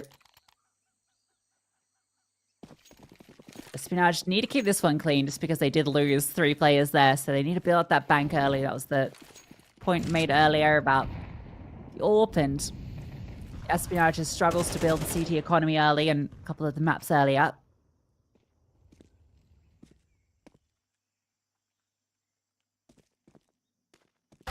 This should have a field day. Okay. Can't be giving those ones away. It's fine. No armor. But a pause. But as they leave, Espionage take the space back, or at least consider it. They don't want to walk down in towards pistols. Instead, Quez is just going to jiggle at the slightest point of contact. He would drop that smoke, but nobody's home. Instead, the entire T-Force reset. Going to make their way over towards A, or potentially have a little look in middle.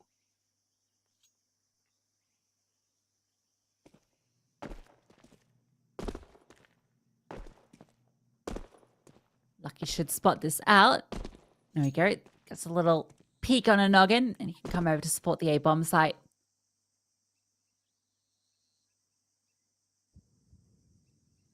Should be able to let this one down without any issues. Lucky can dart around cover. Flashbang comes through. Iceberg is here to support. Oh. And, okay. Can't lose any more. And there we go. Lucky is dealt with, but Cabby is there to close. Espionage keep 3 alive and deny the bomb plant. Oh, that gets a little bit awkward to watch when you're looking at it and it's just miss spray, and then Lucky misses his spray, and you think, oh, you don't need to throw it away like that. But Cabby to the rescue. Match just taking a slight pause again. A lot of tech issues littering this first map. Hopefully we're getting them out of the way now. But Espionage, they win 3 in a row. Again, feeling a little bit comfortable. Again, we've got to talk about it. Well, Lucky isn't in the server right now, but hasn't had the sniper yet. So maybe that is something that comes out in the next round or 2. Uncontested it would be in this follow-up. Nemiga reinvest. They've got all the AKs. They've got a lot of utility. It'd be interesting to see what they do in the mid-round with these guns, because on the pistol, they were more than happy to sit back. Then they took the space as a unit. I wonder in the gun round, is it the same philosophy, or are they going to fight for mid very early on like we saw with the Mac 10s? Yeah, they got a lot of space.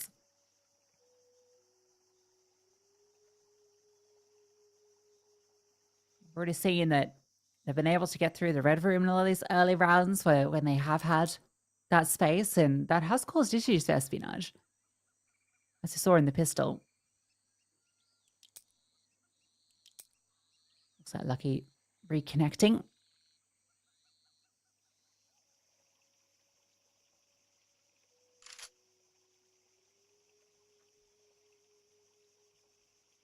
round probably going to be reset as well. We're just seeing if the internet issues stabilize. Looks like he doesn't have enough money for the AWP regardless, unless he goes glass cannon, which probably won't happen. We've seen Espionage more often than not just opt for the rifles. But we have seen Cabby get very aggressive in towards mid alongside Mister, so a trajectory that might continue here because you've got the luxury of having all the rifles in play. It just means that you can be a little bit more flexible.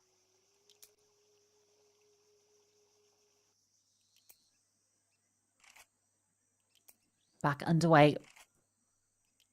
Risky Bob, no utility for him. I wonder if he'll be leading the point on any of these assaults.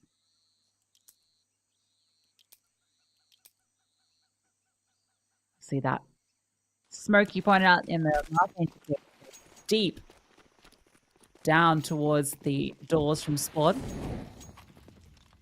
They are going to be fighting middle early on the CT side, but the Ts don't push through. Instead, they're grouping up. They want to go to A, and there is currently nobody there, but we will have a double donut setup in play. This has been attempted a few times already by Nemiga. Iceberg right in the open. It just doesn't matter. And there's no utility being thrown at all by this T side. So it's just a complete collapse. They bought so much utility. And I understand the point of going contact, but as soon as it's taken, you could flash the doorway. You could maybe just dribble a smoke down. You don't need to commit to that idea. Glamis will at least find Mister. Well, the backer dropping the smoke and creating an angle. It's a 3-on-2, but take a look at Cabby. He's got all the space in the world. And he knows that Santa is here because he saw him earlier at the bottom of ramp, so he's ready for it. That's sharp. And they know where this last player is. Should only be a matter of time as they have given him the bomb site. Just know there's no comfort in planting while there's so many CTs alive, and they keep 3 alive. And you're right, just the contact play. You can understand it because I think they hear Iceberg running back through Donut. They feel that he's in the open, not ready for the fights. They swing, but Iceberg just keeps him at bay. He gets that first kill on the player that's isolated, and by the time the rest of the swing comes through, he's able to reposition, be ready for that second fight. And yeah, there's no flashbang into that left side doorway just to enable a more advantageous fight for the T side. They get eaten alive by the 2 defenders. What I will say as well is there's been no real conditioning, especially out towards B ramp. They've not taken the space shelf. Espionage have been able to climb that relatively easily, or have a player come through K without feeling contested. So as soon as you don't see anything in mid, as soon as you don't really hear any footsteps, you don't hear the grenades ticking any of these players towards B, you think, okay, well, why not it's A? And that's why you kind of got the liberty of Iceberg swinging wide. The reason why he also swings wide is to not only be an off angle, but so the second player in the donut can become more involved. It's so easy to read because there's been no conditioning.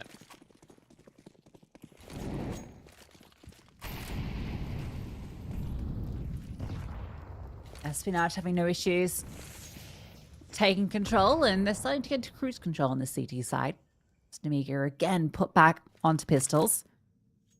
We saw the Deagles do a bit of work earlier, getting a couple of kills. This time they've got armor behind them, so if you are able to isolate some sort of kill somewhere, potential to pick up a rifle and cause some headaches for the CT side. I think Espionage are aware of the current situation, so that they've decided not to go picking up ledge or going for any of these isolated fights. Instead, they've hunkered down, locking in their bomb sites, knowing that they'll have all the space to work with. Cabby gets one, although Quest did fall. That was his supportive player, and oh, lucky! Caught off guard. Cabby now has to do all of the work, but at least that smoke is giving him space to work with. Also space for Nemiga in towards mid if they want it, but they don't know that they've got it. So once again, it all falls a little bit silent. It will keep Espionage in towards middle at the very least. I like the fact that there's still 2 players on B, and kind of pivoting himself mid to make sure you don't get spotted by red, and is now making his way over towards A. This is going to leave Mister a little bit uncomfy, but with the smokes coming in, you know it has to MB. Maybe a boost being assembled here. Not sure if you can see over these smokes, but oh, there was almost an opportunity. That's an AK picked up. Great Molotov as well, causing issues. If they take this bomber down, and oh, almost the lineup. But the bomb has to be planted. Time is running out, and Mister is there to find that final kill. Got a little scary when they lined up in the smoke, but Espionage able to survive the test of the Deagles. Yeah, that's a really good way of framing it as well. They survived that. It didn't actually look all that complicated from Nemiga, and it really wasn't. They waited until they thought that Espionage might have rotated away. Nemiga have been going for a lot of these. We've taken the bomb sites, now we're going to the other one. So just by going silent, they then re-execute in. It should have been pretty smooth. In fact, it was a little bit turbulent, but ultimately, Espionage get the round over the line, and that's all that matters. Another climb up from Mister. The spam, it's fantastic. He's caught out by the fight in towards mid. Flashbang to set it up, but Lucky's there, and it's 1 for 1. Each of these engagements, Nemiga able to bring it on back. Didn't mention, but Khan's also got that orb, Cabby. Unknown on that side of cave. What's the advantage back to Espionage? These T's are split. Khan feels like he has to go and find something, and he has. Quez, known, removed, and Cabby dealt with. Khan, with pace, finds the kill, and Iceberg, his back is turned as Risky Bob comes out through elbow. Yeah, well done from Khan. I mean, that is incredibly aggressive AWPing, but you're right. He knew he had to make a play there. Understood that there's someone in towards cave. Okay, well, let me try and see if I can find the other player on site. And from there, Nemiga could piece that one together. Really like the timing there for Risky Bob. Was living up to his namesake, really. There's a little bit of risk just to be there in towards elbow, but he makes sure he waits until he can hear the audio of the player in towards mid before he swings. It's a guaranteed round. And it's Espionage with all the damage that's been done with those prior buys. Left a little bit wanting. Flashbang. Really good, but not coming up with any kills. You see how close all these prior rounds have come. It's really put Espionage on the back foot. They are going to have 2 players here and walking into the angle, but the FAMAS can't get it done. Mister steps up for one, but now he's alone. He's just trying to dance around the pillar, trying to get anything done, but his time was numbered. And Nemiga, bouncing back with a couple of rounds consecutive, resets Espionage, and now they have a chance to tie it up. Yeah, you can imagine it's just going to be 5 rounds each. USP's brought forward into this one. There's going to be no investment whatsoever. Instant mid now being lined up as well. Nemiga can go back to basics with this mid control. And again, hunting in packs. It's cool that the design on their rounds is finally starting to work. They're showing us what they are trying to achieve here. Despite Espionage's best efforts, it's Nemiga that are constantly in the wing mirror. And, ooh, okay, well maybe just USPs might just be enough. Now AKs can also be recovered. Fortunately enough, Xanta and Lear, they are here. And it is dealt with. Almost gets out of hand. If there hadn't been an extra player ready to fight Elvery there, I could definitely see them fumbling a little bit there, but all is well. Only lose the 2, so it's not too costly at all. Espionage will be back with all their weapons. Quez gets the FAMAS. He's been having a struggle here in Ancient so far. FAMAS isn't going to make it easier. Khan continues to be uncontested. Left row. This is faster. In towards middle, but the flashbangs are exceptional, at least for the first kill. And Lucky, obscured by the smoke, can't see and can't grab that trade. Khan on the corner, hoping to find Cabby, but the smoke is just up for long enough. They begin their creep. They begin to look ledge. You can see that Nemiga, are considering it, and they go back and account for it. Flamus, a devastating headshot. And now Quez, he is trapped. Yeah, Cabby, it really felt like he kind of fumbled that one, didn't he? Quez gets his kill, but the flashbang was so good. Wait, look at this. Look at the bomb. Oh. Look at Lear. He's holding it's fine. spawn. That is wildly disciplined. Yeah, and Lucky's now going to feel that he has to go to A because the flank came from A, and he's trying to get ahead of what Nemiga are planning.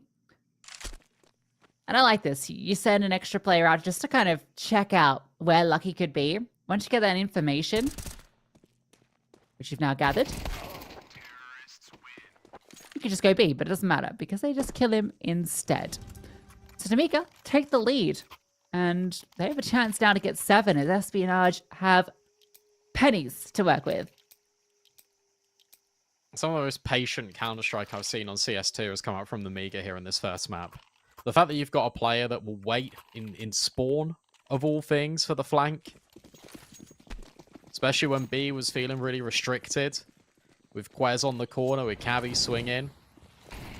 Again, it just feels like a lot of these kills are being given up very much in individual fashion. Flashbang forward from Risky Bob, just trying to keep and contain these mid players. Meanwhile, Nemiga will go for another A assault once more. And there's no one there.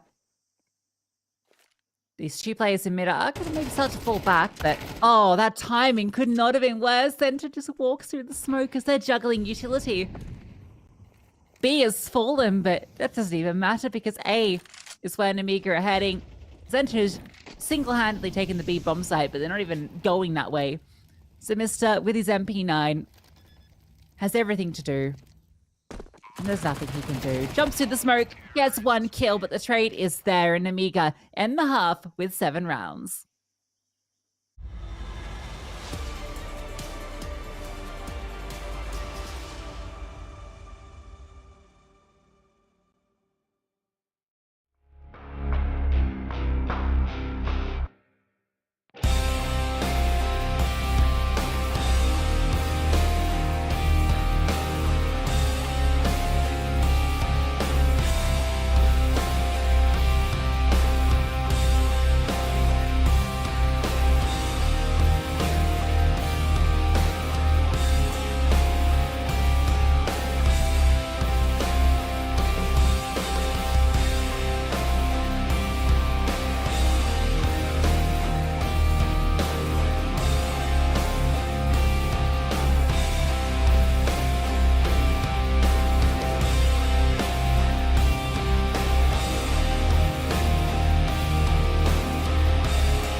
And Nemiga set the pace on T-side, that being incredibly slow and methodical, and it earned them 7 rounds against Espionage. But it was their T-side that we were most impressed with last best of 3, Lucy. And they're hoping that they can bounce back here in the second half. Yeah, we saw a really cool pistol round out for them, so I don't know if we're going to get anything similar. As we do look like we're setting up for an A split, but look at this aggression from Nemiga. They have walked all the way down the elbow together, or into mid, and then up onto ledge, but taking this place over towards B is going to leave them very separated, and Leah is solo with the dual Berettas, but that's all he needs. The smoke causing problems, and they can't fight through. He's on the other side, being an absolute menace, and Cabby gets one, but that's all he's allowed. As if Risky Bob just hits that shot right at the very end as well. That's just salt in the wound for Espionage. He can't get past one player, but he plays it perfectly. Just drops the smoke as soon as he sees the contact. It makes it a struggle, and it does isolate those fights. Gives him an extra half a second to adjust. And completely destroys them at close range. Espionage going to be saving. That's both pistols going the way of Nemiga as well. They got to be feeling pretty happy about that one. Deep smokes also littering elbow, B main, and Flamus. Well, he sees all of them. And now everyone's got to get on their bike. Bomb gonna be dropped, so that I would have loved to have gotten that down. Yes, you get the kill, but really your key objective here was to plant the bomb, because they can recover that rifle, and it's just an upgrade for an MP9. So ultimately, despite a nice little opening kill, it doesn't amount to too much. You would have loved to have, if you're Espionage, to have had a smoke, just one smoke, just to drop it to try and plant that bomb, but all is well. They get their 5 AKs out, and the utility is still pretty decent. Look at Khan as well, the prioritization. He gets 2 SMG kills there right at the very end. He's like, okay, have this M4, I'm going on an AWP. Instantaneously. So first gun round, we already see it for Nemiga. Interesting conversation piece, the fact that, yet again, we barely saw Lucky on it. And I know to be a good AWPer in CS2, you've got to have good rifling skills, but at least give yourself a chance to be on that sniper. Cabby. Oh, felt like he had that one dead to rights, but Risky Bob on the other side of that smoke just edges him out. Lucky does eventually deal with him. So back into the 4-on-4, but Iceberg brought incredibly low. A few other battle-scarred gamers for Espionage. Plenty of time to work with, though. So they can reset. Khan decides to scope in on middle, keep that one on lockdown. This cave is the current destination. Yeah, very similar rounds to one in the previous map, where you're taking cave space, you're ensuring that you've got it, and now you can look to take middle as well. But you don't have to commit on it. You can just cross with the smoke, but instead Espionage are going to get up close. They're going to try and root through Donut. Lucky just spamming, trying to keep attention here. And it has worked, because 3 players from Nemiga still reside on B, and there's no rotate. It's a massive opening. Donut is not being covered, nor CT. Khan is playing a very passive line in towards Temple, so Espionage are able to walk in. They'll be able to plant this bomb. And that's necessary, because they only had a single smoke and a couple of flashbangs, but Khan does find Iceberg walking through main, gives them the advantage as the retake commences. I like this a lot from Khan. The fact that he's been so passive the entire time. He's locking off one angle directly, and now he can wait for his team. Retake is in, flashbang, falls over, and that's a great shot out of Khan. Now he can just post on Donut. Smokes can come in as well, and the rifles can start to litter this bomb site. It's just Lucky remaining. We'll find one headshot on towards Lear, spamming down Xanta as well.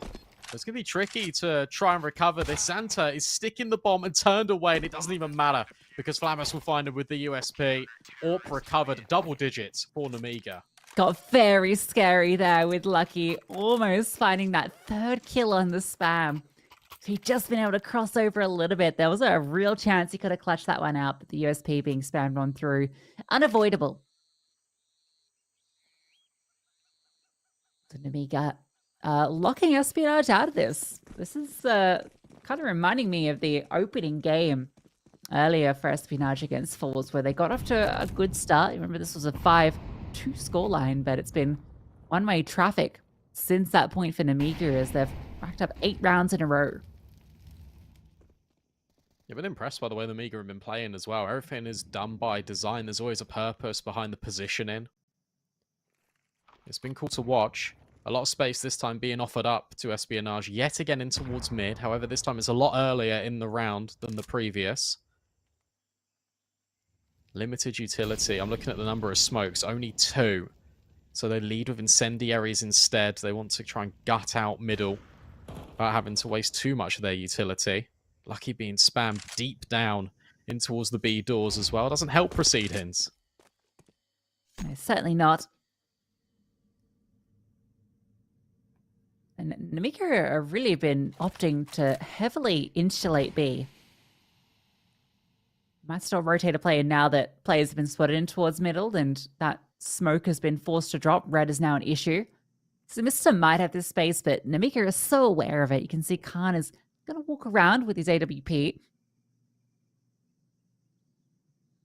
Oh, there's a world that Mr. could catch a timing. If he just swings out here, it's free. He's going to go after his teammates. Oh, and Khan. Loud on the... It's deliberate. Oh, it's deliberate. It's a bait. Beautifully done. Iceberg does get into B. But look at the reinforcements. And just spam through the smoke. See, he was waiting for the point of action, but they're not even going to be allowed to plant the bomb. Denial at B. Nemiga locking Espionage out of Ancient. Perfect round. Honestly, such a perfect round of Counter-Strike. The fact that you've got Khan even just baiting away with the audio, and then at the same time you've got your incendiaries and all your grenades at your disposal because you haven't felt enough pressure and you haven't dropped them. It's very patient, and we mentioned it in the pregame, an extremely young team, and they're playing with this level of presence of mind. It's really impressive to see.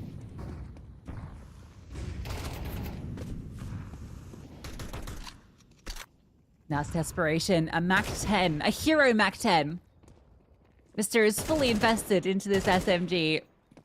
While the rest are on pistols.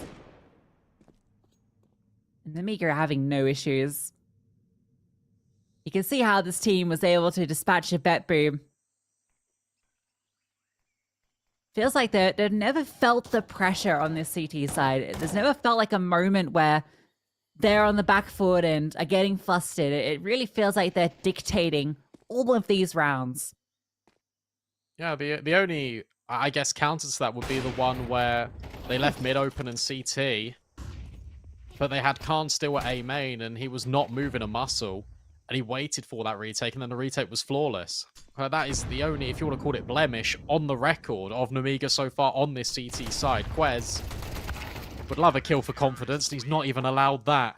It's map point already for Nemiga. Sure, it's their map pick, but this has been dominant.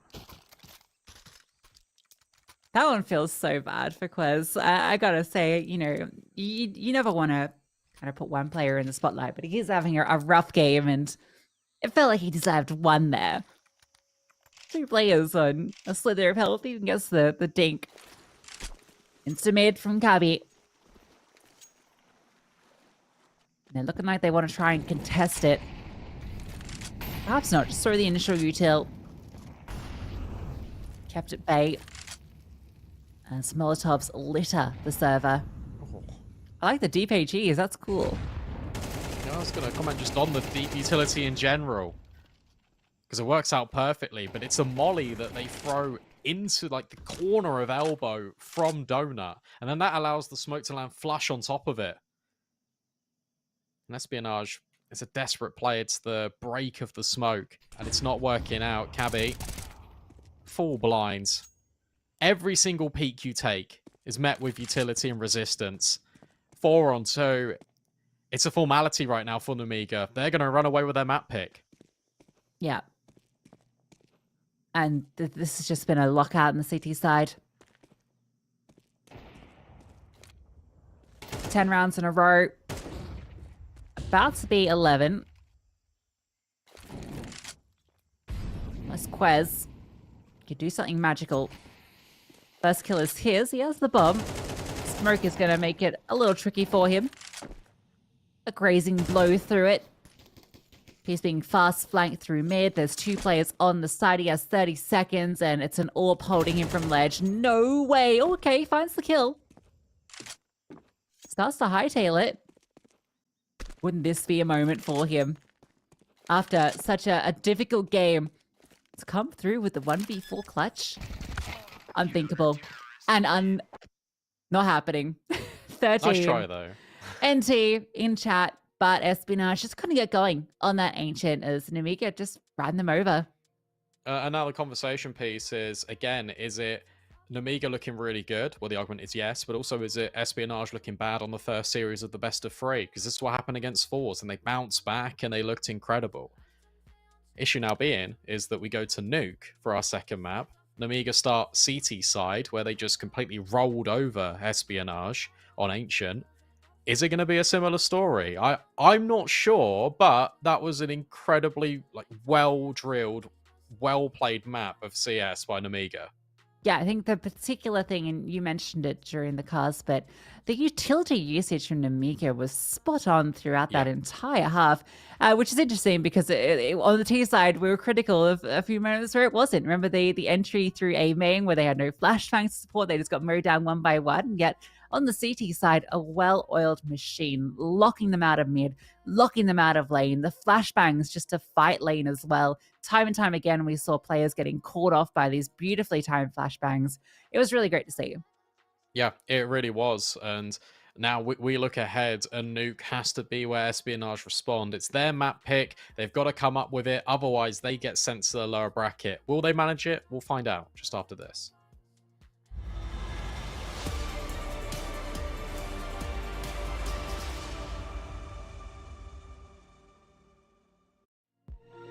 Faded auf den Wohnzimmerdielen. Baby, sag, wieso sind wir hier? Kann sein, dass wir den Boden verlieren. Wir heben ab morgens um 4. Ich sitz auf meiner Fensterbank, die Nacht zieht vorbei. Ich blick über den Tellerrand, trinke Sekt auf Eis. Ein Teufel und ein Engel tanzen auf dem Parkett. Vielleicht sind wir unsterblich, müssen nie wieder weg. Ich sitz auf meiner Fensterbank, die Nacht zieht vorbei. Ich blick über den Tellerrand, trinke Sekt auf Eis. Ein Teufel und ein Engel tanzen auf dem Parkett. Vielleicht sind wir unsterblich, müssen nie wieder weg.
And we're back ready to jump into map number 2 between Espionage and Nemiga. And Nemiga came through with a pretty dominant opening on their map pick of Ancient after an okay start. It was 5-2 up for Espionage, but then they couldn't get a single round after that, which kind of spoke to a similar situation we saw earlier against Force. Going now to Nuke, the map pick of Espionage. Are you expecting something a little better from them this time around? Yeah, we hope so. But again, starting on T side, CT side looked amazing from Nemiga. They're going to hope to pick up that form. Also, elsewhere in our other streams, Amcal beat Ruby 13-5. Betboom beat Forza, which these are all kind of expected results. The one that isn't is Incilio beat Guild Eagles on their first map 13-8. Would be very disappointing for Guild Eagles to drop out, but still opportunity, as that wasn't their map pick they lost on. As we see the twist smoke come through, Risky Bob decides to go back in towards main, and Mr. dropped. And this is very much the same as what we saw from Espionage earlier, which worked out fantastically for them, but the pace is a little slower, and I think it's because Nemiga haven't been there to fight like Fours were. Now they finally are, and Xanta drops the bomb. Has to get across to Astralis to plant, but he's causing issues, and everyone's falling apart. It's just Lucky and Iceberg, and now it's just Iceberg. They don't do anything. Wow, okay. I actually really like that variation of the pistol, though. They made it down towards Secret. They just had one player that dropped, and you think with the flashbang coming over at Squeaky, the player on top main is going to drop in and take the fights. Instead, it's all a little bit of a diversion, but Nemiga don't care. It's a really good reaction. As soon as they don't see the player coming through main, they immediately swap their attention towards Squeaky, then they can quickly pounce through lobby, and then suddenly you're already in position to be able to retake from ramp. They didn't even need to retake. The bomb couldn't get planted. It just felt so pressured over on that side of the map. And that was dominant.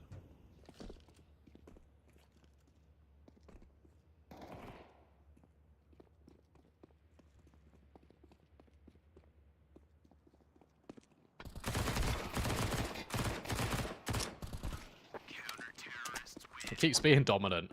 I mean, look at that. It's just pistols. It's absolutely nothing for Espionage. They don't find a single thing. Yet again, it's 2 rounds played. It's 10 kills in the feed for Nemiga, but it's nothing for Espionage. No deaths at all for Nemiga. Yeah. Gets rid of that MP9 after getting that double kill with it. Now he's onto the M4.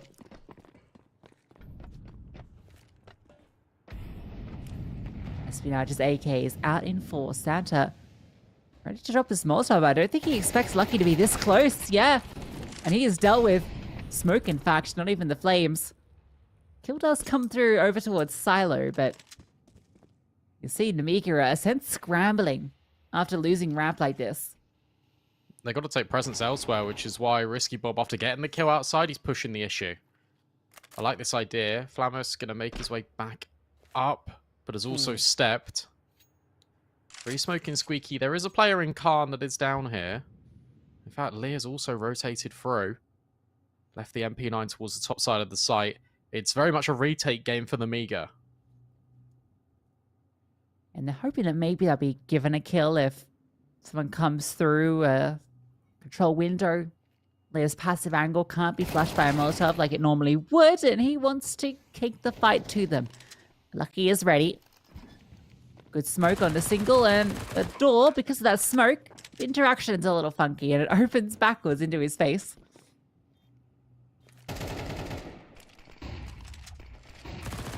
They're just getting locked out. All the utility keeping them at bay. Cabby finds one as well. So Espionage are going to pick up their first round as they get the AKs out. Yeah, a couple of funky things happening since the update. Also saw Khan get stuck on the ladder as he was climbing down the vent. That's a pretty common one that's occurring at the moment. When you scale down silently, you can get just stuck on the ladder, which isn't great. So hopefully that gets fixed soon. Valve, please. And the door's just opening. We'll see what an overpassing connector. The door interacts in a really specific way now since the update, where it will just fly and almost rotate and clip through the wall at times. So little bugs here and there, but Ultimately, it doesn't affect the round too much. It doesn't matter if the door opened the right way because the smoke was there anyway. Couldn't deny it. Good round out of Espionage, and the fact that it all just comes from being a little bit more aggressive, taking the initiative over towards ramp, and Xanta gets completely blindsided. Can do a thing with it. And this is fast again. Look at this. It's straight out A. Yeah, Iceberg throws for the utility and paused for a moment just to let the spam come through, and he's found a nice, easy pathway down the vent. There was no one inside itself to get that information. It's because they're getting aggressive outside. Risky Bob goes for the peek and is traded by Lucky, though. So 4 versus 4. Iceberg is still in a very interesting position.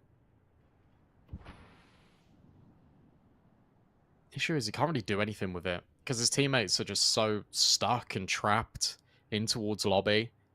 It only breaks if Nemiga force the issue to them, and they're not. They're tucking in. They've got deep space outside, and Xanta has a jiggle, sees the utility, can hear the players coming towards him. He's just trying to buy time and also bait in Lear, and it works perfectly for the first. Nade follow-up, but it's Cabby with a headshot. Xanta's still here, and the swing is good. Almost a double. Let's get the kill. This is where Iceberg's position from earlier can be so powerful, but it also might be known. Oh, keeps charging on through. The spray doesn't quite catch, and there's Iceberg. Finally gets to reap the rewards of his early positioning. And that's a quick nope from Khan. He opens up the, looks down in the vent, peers in, sees flames, and he's out of that. No kid either, so he's just going to go save over towards ramp and hope that maybe he can get an exit if someone comes up this way. We'll just get an AK and back out. A good round again from Espionage. They're noticing that ramp is definitely the weakness, and by causing enough distraction outside, you can really just break the defense. Sure, there was 2 players there this time around, but all the fights are taken in isolation. As soon as Lear loses his life, again, it's an immediate double swing from Espionage onto the left-hand side. They know that Xanta is locked in. Tucked in the corner. So it's a good response, and the money is now not really here at all. He's got that saved AK on Khan, but that is it. That is the only premium weapon coming into this for Nemiga. Yeah, at least Khan's able to keep his money on par with his teammates. That's fortunate, so they can now juggle that AK around. He gets a kill. Xanta picks it up. There's still some threat in this round. You see the knife being held in towards the vent as well in case someone drops down. Always a fun move. I wonder how mobile Xanta gets here now that he's picked up this AK. So he doesn't want to leave ramp alone. There's mind games about where this AK is rotated to. The secret. Oh, he's dinked him, and he's got the kill. Flamos on Iceberg, he's wondering, there's going to be more players here. No, instead, everyone else is at ramp. Xanta's attention is now drawn outside. The gap is here again for Espionage. Xanta is close by. AK recovered. The issue is Nemiga are all topside now, save for Flamus with this AK, but no armor. So if Espionage can find their way down, get the bomb planted, a retake is very difficult. I like this a lot, though, Flamus. He can just stand in the window here. And he even hears the lineup for Astralis. He killed the player walking across. Oh, okay. I think it's fine, maybe? Yes. Especially with that one. He was playing for the lineup. He was playing for the bomb denial when instead finds the player. That's crazy. How confusing that is. Like, you feel like you've killed the bomb planter, but just some guy walking past. A bystander. Uh-oh. Time is not here, unfortunately, for Xanta, despite the nice kill. And honestly, a very threatening round from Nemiga, considering it was, what, just that saved AK and a 5.7, a P250? And it was the USP that was the star of the show. That's terrifying how that round nearly spirals out of control as well. I actually really like the decision for Nemiga initially to remain topside. Because if you think about it, they can't go down secret. They've got no control outside Espionage. You can hear the utility raining in at ramp.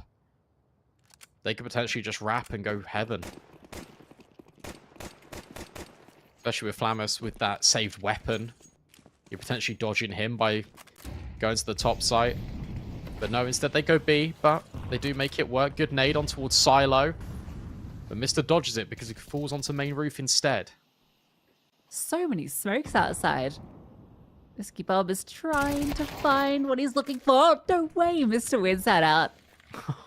Just as diligent on the search, but oh, drops down, gets away. Khan's ult though is found. Cabby meets it down towards secret. Now you've kind of got them pinned in, but Xanta needs to be careful because they're coming in towards garage. He's ready for it. Lucky's got the bomb. This could get out of hand. The flashbang comes over, but the timing couldn't be better for Xanta's swing. Good angles being taken there. Quest trying, but that's all he's doing. Lear still holding from top side. And now Mr. who started the round with a kill. He's on such low HP. You can see that Khan's interested. No, he's low. And swaps the USP. Really good position there from Xanta because he's in the corner to the point where if they come through garage, they think it might be clear. But as soon as they go around the corner, he punishes them. Could have obviously been a little bit different of an outcome if that flash had gone a little bit deeper. If it had gone a second earlier before they swing. Nemiga now just take 30 seconds to breathe. They know that was an important round to win. They know that stabilizes themselves for just a moment, but that could have gone out of hand. And that's what they've got to talk about. That had a potential to go wrong, and it's the mid-round in which they've been suffering. Interesting for Espionage to fully invest into this as well. Because it has come at a detriment. You got 2 Tech 9 players and a Galil without head armor. I think they realize that they have a chance to reset Nemiga. It can backfire if they can't pull it off. We'll see what these Tech 9s are poised to do. Perhaps it'll be a bit of pace.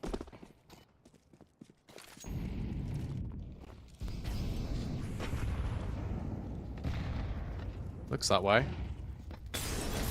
Yep. Especially with the mollies, making it uncomfy. Lear, all blind, and still gets a kill on basically the second. Khan and Flammus combined, the bomb's denied. This one is over. Unless Lucky can do the unthinkable. Tucks himself in towards the vent. Xanta, you can just scale up it at any moment. And he's even spamming Lucky. That would have been heard. Or maybe not. Maybe. Doesn't look like it. Not to match, though. Lucky's going to walk off, but can't really do too much. The bomb is in the middle of A site. And another smoke lands on him.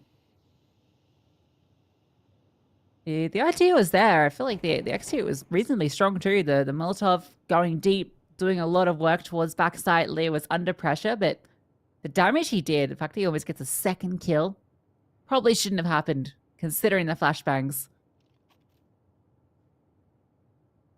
This was a full investment from Espionage. They opted to go for this, wanting to pull out this faster-paced round with the Tech 9s. Lucky flush forward. Nemiga take the lead. Yeah, well handled as well, because Lear, it just kind of felt like he was sent to his death almost. But the fact he's blind, he just runs through the molly, and he's so far in the open, buys just enough valuable seconds to get the players rotating up heaven, to get the players walking through main on a timing, and it just all connects perfectly. And now Espionage, you're right, you mentioned it, that they were all in, and now they've got absolutely nothing. It's just Tech 9s, and as they started to build momentum, it has been completely snapped in half by Nemiga. Everyone's having a great game. Everyone's looking incredibly consistent on this CT side as well. I mean, there's 4 of them with 5 kills. Xanta leading the charge with 8. And Risky Bob could be in for a couple more here as he takes a little swing outside. A player at secret, player in main. They are everywhere. Use pistols. Not being allowed to do anything. That's all tap. One by one. They are falling. Cabby gets the single kill, but that's all he's going to be allowed. That's fine. As Nemiga come up to 5.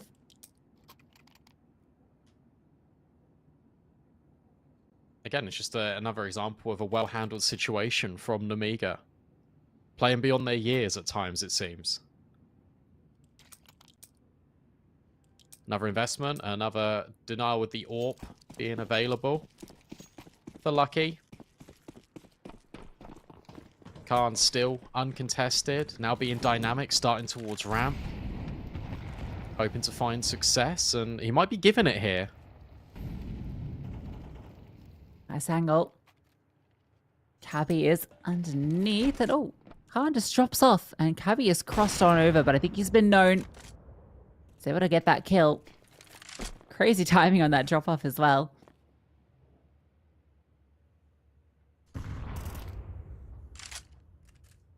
Nemiga just get an opening without really having to work too hard for it. Ramp's feeling a little precious, but that's just because there's lurk smoke that's been dropped. I think Khan's going to reinvestigate that and even called over a bit of support from Risky Bob so he can move about a bit. As the smokers do come down outside, I think that all might make its way over to meet them. Oh no, it is stuck staying at ramp. Whoa, okay. Not sure what Flammer saw there, but the bomb is now isolated in Squeaky. Lucky will bail himself out, and the push outside is perfect. Lear trapped in the vent. Xanta's also here. 40 seconds. They can reposition and take this anywhere. Flashbang blinds both Xanta and Khan. Now this gets a little bit tricky for him underneath the ladder. Xanta in towards the hut, getting pressured from every angle, and Lucky has found a double. So despite these 2 opening kills going the way of Nemiga, Espionage were able to find their way into this round. Khan's trying to come up through the heavens, but Flames are at his feet. And he's locked out as well. Player in heaven if he wants to escape that way, but he's going to walk towards ramp. They're already setting up to lock him in. They'd love to get this AWP. Yeah, a curious round there for Nemiga, because you feel like they're going to push Squeaky. That's what they're setting up to do. They actually get the kill through the doorway. Flammus is able to just see a pixel of an Espionage player, and from there, it's the perfect time for Espionage to come through main, because they know that Nemiga are so distracted with the door. Lucky winning that gunfight and keeping the bomb alive is honestly the most important thing in that round, because if he loses that fight in towards lobby, that round becomes increasingly more difficult. A lot of interesting moving pieces for Espionage, but they're able to come through. AWP at least gets saved on over, so Nemiga will have a very nice buy, in fact. Doesn't get any easier for Espionage.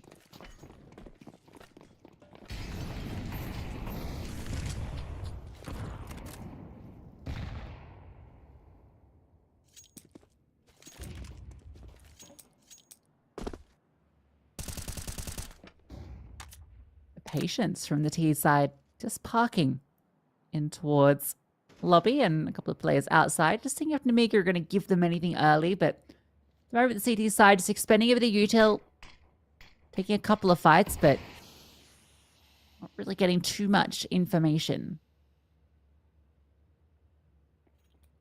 It's interesting. A lot of the mid-round in, when it comes to lobby takes, have definitely been prioritized by Nemiga. Instead, this time, they haven't felt any pressure, so they understand that this is a very slow and patient round out of Espionage. They're going to do the same. They're just going to burrow into these bomb sites. They're just going to wait.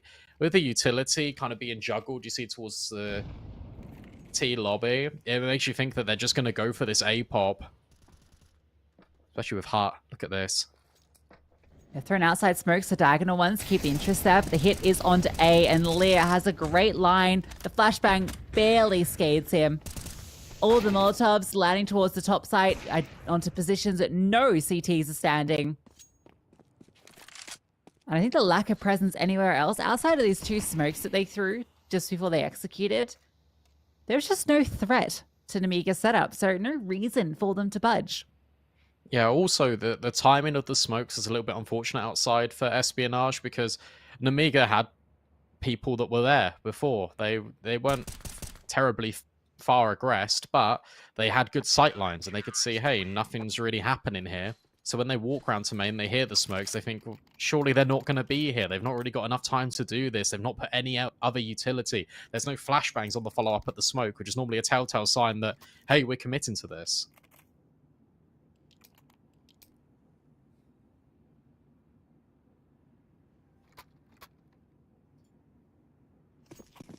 Espionage are again going for these rounds where they decide to fully invest. Feels like when they can get 3 rifles out, they prefer just to opt for it. Means Mister's just got a deagle.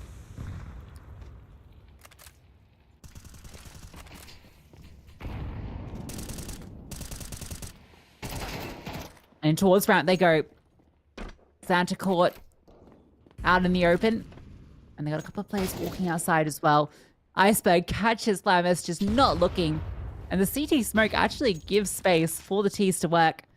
Khan is rotated on down, and Espionage feels like that they've gotten Nemiga into an uncomfortable spot where they're spread out all across the map, all isolated, but Lear is still here, and he's still doing a lot of work. You're giving him opportunities.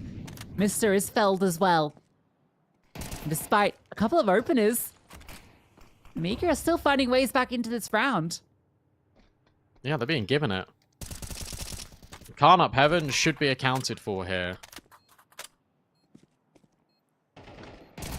Very patient, good swing. Very good swing by Cabby and Quez. That nullifies all of the pressure. Cabby might burn alive here, but it's not the end of the world.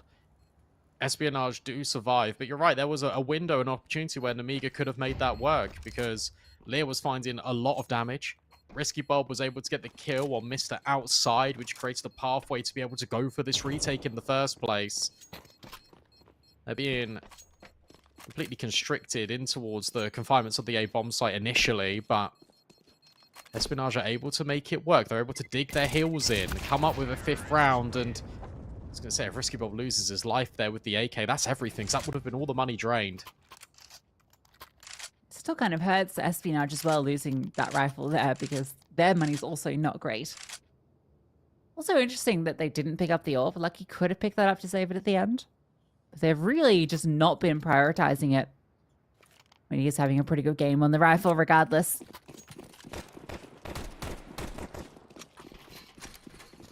Nemiga. Now into the last round. Would love to end the CT side with 7. Yeah, that would be comfortable. That would feel like you've got a little bit of a cushion. It means your work is validated. The ramp play has always been tricky, and Xanta is still struggling. Somehow, some way, Cabby is not yet dead, and he's trying to creep below it, but Khan is here to reinforce. All the kills are now being collected by Nemiga. This looks like a 7th can be locked in and should be, especially with Lear finding Mister. Iceberg stuck behind red. Literally completely on his own, and Flamus will lock it up. Nemiga will find 7 as the half ends.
7 for Nemiga on the CT side as the sides swap. Espionage with 5 going into the CT side.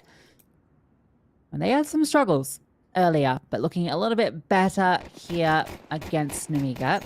This pistol round going to be important. Espionage have been struggling a little bit on them, at least in this series. Yeah, very patient. You can see the players are in lobby for Nemiga, just trying to hear if anyone's dropped top hut. Because if they have, they'll probably lean towards ramp. There's already a player down secret in the form of Khan, but also one in tandem with Lucky. So there are players, and also keep your eye on Iceberg, because he's flanking and should get the jump on Khan. There it is. Now they burst down ramp. All 4 moving as a pack, smoke forward to hopefully allow the bomb to be planted. Almost didn't land. It doesn't matter. Lucky has found the kill from behind the silo. He is dealt with after that kill, but keeps the advantage here for them. Only for a moment, though. Risky Bob opening and closing the doors and taking fights as he wishes. They are locked out. As Cabby with dual Berettas spraying from afar, but Risky Bob's pistol hits Diff. Why didn't they look at it? Obviously the door is swinging open, but no one from Espionage is focused on it whatsoever. They just want to get to control room. That is an absolute misstep from Espionage, and they continue to look incredibly subpar on these pistol rounds. I mean, what an incredible result from Risky Bob. Take nothing away from that. A really good play just to slam the door shut in their face, and then surprise, I've reopened it again and I've taken your head clean off. But there should be more accountability there, especially because I got the opening kill. And they knew exactly what was happening, right? It was pretty clear what Nemiga's game plan was there. And a force here. If Espionage lose this, the series is almost over. Iceberg again gets an opener. Good tag onto Khan from the scout. Iceberg closes it. Risky Bob fighting one back. And the dual Berettas deal with Cavi. Right. I'm not sure how that's happened. Leah finds that kill. He's on his own with the bomb. Has tucked round in towards Squeaky.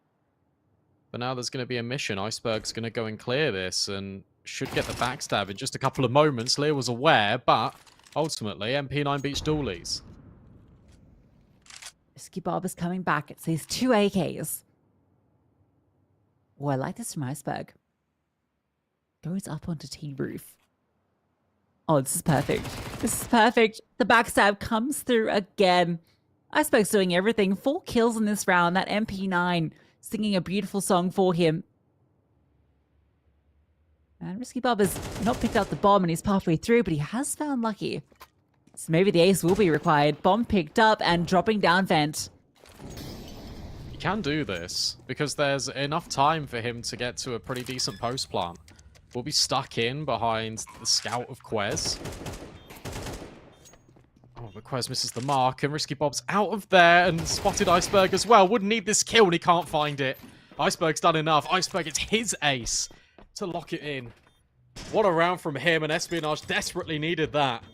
A whole 5 kills required with that MP9. But you're absolutely right, they needed it. If they'd lost this round, it's all over. It would have been a full eco into the next. Instead, they come out of this round, putting Nemiga on the back foot, getting these 2 rifles. Iceberg can drop an AWP as well if he wishes to. Might just end up being 2 M4s just because they've only got the 2 rifles. So they're having that discussion now. What a heroic round from Iceberg. A necessary round, and there's that AWP. Good decision to force this, though, if you're Nemiga. You know the money's still quite low. Sure, Iceberg got all the kills, and that might mean that there's a sniper on the horizon, but ultimately, the rest of the buy isn't going to be too amazing. I say that. Another M4 will come out. So it really is completely fine for Espionage. So for Nemiga, they just want to push the issue here. They want to just apply the pressure they've been applying all game long, and they just want to stop Espionage in their tracks. But suddenly, if you lose this round, you're essentially giving over the lead, because it will equalize out. Won't be any money in the follow-up, it just have to be pistols.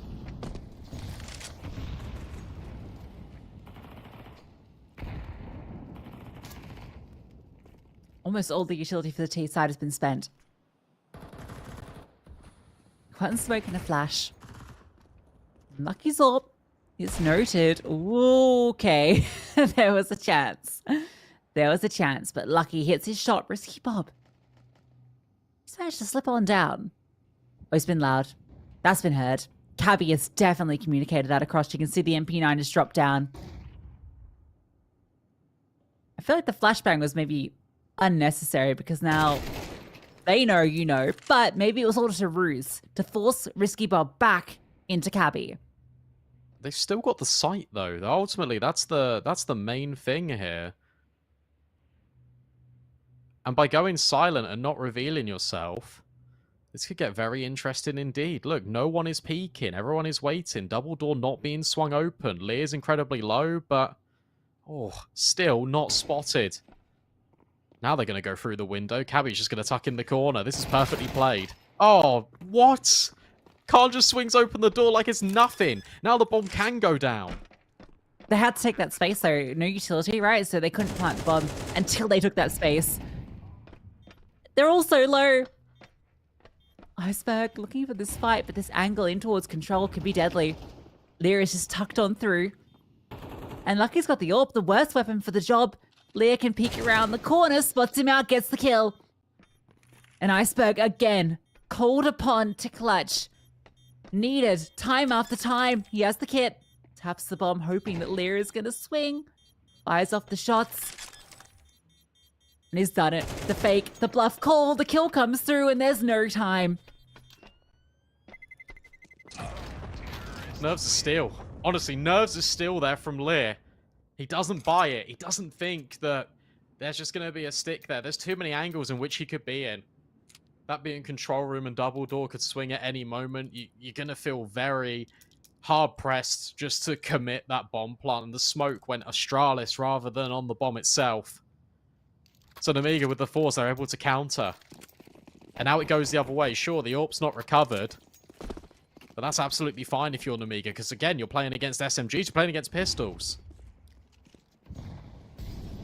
And again, a chance for Nemiga to reset Espionage. Another force spike comes through. They're loving this fist smoke. Almost every round it comes out, and it pairs so well with the diagonals. Making it so hard to spot anything across heaven. Nemiga are very committed outside. A lot of players, but that HE doesn't reveal anything for Lucky. Spam through is good. Risky Bob walks through. Lucky still hits that shot. Shockingly. The Risky Bob has found a double. And he might just find his third. Cabby able to get that kill. And with two players incredibly low, Espionage can bring this one back. Look at the time in here. Oh, Iceberg. It felt like he was going to reset through lobby. But he doesn't. Flammers now joins his teammates outside. They've got to go together. And they've got to pick a final destination. If they go towards the top side of the map, that's where they're going to find a success. But you've already got a player here in secret. So that might just get your expectations towards that lower side. And that's exactly where they're heading. 30 seconds left. Iceberg's not convinced. He's come back up the vent. And now this makes B weaker. It's just quest down here. And this series has not gotten any easier. But time is on the side of Espionage. This is all going to be heard. It can be locked down. A fast flank through the vents is possible. 10 seconds. Quest standing at the door. Needs these kills. And there it is. The double. 2 headshots. And he's done enough. He's won the round. The most difficult position. They walk right into him. And he's able to get them both. Needed that, didn't he? And Espionage desperately required it as well. These rounds just keep going back and forth again. Nemiga just cannot get consecutive here in this second half, and Espionage just can't break away. They can't catch up. Surely this bite is the one to do it. It's a single Galil. That's all it is. And they're running ramp, and they are down, and they've got all of this space. They're not content with just ramp. They might be thinking about resetting over towards heaven and hell as well. Espionage know that they're locked in. What's their response? It's going to contain at the moment. 2 players down towards the lower side as well, so if Nemiga do decide to continue down, they are going to be met with force. Cabby close by with the MP9. You've got the AK of Quez behind the silo. Lucky making sure they don't scramble through hell. Nemiga are hoping the Espionage give them something. They don't need to. You don't need to move here. You know, they've taken ramp. Okay, great. Well, we've got the lower site. We've got a player up heaven. The worst thing Espionage can do is actually move into a position to give Nemiga a kill. You can't do anything with this ramp space. The only real space that Espionage have is back towards lobby and into the A site where it's just Mr. jiggling with the incendiary, but he'll be able to drop this and, oh, look at the timing on it. It's just as Nemiga start to get interested in walking forward. He hears the tick of the flames as well. Drops the HE, drops the smoke. Straight into the guillotine if you come through this. There finds one. The Iceberg's there with his double. And they lock them out. Just one falling. As Espionage contain and control. Yeah, honestly, perfect round from Espionage. You don't need to move there.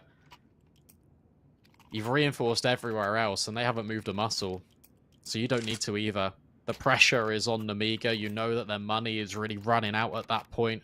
They haven't really got too much utility to be able to try and adapt and take more space. They sit there, they wait for Espionage, much like they did on Ancient on their T side, but it just did not work out.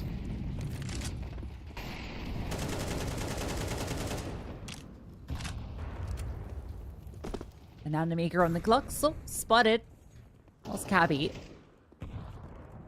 Risky Bob's got a difficult fight if he wants to try and find this player with his Glock. Oh, it's a bait. So they do actually get that kill, but it's just the MP9, so it's really not a bother at all.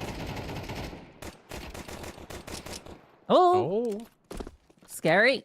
Lucky falls. Can't let this one get out of hand. No, it won't. There's so much utility here as well. Like, Iceberg can just drop a molly. Oh, it's now on the floor. 2-on-2. But that's fine. Look at Quez. He's in the perfect position here.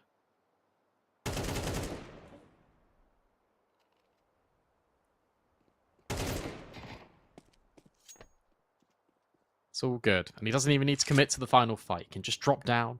He can group with his teammate. Doesn't need to take the fight. Doesn't need to take the space. Just holding for the ramp cross. Perfectly played by Quez. Having a lot of impact here in the last couple of rounds.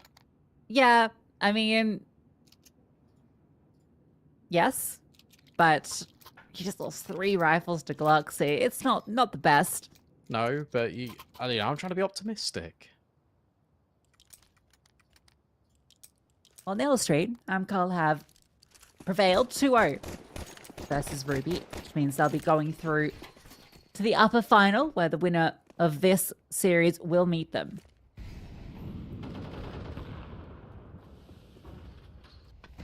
Pretty dominant there as well against Ruby. Team that beat Guild Eagles, who are struggling against Nacilio. Flamus gets a lot of damage in this round to kick things off. Iceberg keeps up his fine form. Xanta hoping for an opportunity with these smokes, but nothing being presented. It's a very slow round so far for Nemiga, and yet again, Espionage, they are not really allowing Nemiga to get these kills. They're not fighting them readily.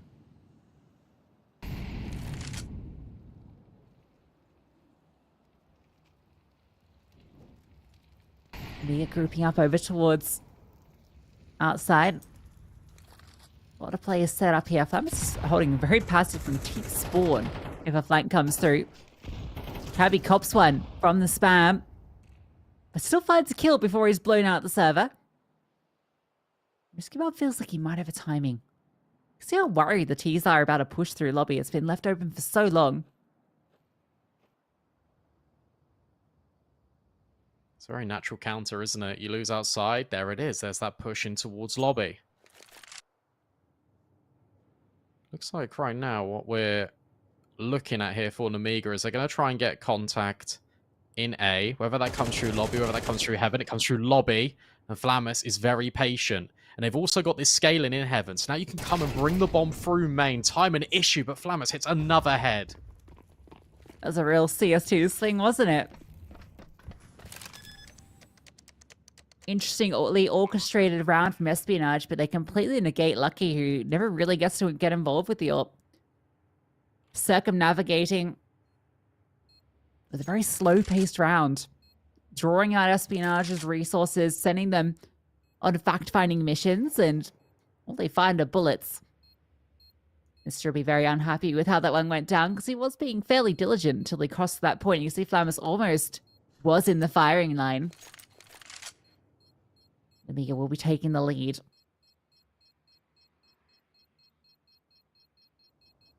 It's an interesting approach to these rounds. You did just mention it, but it's been all series long. We saw it on Ancient, where you leave players that are deliberately in spawn, trying to cut off the flank, trying to cut off the obvious rotations to what you expect. And as a result, Nemiga are just thriving, and Espionage are playing straight into their hands at times, it seems. Lucky will have an AWP. Keep that one over. MP9 for Iceberg. I don't want to be that guy, but Quez, you give him the AK at this point. Yeah, I think there's nothing wrong with prioritizing your players that are having great games. Iceberg has been having some good games today. This might be faster here. You see Zant has dropped onto the main roof immediately. Flamus is already down the vent. And he's dodged the angle of Cabby. Cabby needs to clear this. And he does. Perfectly done, but now needs to worry about the pressure being applied from Secret. But that might offset plans here for Nemiga. Fantastic wipe of that smoke. Lucky's able to get another kill. Nemiga have got Garage. You got Garage, what can you do with it? The AWP's preventing you from going further. Oh, okay. Dodging the shot's one way to do it. Oh, Lucky. He's under pressure. Flames dropped on forward, but a ding for the Tech 9. He doesn't need the AWP. Has support as well. They're funneled through. Lucky's going to go all the way back to CT spawn to reset and hold hell. The bomb is, in fact, out in the open over towards CT red. Cabby gets his. And another, just to close it out, so we're immediately tied back up.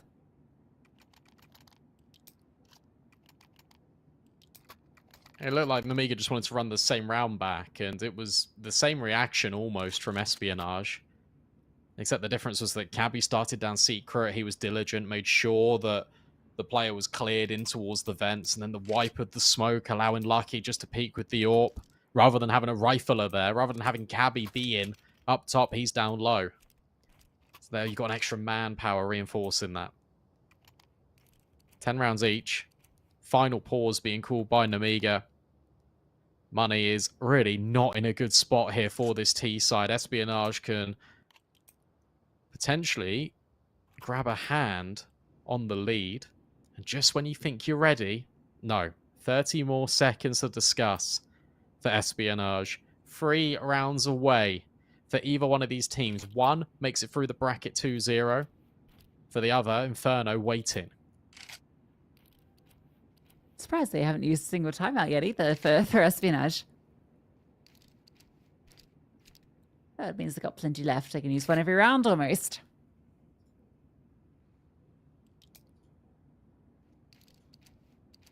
Guild Eagles bounce back as well against Incilio. Looks very dominant on that scoreline on Mirage. So Ancients to decide a map over there. 2-0 as well for Amcal. That we spoke about earlier. Bet Boom Forza still ongoing.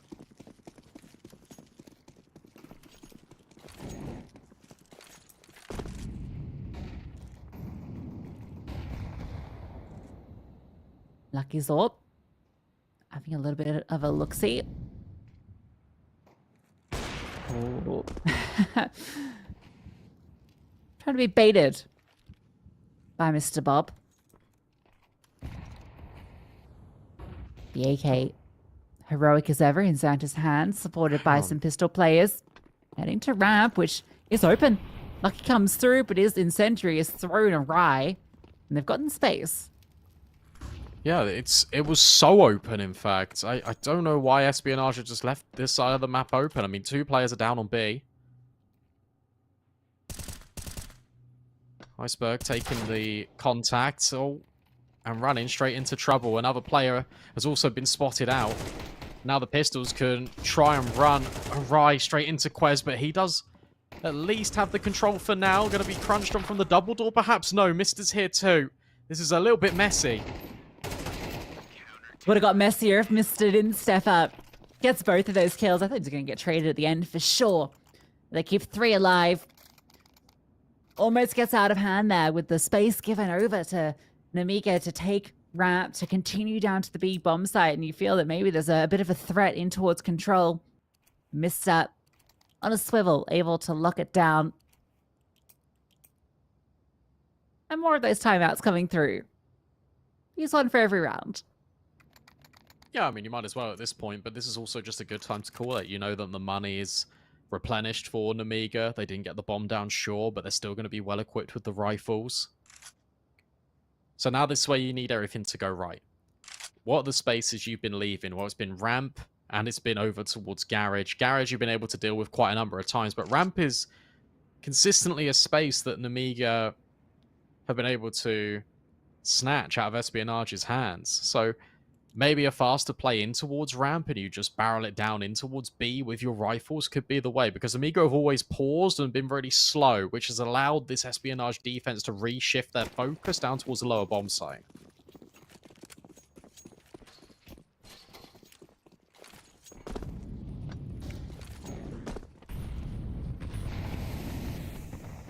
Utility coming on through into the top side, putting a bit of pressure on, but not behind it just yet. Risky Bob trying to sell something outside, but Iceberg falls through the flames. He is caught towards, I think, CT vent. Bob's ready for the moment.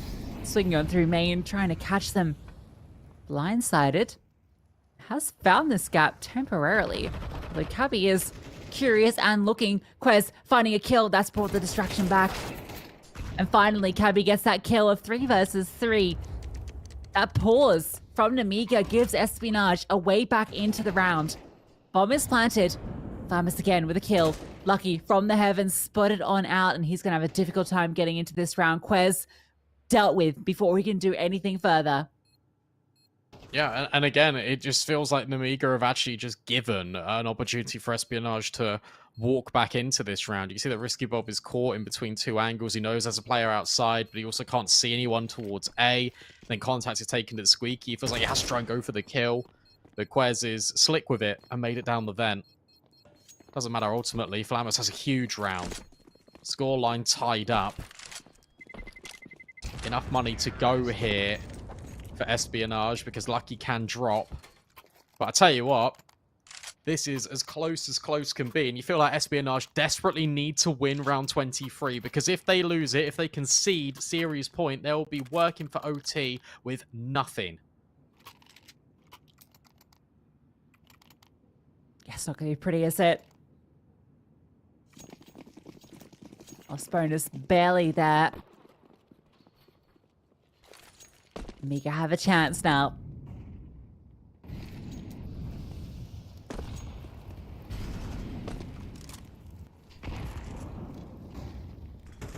This is different. Xanta getting pretty aggressive in towards Hut, but not swinging the corner. It is being covered currently. They might just pop out A here. Something we haven't seen out of Nemiga. Santa feels like he can get ahead of the utility. Risky Bob again on this main flank, but again being locked out by Cabby. The utility is great from Espionage. Nemiga try and get ahead of theirs, and it doesn't work out. Back to the drawing board. We talked about the money being reset for Espionage. Well, it's a similar situation for the T side. If you can get past this AWP, maybe. Maybe there's a way in, but Lucky is the man you have to get past. Do manage to bait the shot and force him backwards, but they wanted the kill. That was the way in.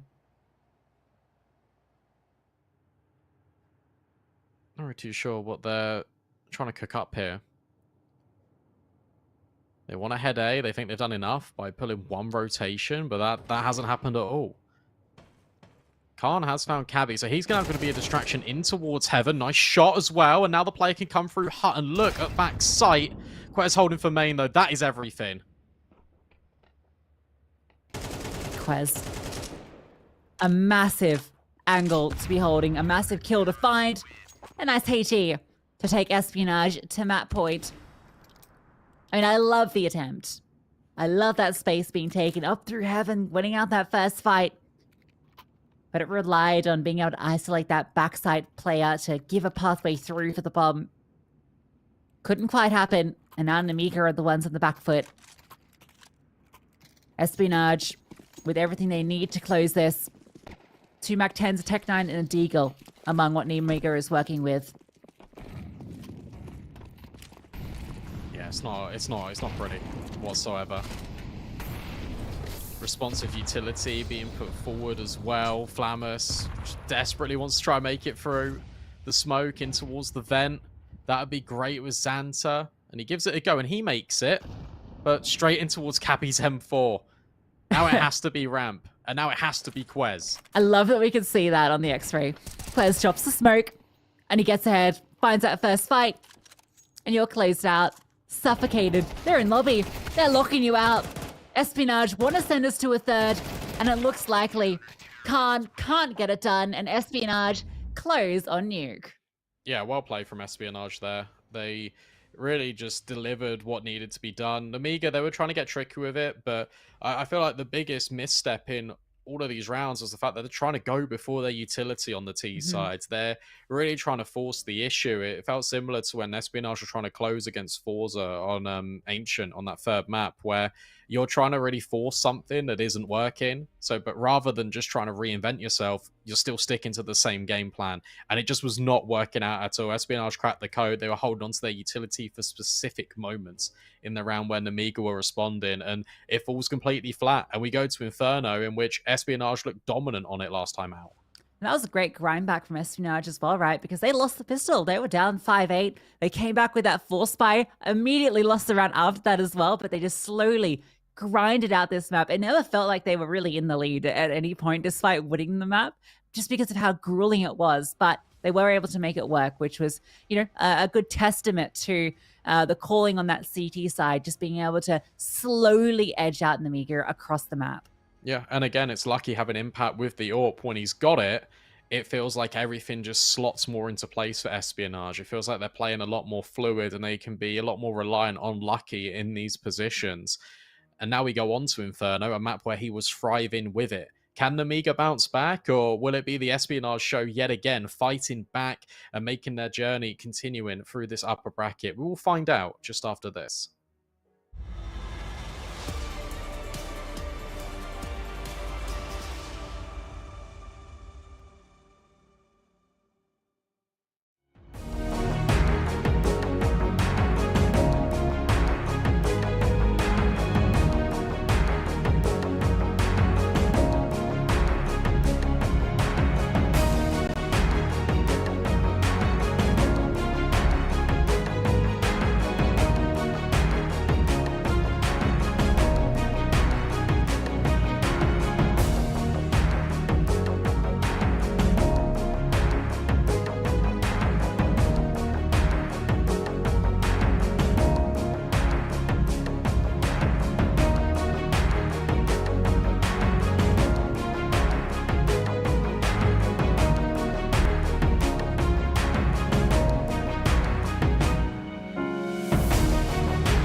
Chance to build a home. I feel this world coming over me. The pressure makes me fall.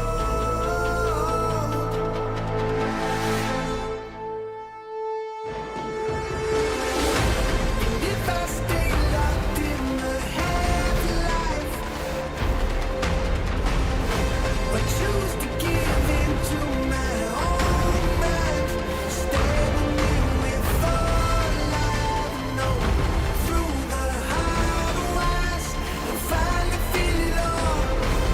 I can simulate my own life, but live within the walls.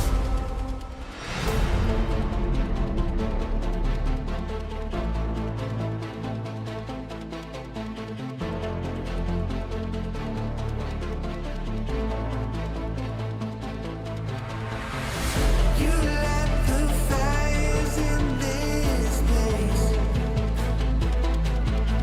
so you can reap what we've sown. You finally found me, but you just dug your own hole.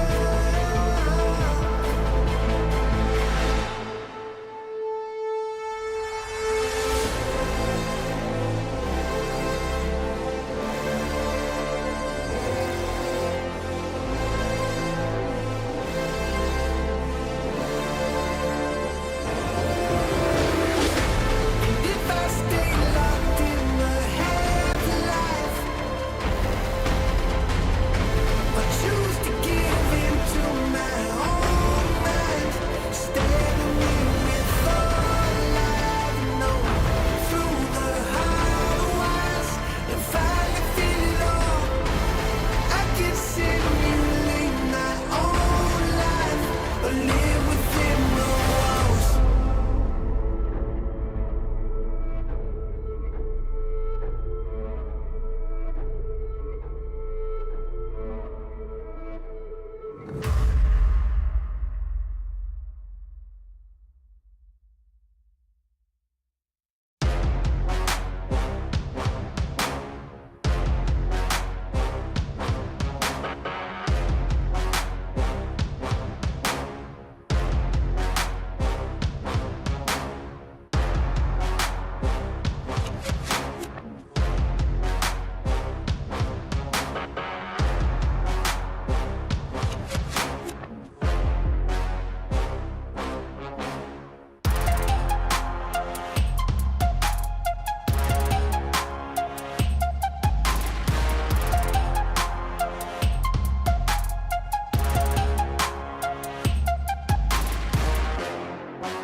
And welcome back. We'll be jumping into map 3 between Nemiga and Espionage very shortly after Espionage fought back on Nuke in a very tough battle, almost went the full distance, but they were able to close their map pick, which means we now go to Inferno. Brandon, what are your expectations here? Well, look, Espionage looked really good on Inferno earlier. They looked very dominant. And for me, look, I feel like they're, again, just starting to wake up. And it's like a very slow start on map 1.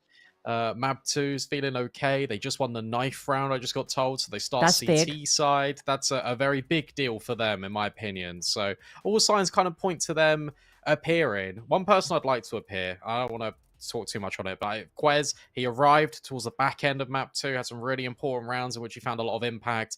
Needs to be consistent here on Inferno, otherwise Nemiga will win this. Everyone needs to be present. Yeah, he had 2 rounds towards the end of Nuke where he pretty much solo won it based on his positioning. So, he's been bringing the right moves to the server, and hopefully we'll see some more frags coming in from definitely a slow start to the series. But a few players that haven't been slow at all have been Cabby, Lucky, and Iceberg. It feels like every single map, these three are stepping up consistently for this team. I think on the other side for Nemiga, I was actually most impressed by Mr. Bob, right? I feel like he was really getting a lot done. That's Risky Bob. I'm obviously familiar with him, so it's Mr. Bob for me. But Risky Bob was finding a lot of space on Nuke, which I was really enjoying watching. So I don't know if he'll be able to do that on Inferno so much. It's definitely a trickier map to navigate in that fashion. But I was really impressed by what I saw from him individually. Yeah, Flamus has been really good as well Yes. for Nemiga. I feel like he was finding a lot of openings, especially on that T side, just being a little bit of a nuisance towards the door, just spamming through as well. So I definitely throw him in the conversation. We've spoken about players that are performing well for Espionage, players that are performing well for Nemiga. And I feel like what's interesting is we've had this conversation about Espionage and their AWP. Let's flip the scripts. Let's look at it on the other end, because Nemiga and Khan with his AWP saw a couple of crucial rounds from him on Ancient. Wasn't really there on Nuke. And again, on Inferno, would like to see kind of that sniper head-to-head. I know that Lucky will bring it out as soon as possible, and it'll be interesting to see how he matches up going into a map that isn't really known too much for AWPing as well, being Inferno. But Lucky was making it work on CT at least. Yeah, I think the T side is where he's going to particularly struggle. I don't even think Lucky will touch it. It feels like he doesn't bring it out on the T side at all. Whereas it's definitely different for Nemiga. They're optimizing that AWP on both sides of the server. So yeah, we'll see how that head-to-head comes through, because it did feel like Khan had a fair bit of impact on Nuke, but less so was needed on Ancient just because of how dominant it was. So we didn't really get to see his impact felt as much, but definitely noted it more on Nuke, which obviously is more reliant on the AWP. And then we should be getting this game shortly. Knife round has finished, as you mentioned, with Espionage winning that, which I think, we've talked about Inferno a lot. A lot of people have, that it is incredibly suffocating for the T side. So that's a big sigh of relief for Espionage, particularly after how strong their CT side looked on Nuke coming back into that game when they were on the back foot. Yeah, it's especially because I think like this whole series has really been dictated by CT sides. So the fact you get to start here again, if your Espionage will just fill you with a lot more confidence. It was Quez and Iceberg that were getting a lot of impact in that previous series against Fours, where it was the banana presence that was really enabling them to get these rotates over, that was denying a lot of space. And you mentioned that it felt suffocating, and it's so true. And for Nemiga, where they play so patient, maybe that comes back to bite them on a map like Inferno, because you can't really do that. You need to take all this space away from the CT side. Otherwise, you're just going to run out of time. Yeah, absolutely. And I really enjoyed watching the way that Espionage were playing the CT side.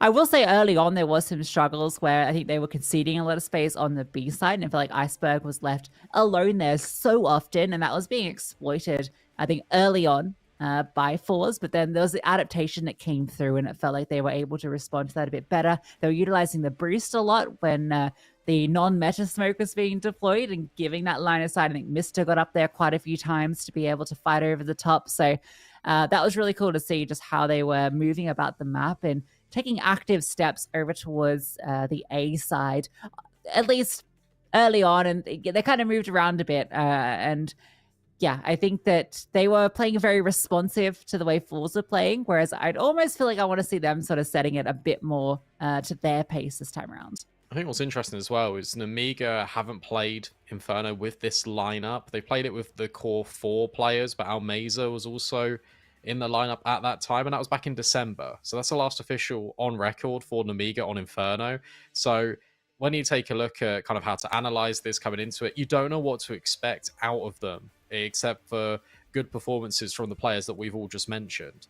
But in terms of their strategy, how they're going to approach it, we're as much in the dark as Espionage is. And Espionage, again, are a team that don't really play the map all that often, but if they're letting it trickle through, if they're happy for it to be in the veto, well then, obviously they're practicing it. We saw the CT side looking pretty decent earlier on today. It's it's very interesting indeed, because Nemiga is going to be completely unknown.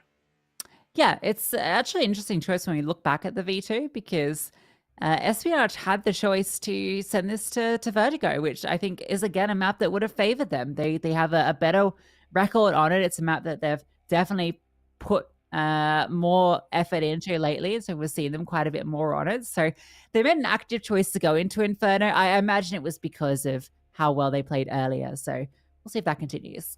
Yeah, for sure. There's some tech issues that need to be resolved before we kick this final map underway. So we're going to throw it to a short break. I'm hoping when I do this, we immediately come back and kick things off. We will see as we go to a short one.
And we're back into the action. First round kicking off between Espionage and Nemiga in this third deciding map.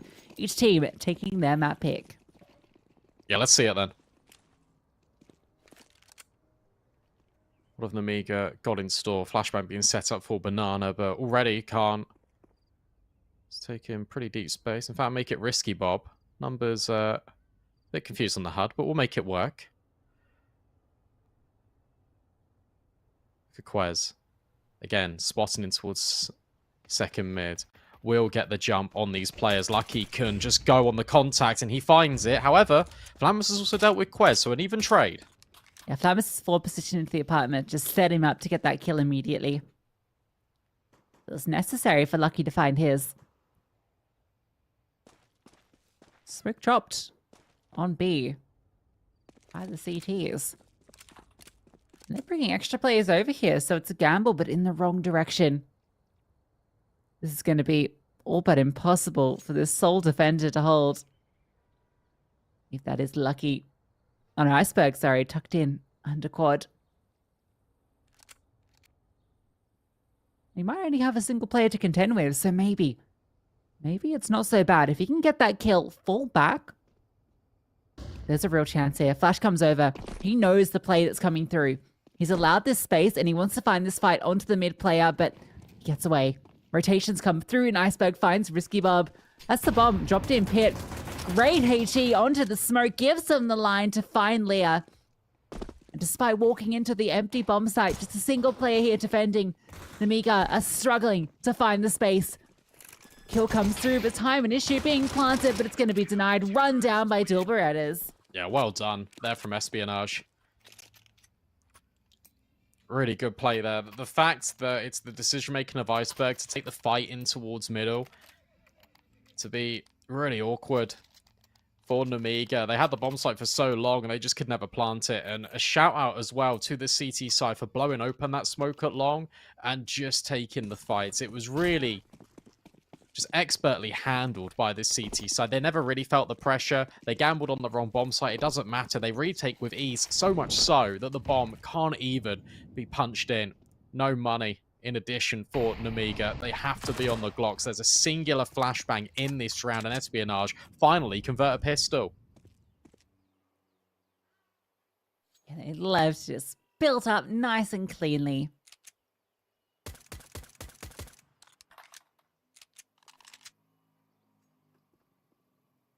Nemiga did some work with Glocks earlier. Got the 3K with them on Nuke, so there's certainly a possibility that they could do something here.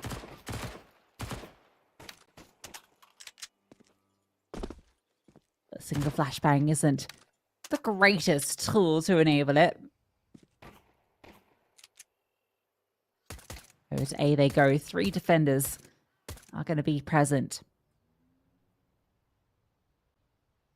Yeah, just a patience game right now for Espionage, just waiting for the hit to come in. Singular flashbang yet again is very reminiscent of that pistol. Out they go in towards the pit, and it's the same outcome. Espionage just mowing every single one of these players down. Risky Bob, last player standing. 2 kills already been gathered by the SMGs. Make it free. A lot of money, and more importantly as well, Quez gets off the ground immediately in this third map. When Espionage need him most, he's arrived. It got a little scary when that fight towards Tommy was coming through and the MP9 runs out of bullets. Glock's doing some damage, but nobody falls. And now you get the bonus round for Espionage. The 2 M4s. Yeah, going up against 5 AKs. So expect to see these MP9s potentially getting active, maybe getting into some cheeky little corners. Quez, yeah, is going to go up into the apartments. He's going deep. He's on a mission. Okay. I don't mind it. Would he be spotted? Would he be held by Flamus? Looks like it. Yeah, okay. So at least that's confirmed info for Espionage. These guys are still playing incredibly passively. They're grouping in towards second mid. Another player has made its way in towards apartments. Flamus now to be tested by the M4, and Cabby wins out the engagement and can now just retreat. Yeah, it was needed. I like the idea from Quez. I think he was spotted as he crossed through apartments, so Flamus is ready for it. Iceberg is the sole player over here jump spotting. And he got a bit of info. He's going to fall back. Oh, he's dropped the smoke. They're coming. And his second smoke. I don't think he can retrieve it. He's going to spam through and get up on high. Santa finds Cabby. And another rotation to B. A is undefended. Well, Lucky sprinted over, and it looks like Nemiga want to end A. They think they've done enough. They think they've brought a rotation over, and they have. Lucky can just tuck himself in towards the corner. And Mister's still not sure whether it's B or whether it's A. I mean, they'll hear the smokes now. Lucky will communicate that over. It will be this commitment yet again on towards the first letter of the alphabet. Lucky tucked in. Surely will be cleared and dealt with by Lip. A 4-on-2. It is a bonus. However, at the end of the day, you still got an M4, so you're probably just saving this. Yeah, Lucky would have needed a double there. That's unfortunate that Cabby goes down.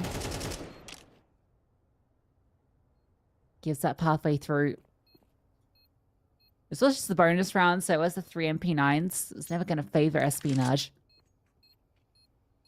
Did feel like maybe there was a chance there when Cabby gets that kill back. They've got players in position, but they really bit down on this B attack. And I think, again, it kind of leans back into that conversation about Iceberg being given a lot of responsibility over towards B. And the timing wasn't great for him then. I think his jump spot, he didn't spot anyone.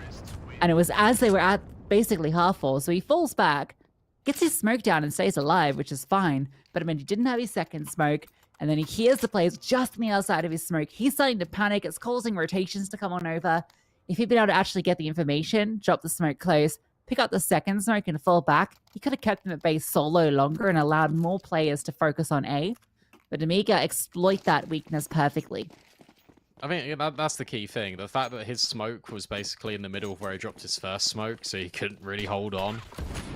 That's the difficulty. But Nemiga was still doing really well because they dealt with not only one aggression towards second mid, but a second, and all the nades just land on top of Iceberg's head. This time, he can't defend whatsoever. It's Mister that's going to have to hold solo for now. Because yet again, Espionage, they're learning. They're not immediately going to rotate players over. They understand that Nemiga, this might not be the final destination. However, with these players all grouping, it certainly feels like it. 4 players about to run over. Flashbang, it's good, but it's dodged. Yeah, common pop flash. Heard as it bounces through. There's the meta smoke. See it blooming high. Bomb planted. That's 2. Round done, all off the back of HEs being stacked in towards the top by the Fallen boost. That's classic Inferno, isn't it? Yeah, it's literally just 2 kills. Okay, that's the round over. Espionage have to save. Yet again, if you take a look at their money, it's completely drained. They have got limited resources coming into this retake in the first place. They're down 2 players. There's no kit. There's no hope. So fair enough. And this is the most save-centric map we've got in CS2, and it feels like CS2 is a bit save-adverse at times. It feels like you have to go for a lot more of these retakes. You have to go and put your life on the line a lot more because of MR12. However, I've seen Espionage fall back into familiar habits. I definitely can't blame them for the save there. 3 M4s stay alive. And you can maybe make a case for the buy here, right? They're not going to. 2k each, yeah, you'll have a full buy into next. Given you've just lost 2 in a row, that bonus is building up. So now these M4s have to do a lot of work. And they're going all to A. So B is just going to be a couple of pistols and a couple of smokes. So they're just playing the delay game. Everyone's going 3 maps as well in the second round of the closed bracket, bar Amcal. Forza Bet Boom get there as well. Flammers finds Lucky. Suddenly Nemiga, well, they get there at the top of Banana. They are all here and ready to execute once more. And it's just pistols here on B. They're hearing it too. Spam comes through from the PG-50. And now smoke is being ready to drop. Comes down just as the T1 comes over as well.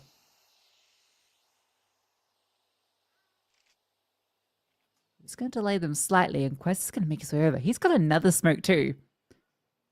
And we can see Cabby's forward position in apartments. He'll know if they come back. So Espionage have all the information. But a lot of this relies on this sole rifle in Quez. There's another smoke, and there's another one back in response. We are just waiting here. I feel like Nemiga, look, you've got no control in towards middle. You've really committed yourself to this banana play. You have to end here. And you've got more than enough smokes just to keep recycling. You know the money is not great here for Espionage. There's another one. A final smoke comes in towards Coffins. They are coming in right now. This flashbang has to find success. And it does. But unfortunately for Iceberg, Xanta finds his head with the AK. Quez needed the double. He gets the second kill, and there's something to write home about. You would have loved to have had Cabby on B, but he was playing such a pivotal role in the information game that he needed to stay where he was. And he can't get away. So Nemiga, patient. They never get deterred from their gameplay, as you mentioned. They had no space elsewhere anyway, so they were kind of committed to it. They knew that there was a PT-50 firing off. Decided to stick to their guns and prevail. It's one of those as well where it's been 5 rounds of gameplay in this map, but it's also just been 2 maps where, you know, on the T side, Nemiga are going to be incredibly patient, and at any moment they'll just change their game plan and go to the other bomb site. So Cabby never really feels comfortable actually just going for the full gamble. And it is a shame, because you're right, he would have been incredibly valuable being that second rifler. Aggression in towards Banana, profits for Mister, but Iceberg kind of gets stuck on him. It's nearly a complete catastrophe. Instead, it's just a kill, a trade each, and a lot of damage. I don't think that, at least the damage is unconfirmed onto Iceberg. And he keeps a lot of utility. Having a Molotov at this stage is quite powerful. Particularly with the smoke still in play over here. Ooh, a flashbang being set up. Deep smoke. Flashbang on over. Lucky getting a bit of control. Just a Molotov, but it didn't quite connect. Gonna try it again. This time, as a pairing. Flames ahead. Lucky spraying and somehow gets that kill. Traded though. And now it is Iceberg with little HP alone in the site.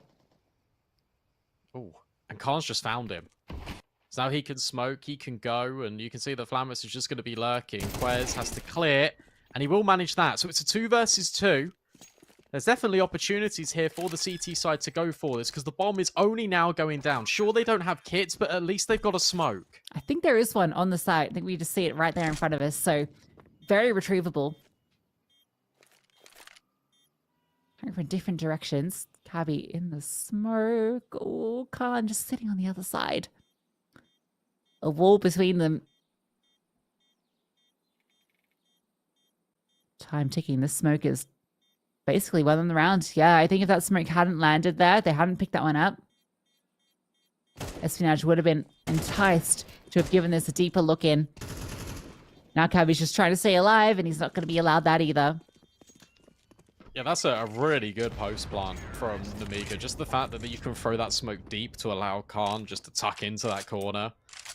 And where Espionage is split, if they were both through CT, there'd be an argument for them just running through the smoke and just trying to hit the trade, because you know the kit's on site.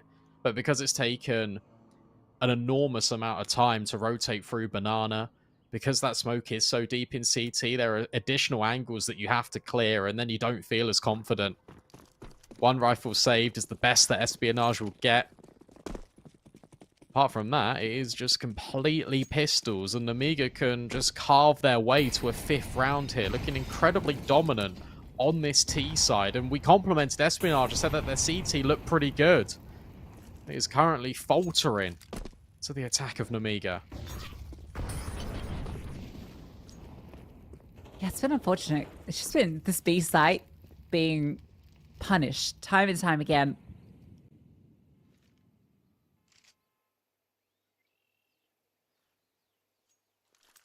And Nemiga are playing some very good Inferno. Poking, prodding.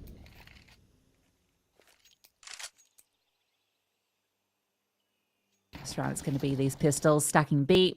Cabby might come over, and why not? You may as well just stack a sight. It's going to be the wrong one, but you may as well. It's wild they've just left that I guess they got the opening kill on Quez, and they thought, okay, well, I guess we go A instead. They're expecting a lot of resistance. The smoke had been thrown in the previous round where Espionage has saved rifles 3 times in towards CTB, so Nemiga, they just brush it off. They go, okay, well, we want nothing more to do with that, actually. We'll take the space out long together as a unit. We'll make sure that our trade spacing is efficient, and it is there. They've still got to clear pit. They've still got to clear the bomb site, but with players in apartments as well, this becomes a lot easier. 20 seconds means I've got plenty of time to do it. It should just be the lock-in from here, and Risky Bob's also just trying to lock it down from the bottom of the second mid, trying to just cut off these CTs as they run into spawn. Yeah, not really any need to hunt, but I suppose Nemiga have so much money that if you can find these armored players, it's going to hurt them a little bit. I find Cabby will hurt the most, but I don't think he's to be found. It does hurt a little bit more if you give AKs over. Got such a good start to your T side. You don't want to start giving Espionage away in. Yeah, maybe don't do that. Probably not the ideal solution. Oh, you're struggling a little bit? Here's an AK. Even it's a Lucky as well, who can just drop it over and pick up an AWP. I'm really hoping we see that as well. Iceberg? Was heard. NT. 3 players on the other side of the door. He just wanted to come on through. A door knocker. Coming to sell his wares. The wares were bullets, so I can understand why the homeowners weren't interested.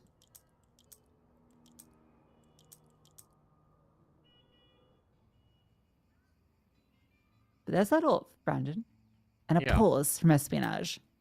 Interestingly enough, the game plan from Nemiga is working so well that Khan doesn't really feel the need to buy a sniper. He's just going to keep the AK. Going to reinvest himself with that weapon. And I want to see Lucky just getting dynamic. Looking at the pack of blobs in CT spawn, his number really isn't jumping out to me with a good spawn unless he's the far right one. No, he's at the back. That's a shame. Because he could have gone for an early peek. We saw him hold second mid before in the game against Fours, and then he just kept repositioning himself to find these angles in the mid round. But he's going to go and help B, which, to be honest, has been a weakness all half long.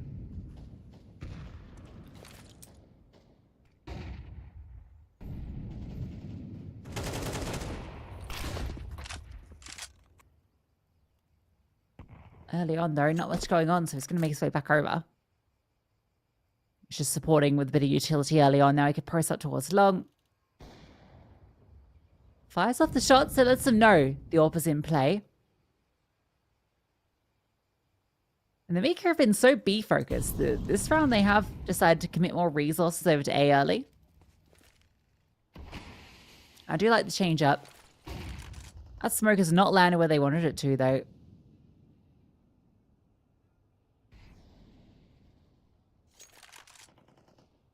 Yeah, it doesn't feel the most comfortable, but Flamus on a timing has dealt with Lucky. So maybe it is by design. Hey, look, you can try and get an opportunity through this smoke. Just kidding. We're in apartments. That sucks for Lucky. Just gets the AWP out and doesn't even get to shoot it. Maybe he'll get an opportunity next round if his teammates can hold. But low HP is Quez. He's getting run down by Glock. In fact, Khan is trying to find him, but it's Xanta over the top. Good bit of time wasted. Gave Iceberg an opportunity to find 1 kill. Knows where both these players are. There's a world where he can clutch this one out. The flashbang is good. The swing. Oh, almost adjusting. Khan was so low. There was a world where Iceberg could have pulled that one off, but not to be. As Nemiga continue this T-side run. I'll be honest, that's a very winnable retake. And again, it's an example of potentially the inexperience shown from Nemiga, where they're such a young team. They're trying to close the game. They're so patient in all aspects of their game, and yet when it comes to the final kill, they're rushing it quite a lot. And that is presenting Espionage opportunities to work their way back into these rounds. A 1 versus 3 looked difficult, but definitely doable. However, doesn't quite pan out that way. Lucky will still be using this AWP, and will still start over by B. Mr. on a FAMAS has just dropped all his util off, and now he's heading towards A. Second chance to use it. This time, Might well be in the right position. Utility suggesting players are imminent. Good molly. Flashbang's bad and Lucky able to capitalize. The kill comes through as they swing in unison. Drop a smoke forward. Nemiga had kept scaling. B was empty, in fact, but now Lucky's gonna hunker on through Iceberg in the smoke. Just be a little careful. It does deal some damage to Khan. Again, Nemiga are kind of locked into B. Committed everyone here. No lurk presence over towards A to enable a reroute elsewhere. So they're gonna stick to their guns. Yeah, they're boosting for the mollies as well, so one goes in towards Dark, which will upset Lucky. He's burning alive, he's trying to cross, and will still manage to find a kill, and Iceberg has just mowed down all three of them. How on earth has he done that? He's just walked through the smoke and just got rid of all of them. They were so persistent in dealing with Lucky. The mollies had landed, they could hear him burning, all the crosshairs are focused on the bomb site, but they should be looking at CT. Yeah, it was Lucky's distraction. There's AWP inside. They just want to deal with it, want to flush him out. The mollies are putting pressure on. They know that they can find this fight onto him, and Iceberg perfectly timed at his little swing through that smoke. Lovely triple kill. Espionage. Get a third. I mean, it's still a lot for them to do. And finally, a bit of presence being shown deep in Banana. Mr. has to swap to the USP and is eventually run down. But Khan's low, and the rotation is there. Honestly, it all hinges on how much Flammus can find in apps. Here's the smoke that's been deployed at the end of balcony. Knows that Espionage are going to have to lean 2-1. In some area. It's going to be A. This is the wrong call for Nemiga. The more heavily defended site is here for Espionage, and they've set themselves up in a pretty decent crossfire. Quez can even take second contact here. Cabby can be the first point of contact.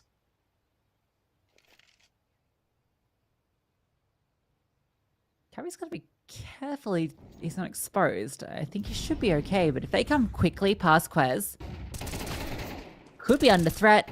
Now he has to do it all. Oh, and he's done it. 2. And Khan has 2 HP.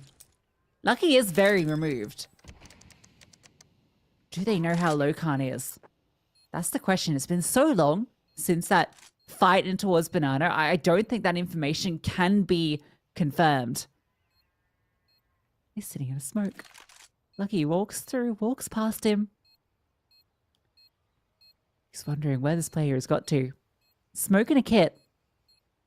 So a world where he could just defuse it with the AWP, you don't doubt that that's running through his mind.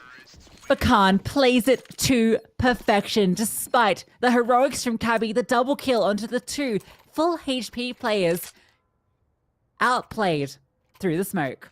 That's actually a really nice setup there from Espionage. I thought Cabby was going to be kind of caught, but the way the wall is, Quez is actually on a really nice off angle, and he's always going to be taking first contact there, which means that Cabby can just focus on long. But my goodness me, the fact that Khan has got 2 HP, the only play he can really make is just to hide in plain sight. Lucky goes through the smoke. So too does Khan. He earns Nemiga a 7th round on their T side. Feels unheard of. Lucky will finally get revenge, albeit 1 round later.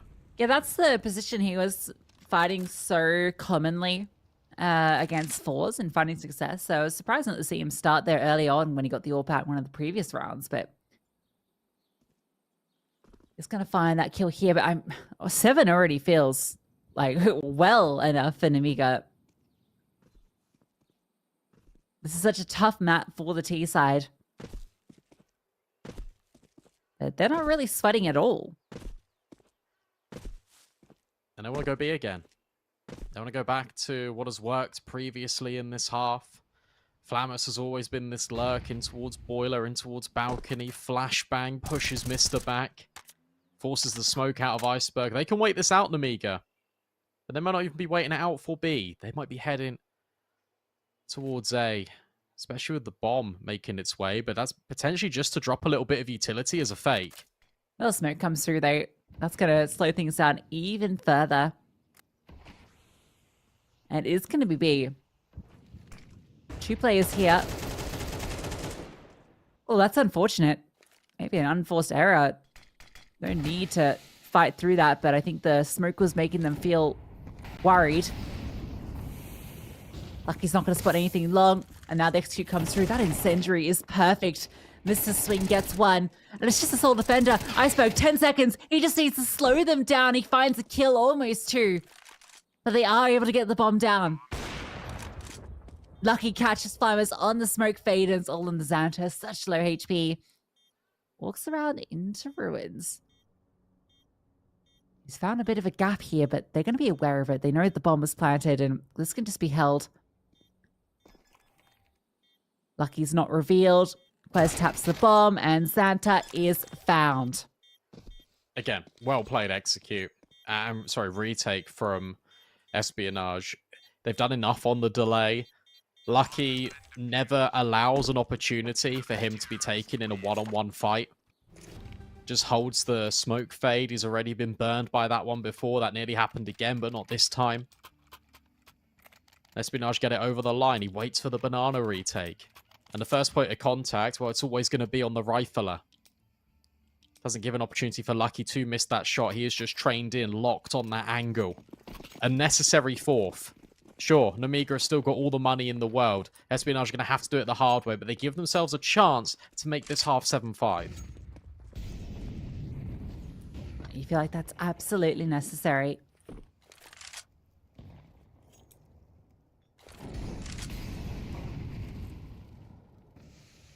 Lanes forward into the apartments. Nemiga feeling confident taking that space. Lucky's not spotting anything out. Whiskey Bob's ahead of the smoke. He's not really been necessary. I was praising him at how much impact he's been having across this series, but kind of just been quietly present in most of these rounds. Again, B being tested. Iceberg is left alone. Espionage continue to prioritize A despite Nemiga almost never going there. What a nade. Still lurking. Still waiting for an opportunity. Might be given one. Flamis is now taking contact. That has to be the go signal now for Nemiga. They've got to start activating into this bomb site. Because at some point, you're going to be pinched from mid to banana. There's that flashbang. Iceberg burning, but doesn't matter. He swings out, gets one before he's traded. More than you could have hoped for in that position. Bomb comes through, will be planted, but there's a quick flank up the banana. 5 on the plate for Espionage as the flank comes through. Lear is brought down incredibly low and they're locked in. Backside, Lucky plucks one through. Santos still has something to say though. He gets a kill back but can't get any more done. So Lucky, with that defuse, is going to set Espionage up for 5 at the break.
7-5 here for Nemiga, as they have the slight advantage over Espionage. One half of Counter-Strike to decide it all.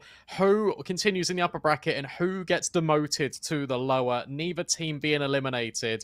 And to be honest, with the performances, neither team really deserving to drop down to the lower bracket at the moment. Yeah, very close. But Nemiga were able to punish Espionage's setup on the CT side, where it felt like it was a little bit rigid. Very quick to adapt to the way the T side was unfolding, and it's put them on the back foot now, and they have to do it on the attack. Cabby spots out one. Gotta love that kill. That would have been an open pathway to B, and despite this pressure, Nemiga have yet to budge. Yeah, they're not moving whatsoever. It's actually Khan that gets dinked towards top mid. Smoke's now about to be lined up. They've got a lot of mollies as well here, Espionage. They are leaving no stone unturned. Smoking for the boost. Now, actually lands quite deep, which gives them a little bit of room to work with as well. I like it. It's going to be 4 players coming up banana. So Iceberg, he is going to be there, ready to hold for them. But note, there is a kit, there is a smoke, there's an incendiary, there's a flashbang. Xanter is loaded up with the goodies. Sees to unload his bag in the right way, and Iceberg, well, he unloads a few bullets into the heads of Flammer's and Risky Bomb. Bob. It's not a risky bomb, it's fine. No, it's not. It's fine. It's completely fine. Here comes that utility. Smoke, Molotov, and Lear in CT. Mister is aware of it. Here's the shots firing out, and the crossfire is fantastic from the T's. They cannot even get the retake started. Yeah, we were praising a lot the retake from Espionage, but as a counter, you're also going to need your afterplants to be looking incredibly strong. And that's what it felt like.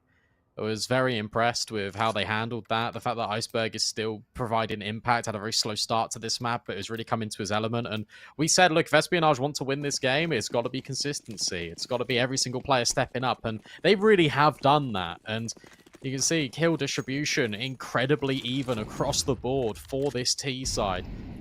Full eco out of Nemiga. Espionage can level things up. They've got a bit of a stacker over towards B side. A couple of HEs and a flashbangs. They can pounce on some wounded players, perhaps. Flashbang. Flashbang. From Risky Bob. Ready to go. Smoke comes through. Iceberg can just head on in and find out what's going on. As soon as he gets whiff that there's a stack in play, the rest of the team can pounce onto A, but he's actually not spotting anything. And that's a cause for concern. Okay, now he's spotted things. But they've already started to come back here. Oh. Okay, No, back this the is a other good way. call. This is a fine call. I don't hate the fact that he just jumped through the smoke there. He was suspicious. He was like, this is too quiet. So by committing his life, sure, you've given over a Mac 10. Ultimately, who cares? Because now Espionage have got the full bomb site that is completely empty. You've now got all the Galils and the AKs at your disposal. And Nemiga, if you want to save, great, go for it. You can have a Mac 10. We don't care. It's going to play to contain, make sure they can't exit. I think your Espionage are thinking, okay, well, they're all going to be over towards the CT side because we've come through A for free. We came through mid for free. That's the only place they could be. So they're going to walk into this double setup under balcony. But they are being thorough. So not going to lose any further players. As long as Cabby gets clear of the bomb site, which he shall. Espionage will tie things up.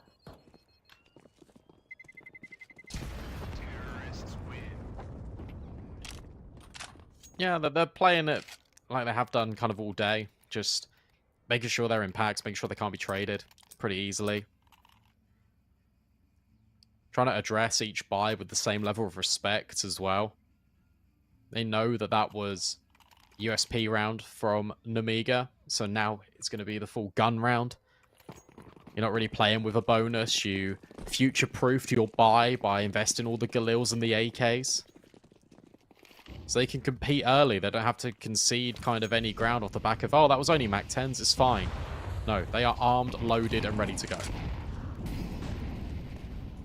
Great utility damage on the Iceberg, but he finds the kill. That's sharp. Santa had no opportunity to fight back there. And that's full banana control taken, and now losing your lurk player, you feel like you gotta commit. I think you gotta commit with pace. Yeah. They realize it as well. Counter utility, but it's just this MP9 on site.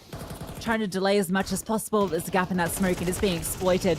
Iceberg continues, but support is here from Khan, but only for a moment. Cabby's bloodthirsty, even takes one of his teammates down. It's going to allow that bomb to come through. He is very low. Oh, no. Oh, and so is Lucky. That's so Unlucky. Yeah. Yeah. Ugh. This is very winnable.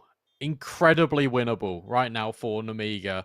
They have to win out their one-on-ones. Lucky tucked in and will get the best of Flammers. And Risky Bob, who's been fantastic all series long, has had an absolute stinker so far in Inferno. Looking to amend that here, trying to isolate the fight, but Cabby takes his head clean off his shoulders. 44 HP combined. Doesn't matter for Espionage. They went out the 2-on-2. Yeah, and Cabby with technically 4 kills in the round, but 3 hugely impactful ones as they enter the bomb site.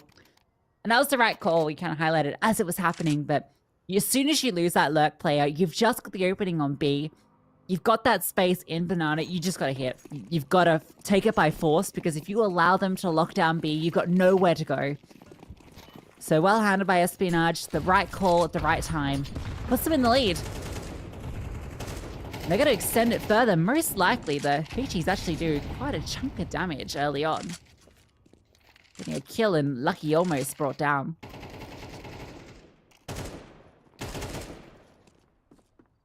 I like the ambition there for Flammers. Just trying to take a page out of Quez's book, actually, and just pushing all the way through into T-Apps. But it's not quite worked out that way. Risky Bob tries to slide in and take his place. And Espionage, well, they're taking a leaf out of Nemiga's book. They are completely slowing things down. Risky Bob's hit a timing. Oh, this is Counter-Strike. However, he's only got a CZ and he's only got 30 health. Shouldn't be achieving anything really here. There's a good chance he gets his kill on Quez, just because Quez is looking a bit... Nope. NT. NT. Now you are walking into the only 2 remaining players. 4-on-2, and it's just a 5-7 and a P250. Okay. Smoke blown. Fighting on through. Yeah, I think you just go to A now. Yeah, you've heard the flash. You've seen someone run through the smoke. You know that they're both there. So you can just reset and rotate without having to clear too many of these angles. You should have a good understanding that no one's home. We'll make it into the bomb site as the smoke comes up. So playing safe, playing careful. Espionage on their way to etch a 9th round on the board here. And Nemiga, the defense so far, it's been pretty flat. We'll finally get to see them give it another shot next round. Khan should have enough money for the AWP as well. And we know that Espionage don't normally prioritize it on the T side. They have the option to if they want to into the next round, because Lucky's got plenty of money. He can drop his AK to Mister. I don't think he will, just because of how they've been playing these T sides so far. But if he wants to, the option is there. But Khan will definitely have one out. Yeah, I'd like Lucky too, but we'll see. Espionage 4 rounds away from closing out this game. Winning potentially Inferno twice in one day, a map that they don't really play all that often. For Nemiga, it's incredibly uncharted territory. Lucky keeps the AK, drops one over to a friend. And there is that ult for Khan, so we'll see how dynamic he is. Was pretty dynamic on Nuke. Interesting to see what he's like on Inferno.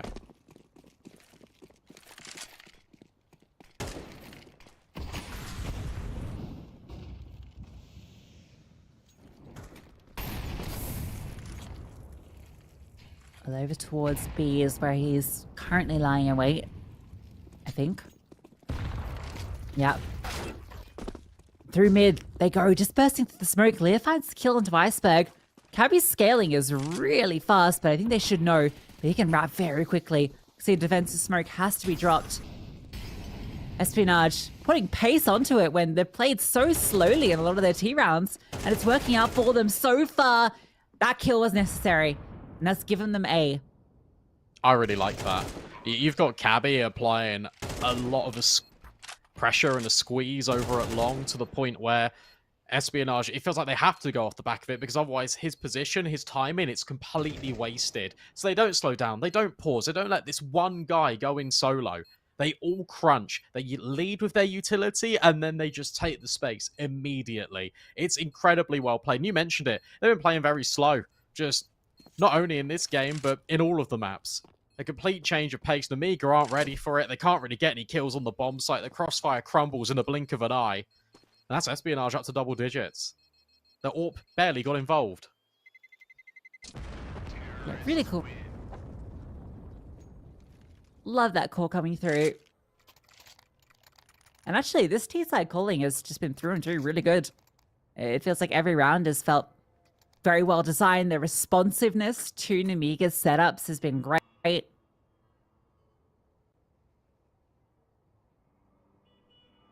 They're running away with it. This has been a 5 in a row on this T side. Nemiga get to break ground on their defensive half. I wonder if it's going to be just more of the same. Look, pace, up banana. Again, this utility. Allowing Iceberg to try and isolate fights potentially. Hasn't quite worked out this time, but top banana, it's claimed.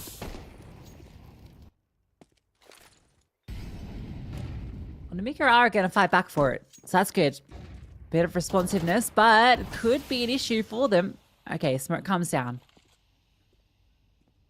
They don't have enough to keep fighting. I mean, they could, but they're just going to leave Mr. posted up here with low HP just to lock down B. And look at the rotation it's caused. All this early presence. It's brought the AWP over. If Espionage timed this right, A is very weak. Yeah, it looks like they're going to go now. It looks like as well that Quez is getting in position to the point where he could also be flashed by Lucky over the top. No, instead it just goes in towards short, but space is being taken and everyone vacates off of B bar Lear. Oh, they fall back. That's so cool. They might have heard it from Mister. Yeah, I think so. Played the rotations to perfection. Nemiga don't know what's going on.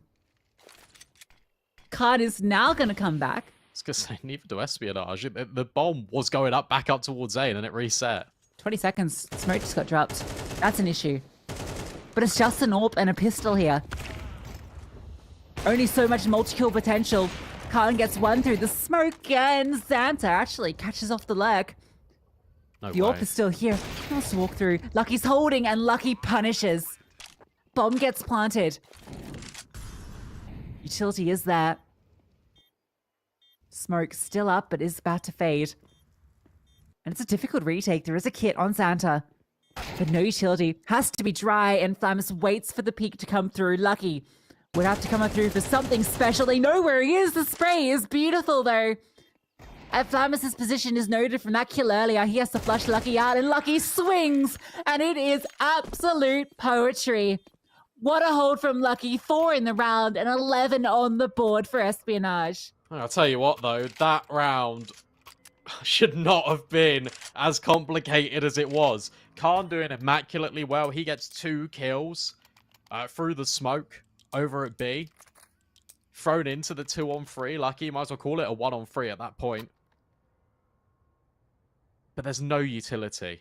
The buy is just so rubbish. It's just saved weapons from Nemiga to the point where Lucky's goes, okay, well, I can just sit here in quad. There's no utility. I can't even hear a flashbang. I'm completely fine. If they had an incendiary, that round is completely different. That round's Nemiga's. Instead, it's Espionage. They claim it. Sure, it comes at a little bit of a cost, but they've got money to burn. They haven't dropped around. They're playing immaculately on this T side. 2 steps away now from greatness. 2 steps away from sending Nemiga to lowers.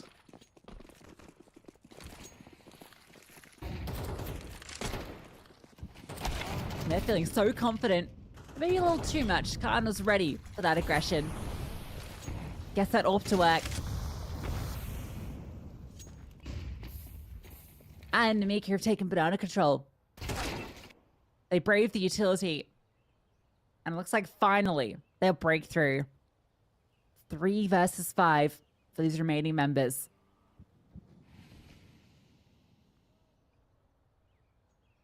This is a familiar tale on the B stream of Espionage trying to close the game early. By them just running at things. Sure, the aggression has worked early over at top banana, but top mid's a completely different story, especially when you've not actually thrown any utility there in the first place, and you're running through your opponents. Flashing towards B, trying to take the space, you're trying to cause a rotation here, which might end up happening. Instead, it's just a smoke out of Lear. Currently, the only defender on this B bomb site. Khan will start to make his move, but the bomb's going to reset back to A. 3 defenders still lie in wait here. Yeah, the hope here is that someone would peek in towards short and give Quez the kill. But because they have this player out towards long, that was just never going to happen because he was just spotting it. Now this player out long, Xanto is going to jiggle, get the info. And easy as you like it. Gets one, and he could just stay here. Okay, maybe he can't just stay here. Gets a little hot. The smoke comes through. And boom. Risky Bob with his second kill in style. Yeah, there we go. Waking up just a little bit. Lucky, doesn't matter if he dies after time, but he won't. He'll hold on to his AK. And that round, it kind of felt like a bit of a gift for Nemiga. And Espionage are going to take a pause. They're going to take 30 seconds. They go, okay, that was a little bit silly. We should probably reset and go back to what works. We'll go back to our default spread. And also, a consideration is, Lucky is 17 and 5. Do we want him on an AWP? Do we put him on a sniper now? Do we get that element in? Yes.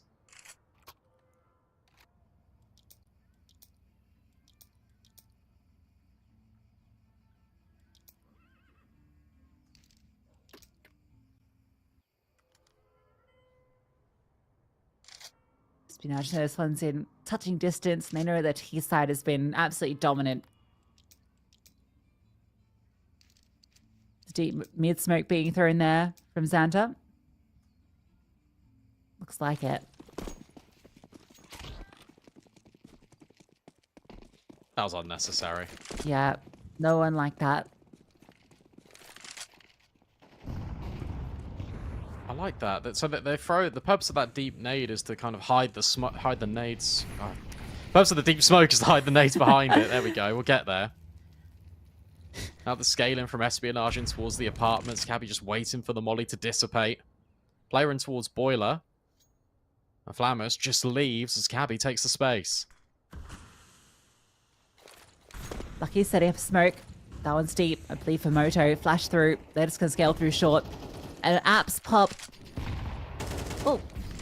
Paused for a second by the utility. They don't need to commit. They didn't overextend, but they definitely caused a reaction from Nemiga. They start to rotate a player towards Speedway. Iceberg begins to scale up. He spotted the player jumping. I think he just wants to put pressure on. They're trying to make Nemiga move. You can still split this in towards B if you want, especially with that kill. You feel like the players long are just going to wait for rotate, so you're going to hear them running away. Yes, you are. Okay, so now you can potentially come back. Khan swings and drops the bomb of all things. Cabby now stuck, and Khan hits another. That's the bomb completely isolated. What a fumble. You didn't need to split, especially with the bomb. You could have just come back after the kills. Yeah, exactly. You could even just come back and go, hey. I think particularly the issue there was Cabby just needed to get out. I know he felt like he could take that fight, but the reswing comes through. Yeah, there was an opportunity for him to get out. It's another one of these rounds in which Espionage, it feels like they're kind of looking at the cookbook and just pouring a lot of ingredients in unnecessarily and just hoping that it just still tastes really nice. Like, you've got the kill on B. If you want to split and you want to go through arches, like, fine, realistically, sure, but just go then. Don't just wander in pretty brazenly. Or if you want to end A, if you want to wrap, don't wrap from long, because it's not going to work, because you can hear the players rotate away anyway. And they're going to be considering archers. It just feels like they're trying way too much sometimes. Yeah, you don't want chili in your cinnamon roll. I've been baking cinnamon rolls lately. Okay. Don't put chili in them. That'd be my tip. Apartments. Ooh, Risky Bob and Flamus. It's 1 for 1, but missed his low. And traded. Great incendiary as well. Espionage. Felt like they were doing it all, and maybe they still can.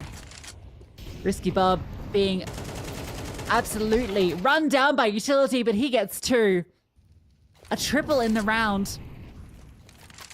Over doubles his kills. And puts Lucky into the clutch again. 1 versus 2. Bomb planted. We saw him pull off a 1v3. Oh. Don't know if he intended to stop the plant there, and he almost gets both. But couldn't quite convert.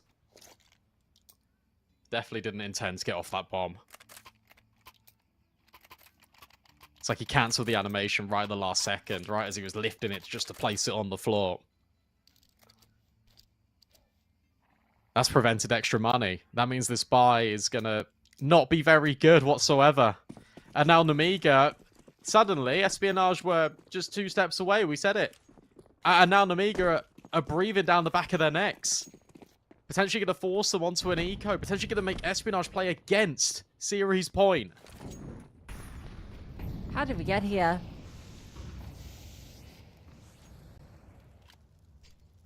We are trying to force the issue and have met a brick wall.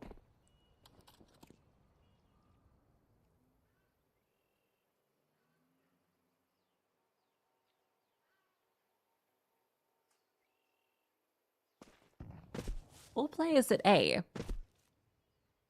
So maybe there is a way through. This is an Iceberg Classic, to be fair. He knows how the solo player on B is going to play. Drops the smoke. Scares him off at the very least. Hoping for a reaction. That reaction is Lear rotating over as well. So Espionage now want to reset. They now want to head towards A. They've got a lot of utility here.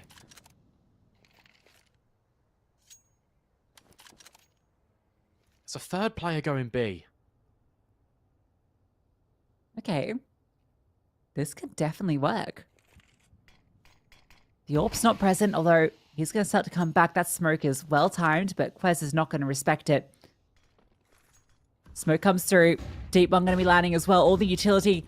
Espionage with seconds left, and Flamus unscathed in pit. Finds 3. No issues at all. The A defenders lock it down. Oh, this money's interesting. It's like, because you can buy, but this is what the conversation's going to be. I've got upgraded pistols here. I know it's a bit controversial, but I'd rather have more utility than not. I'd rather have the option for Lucky to be on the AWP if he wants it. That's everything floating through their mind, but no, they're going to go all in.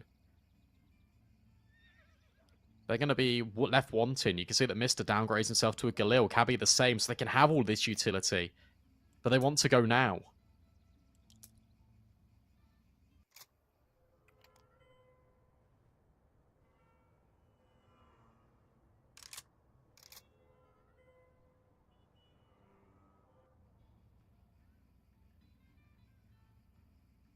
That's going to hurt if Espionage can't convert this map. 11-7, and they've just let it slip. And now the momentum is with Nemiga. What's the call? Been praising Espionage's T-side calling throughout this half. They had to fight back from 5-7. Did so convincingly with 6 in a row. Oh. Nice HE.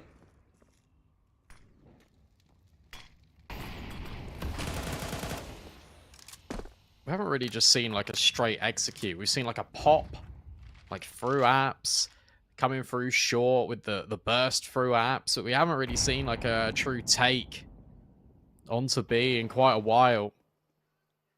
And that's where Espionage were getting a lot of their success.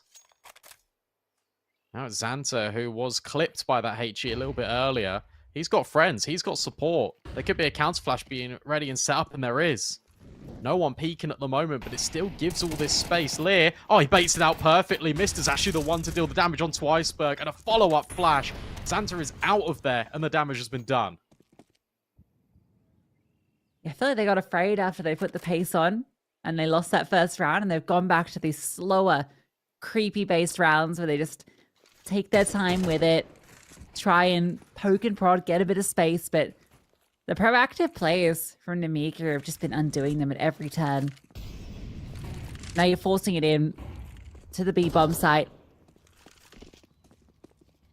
Maybe there's a world. They're getting clean. That's the question. First kill's there. Leah's still backside, needs to be cleared, needs to be found, and Lucky can't quite get it done. Feel like that was his kill. Bomb gonna be not planted because his teammate falls and his covering fire is lost. Nemiga are the ones that find Series Point. Unbelievable. Absolutely unbelievable. It doesn't feel like this should be happening. It feels like, honestly, the greatest enemy of Espionage right now are themselves. Mm-hmm. They had complete control of this game. They were in the driving seat throughout this T-half. And they have let it slip, and now they don't know what the answer is. They don't know what the recipe for success is. 3 SMGs. Surely this is pacey. Surely this is something faster. Something desperate needed to get into overtime.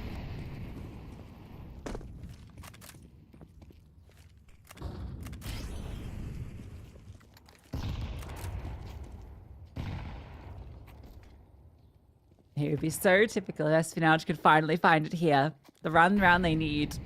And it's for OT instead of map point.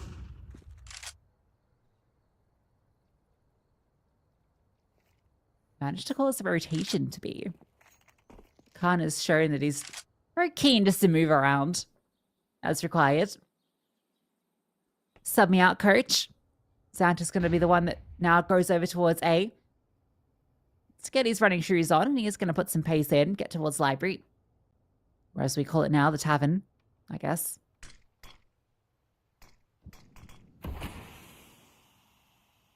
There's a gap. There's a slight gap in this smoke. Xanta spots one. And he deals with Cabby. Sees the bomb as well on the jump. And Flammus is also delaying with smokes. 38 seconds. They've got to make a move here, Espionage. And they're kind of being trapped. Quez alleviates a little bit of that pressure. But it's Xanta and Risky Bob in the pit trying to do everything. Xanta's on 1 HP. Trying to swap out for Khan to take the contact. 20 seconds left. At least Espionage got a plant. Yeah, they don't have the bomb. Okay, they've managed to pick it up and just about get on over. He was out towards long. They're so lucky to get away with it. Quez has to do it all from pit and can't get it done. Mr. Such little HP. 5. 5 is what he's working with. Flashbang on over. Can't quite hit the shots. They're running him down. And in an unbelievable fashion, it's Nemiga that take the series as they win Inferno 13-11. I'm gobsmacked. I'm absolutely gobsmacked that's just happened, because that felt like that should never have gone the way that it did. It really felt like Espionage had it. They let it slip. Nemiga played really well. I want to give credit to Nemiga because we'll talk about the Espionage storyline in a minute. Nemiga played some really good CS in those couple of rounds. They were always together. They were playing off each other, making sure that I'm taking contact for you. So ultimately, you are going to get the multi-kill, and we're going to secure these rounds. And even right there, 3 versus 1, it doesn't matter. They're all swinging together. They're all trying to give themselves the trade spacing available. They're not making sure that Mister's got a single opportunity to force that into overtime. But Espionage, head in hands moment for them, because that completely spiraled out of control when it felt like it really shouldn't have. That was 6 rounds in a row. It was a 5-7 half, and it felt like Nemiga were actually in a really good position to just run away with the map. But Espionage, what a great T-side, praising the calling throughout, just how solid it looked. Their rotations, their mid-round timings were spot on. Everything was looking great. They get to 11 with relative ease. It didn't feel like they had any issues. They just need 2 more rounds, and they concede 6 in a row and drop down to the lower bracket, which is going to be devastating because this would have felt to them like a free run through the upper bracket after they got past Fours, who was such a difficult opponent to face initially. But only had themselves to blame for it. Unfortunately, couldn't quite close, and Nemiga played fantastic Counter-Strike. Look at this bracket. It's odd, isn't it? Wow, Bet Boom Actually- eliminated. Guild Eagles eliminated. Espionage would be That's thinking that slightly be the great. wrong way around at the top. That would be great if we were there. You're not. That's a little bit of a fantasy. Amcal versus Nemiga is our upper bracket final. Lower bracket semi, Ruby Forza. Nemiga, it's not in Nemiga, it's Espionage. Espionage in Cilio. Guild Eagles Bet Boom eliminated day one here. That's shocking, isn't it? Just pick Yes. out one map each, and it's in the elimination game. I don't think anyone would have called. Those are the two favorites to come through and take this spot. The two teams that we've seen the most play at the tier 1 level. So for them to bomb out here, it feels really rough. And if you're Amcal, you're feeling really good. You had two dominant 2-0s on your pathway through. You've now got Nemiga, who, despite a great showing here, haven't looked 100%. This probably felt like it should have been Espionage's game. So it's up for grabs, this spot. Yeah, it really is. And, well, play for that will take place over the next couple of days. For now, that's all the action here on the B stream. Thank you so much for watching all day long. Same time, same place tomorrow. B stream is still covering all of these games. But for now, from myself and Lucy, thank you very much for watching. Have a wonderful evening, and we will see you very soon.